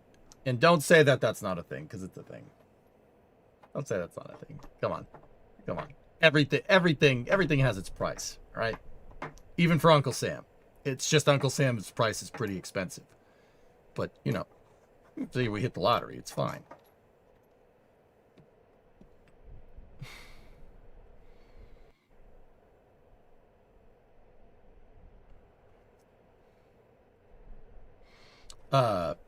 So yeah, pad deluge went off at on Starbase Live. What was I saying? Please buy a big gun vessel and use it for raising public morale. Salem is a great candidate for it. That's all I'm saying.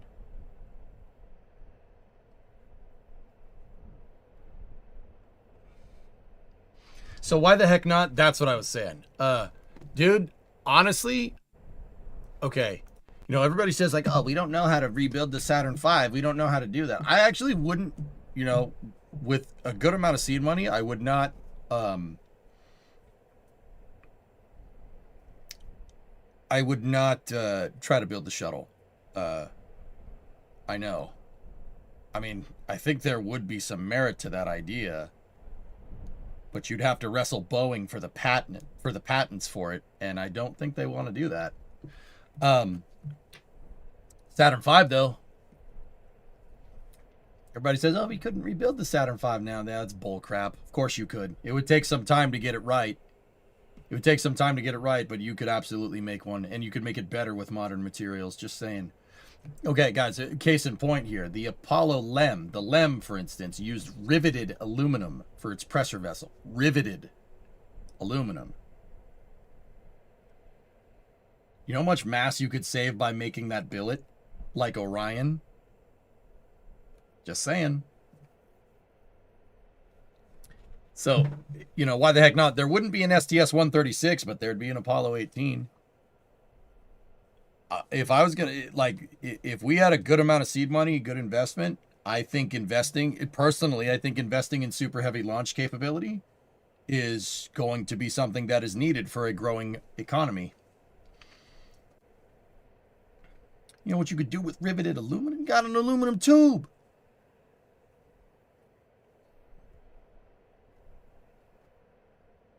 They should build a massive water slide instead of slide wire baskets for Starship. So, I mean, I think that, manufacturing a 10-meter core and, building something analogous to an F1 engine using Carolocks now with modern manufacturing, it would take some time, but you'd be able to figure that out. Restart Saturn V production.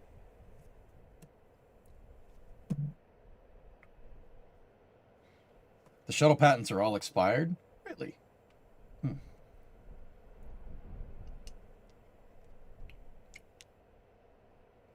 Yeah, modern avionics package.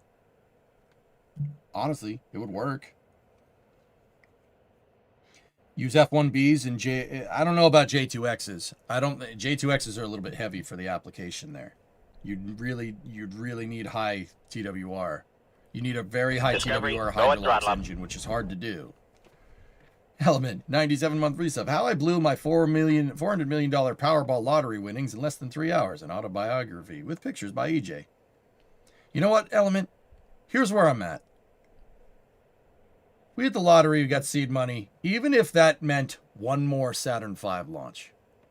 That's one more Saturn V launch than we had before. And I'd probably just go back to streaming.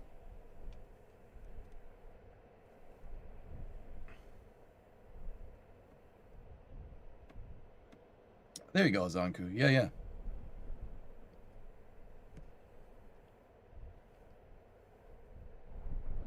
Please tell that weight it measured in newtons. What? What are you guys talking about over there? What about a modernized Methalox RDE Venture Star? Let's start with the Saturn V. Aqualex. I'd start with the Saturn 1 if you really want to know.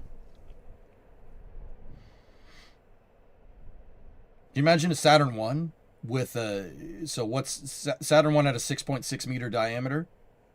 And instead of the S1B being a bunch of fuel tanks all kind of cobbled together, right? A 6.6 meter billet orthogrid stir welded application. And then two F1Bs in the first stage. Just saying. That could be useful. Catch is you have to build the CSM in your garage. The CSM wouldn't fit in my garage. More importantly, we get to see a Saturn V launch. Yeah, exactly.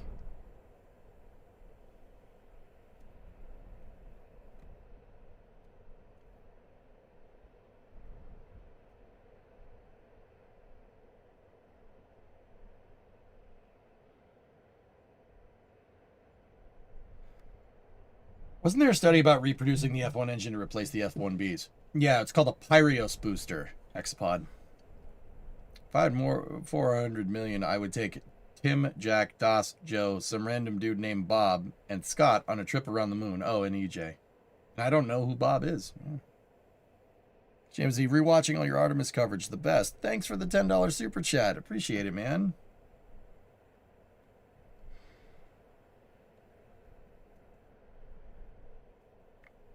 Yeah, guys, I if you really want my honest opinion, I really don't think it would be...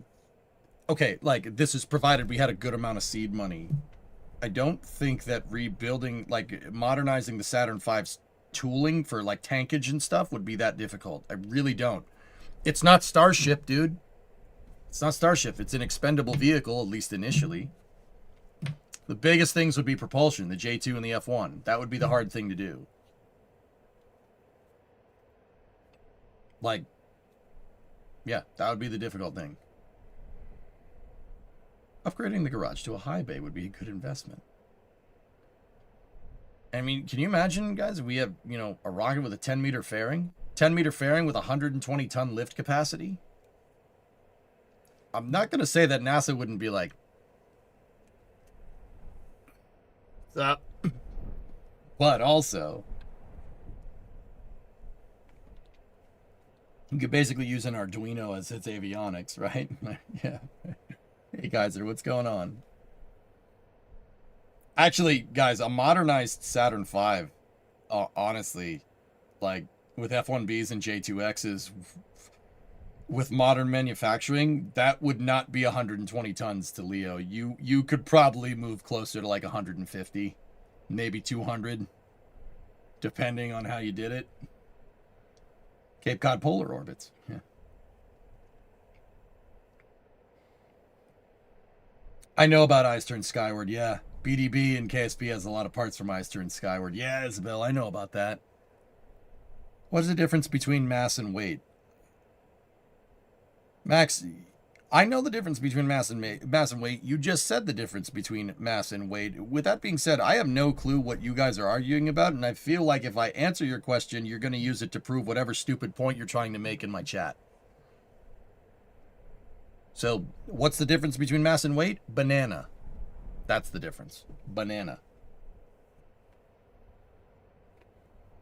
Would you at least make the 1B reusable? Not initially, Fluffy. Expendable in its initial form. And then move to reuse later. 200 tons to the moons would be scary. Well, Walleon, if we're pulling 150 tons to low Earth orbit, we could, and we had an S4B, right? Modernized S4B, we're probably looking at about 50 to 60 tons translunar injection. So you could make a much bigger, you could have a much bigger lander.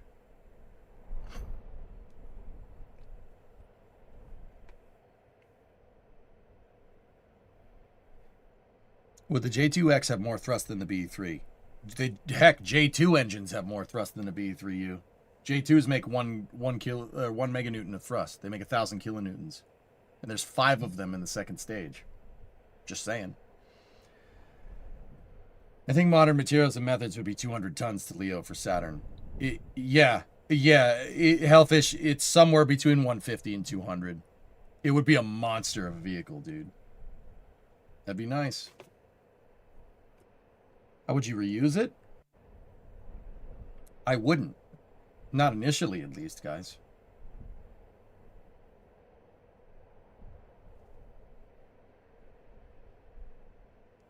Yeah, I wouldn't. I wouldn't reuse it. Saturn V was not designed to be reused. There were ways that they were thinking about doing it. I'd probably look into that, but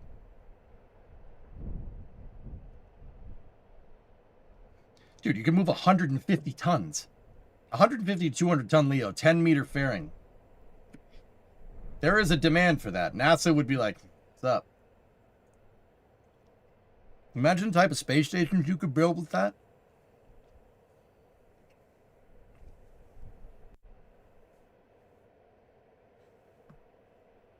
Then put 2 5-segment boosters on it and make cursed Saturn Launch System 5. Yeah, I'm not doing that.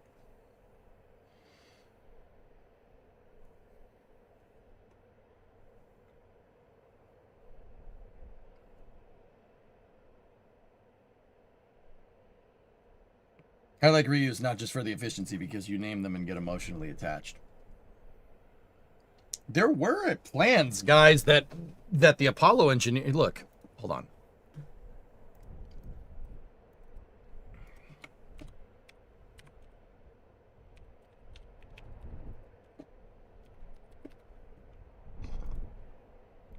There were plans for making reusable S1Cs. They were just plans, though. They never really...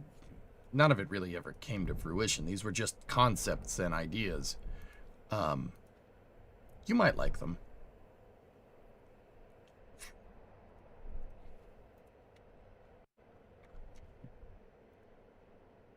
How's that one? That one's pretty cool.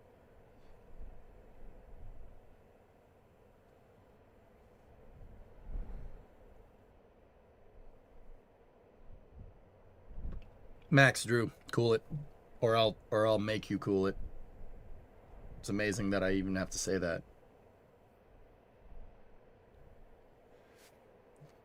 Yeah, there were concepts. I wouldn't want the flyback S1C, to be honest with you. I mean, you could do that, but you're losing so much payload capacity with the stupid wings. I wouldn't want that. The other... What I would want is this right here. So there was another version of the S1C that was reusable right here. This is what I'd want.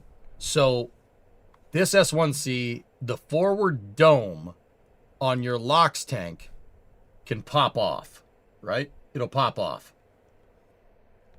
And what happens is the chutes will slow you down to a certain extent. And when this thing hits the water, water will get forced into the LOX tank, right? It'll get forced into the LOX tank and compress all the air that gets caught and trapped in it. And that will cushion your landing. And it works, the whole thing works like a gigantic hydropneumatic shock absorber. And that makes it so your engines never go into the water.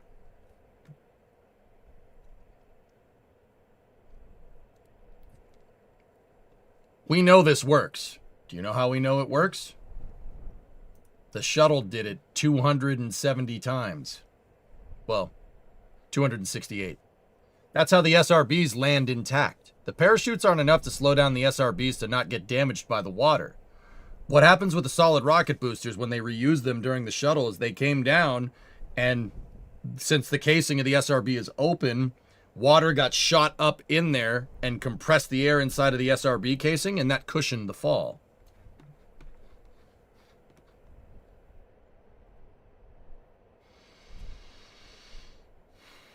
How are they planning on getting the stage to enter dome first and not engine first? Parachutes and speed brakes on the wings.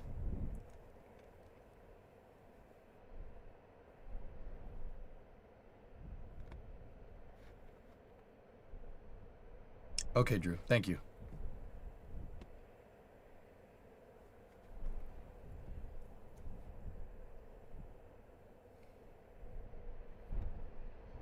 Yeah. It gets you your propulsion back. And, you know, the way I see it, guys, is that this is not going to be like... It wouldn't be like Starship. We're not launching every hour here. All right? That type of reuse is favored for, you know, maybe launching like once a month. You know, 4 or 5 engine sections. So it's kind of like smart reuse almost. But flyback boosters would be cool too. But if I was going to do this, you know, Saturn V reuse idea thing, or Saturn V idea, I would not make it reusable. Not the first time around.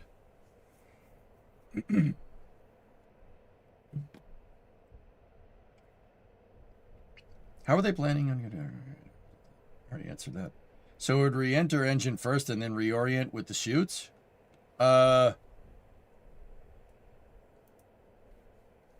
No, the speed brakes.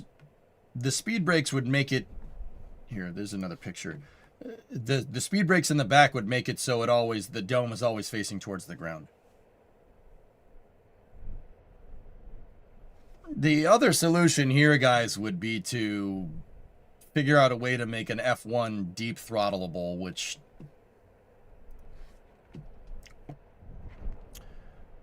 and then make it do a Falcon 9, which would be a little bit difficult to do. Yeah, F1 engines don't really like throttling. The Saturn V engines really just... The F1 engines really have 2 settings, on and off, and that's about it. Yeah, and even when they're on, they had combustion instability, yeah. But I think that you could figure that out. I honestly don't think that's an insurmountable problem, Shaw. How would the fins not disintegrate on re-entry? Well, okay. So you guys know how Super Heavy doesn't fly very far. It just has, you know, really very high amount of thrust. The S2 on the Saturn V is doing the majority of your work. The S1 does not go that far down range. That's why Jeff Bezos was able to go and get the engines, because the thing didn't go that far down range. And it still landed on the shelf, like in relatively shallow waters. You know, it's not like way out in the Atlantic somewhere, you know.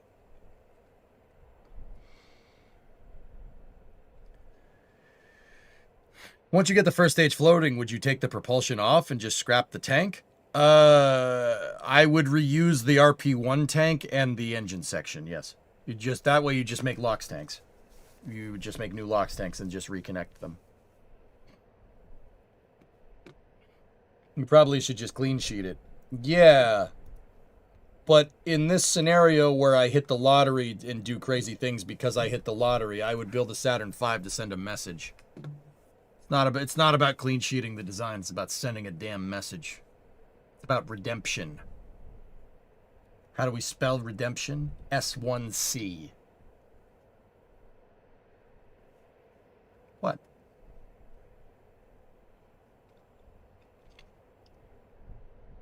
What's the easiest throttleable rocket engine?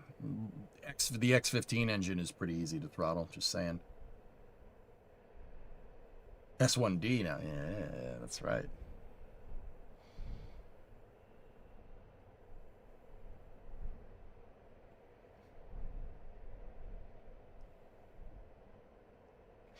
The other thing, so another thing that I was thinking about, guys, is that you could,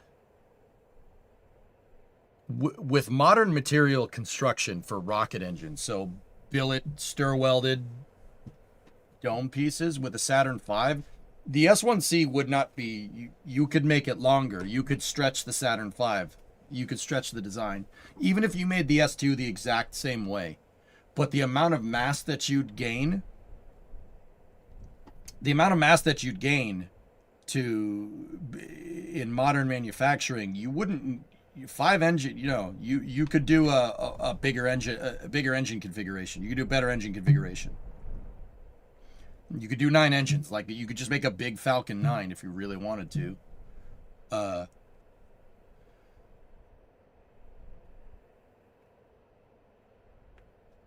You could just do a big one. You could stretch the first stage to the point where you could put grid fins on it. Inner stage would be a little bit difficult to make work, but it's possible. You could do it.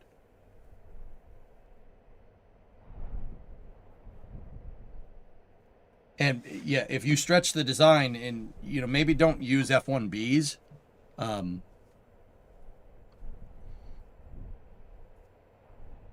Let me just think here for a second. What would be a good way to do this?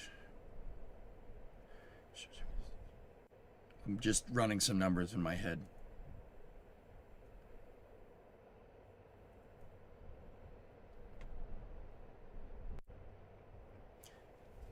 Yeah, that'd work. You take... What I would do is run a 9-engine configuration, like Falcon, but these engines would be 4 meganewton engines. So by lowering the thrust rating and making the engine smaller, you should be able to introduce a little bit more throttle ability into the design. Instead of using just 5 big old engines that just yeet out a crazy amount of power. And then with modern tank manufacturing techniques, you could just make big Falcon 9, make a 10-meter diameter Falcon 9, and put an S2 on top of it. Yeah, that would work. Ish. I'm saying that like it's some easy thing to do, but if you downrate the engines, you don't use something like the F1B. You downrate the engines and you make 9 Carolox engines that are just open cycle gas generator pintle injected, like just a big Merlin engine. It'd be just a gigantic Merlin engine that makes 4 meganewtons of thrust per. Have 9 of them. Yeah, that'd do it. And then you could stretch the first stage. And then just make it boost back and land. I say that like it's easy. It's not easy to do any of that. But, that would give you your reusable.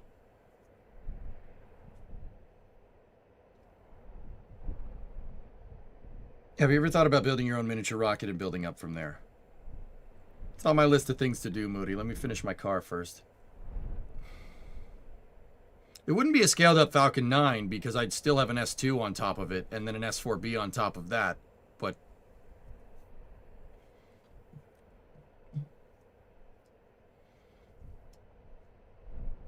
it'd be cool. We could do that. Yeah, that'd be pretty sick.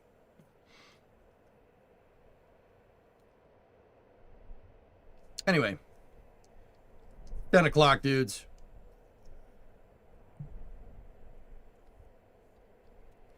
I mean, now I'm thinking about what changes would I make to the S2. I mean, the S2, not much. You could save some mass for it, but it wouldn't be that changed. You know.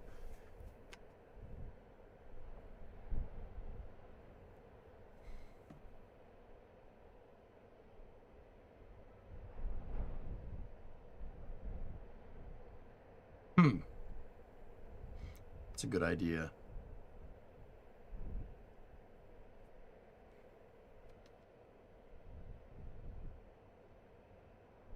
Hey, Ruan, what's up, dude? A 9-engine SLS, yeah. So what I was just thinking, guys, is that, you know, if we're going to do this whole thing, right? We're going to do this whole thing. With the S2, with your second stage, remember how I said the S1C would have like a 4 meganewton Carolox engine, right? What might not be the stupidest idea would be to have a geared turbo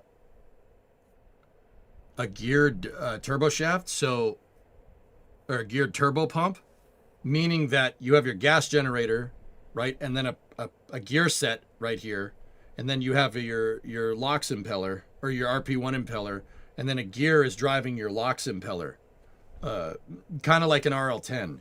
If you did that with a gas generator, a geared gas generator design, you could do something like the LR87. The Titan LR87 is one of the only rocket engines that could because it uses gears to drive the turbines. All you got to do is change the gear ratio to get different feed rates for different propellants, right? What you could do, right, is that 4 meganewton first stage engine that's using Carolox with a geared gas turbine, right, with a geared turbo shaft. You could use it to make your second stage engines as well. And you could make your second stage engine run off different propellants. So you could have one assembly line basically making 2 sets of nozzles, right? You have 2 different nozzles, and then 2 different gear sets. One's for Hydrolox, one's for Carolox. And then just have a vacuum optimized nozzle around that entire design. Jay, thanks for all the streams. Yeah, no problem.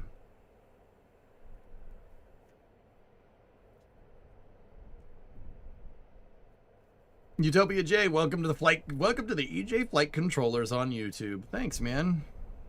Do they use CVT transmissions to change ratios? No, it's just a straight 1-to-1, not 1-to-1. It's just a straight gear to gear. There's no CVT. Rocket engines spin way too fast for a CVT. But a helical cut beveled gear, that'll work. It works on the RL10. It works great. Worked on the LR87 and the LR91. I'd probably do that just to keep engine design simple between the first and second stage motors.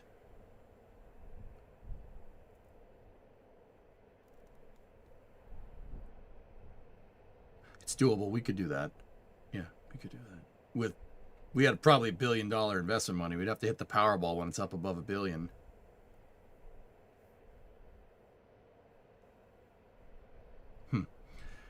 Anyway, dudes. All right. Guys, I'm just going to take the weekend to make sure I'm all good to go. I have all my priorities straight here. And, nah, Drew, I haven't done that. Yeah, on Monday, we'll get back into it. We're going to work on our SLS Space Shuttle Ares 1 architecture for Kerbal. We got to get back to finishing that damn capsule.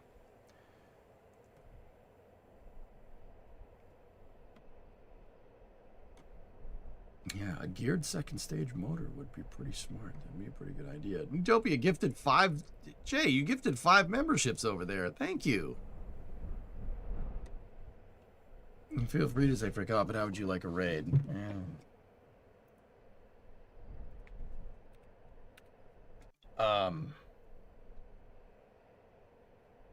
Yeah, Ethel is playing Terra Invicta. Let's go see what he's up to.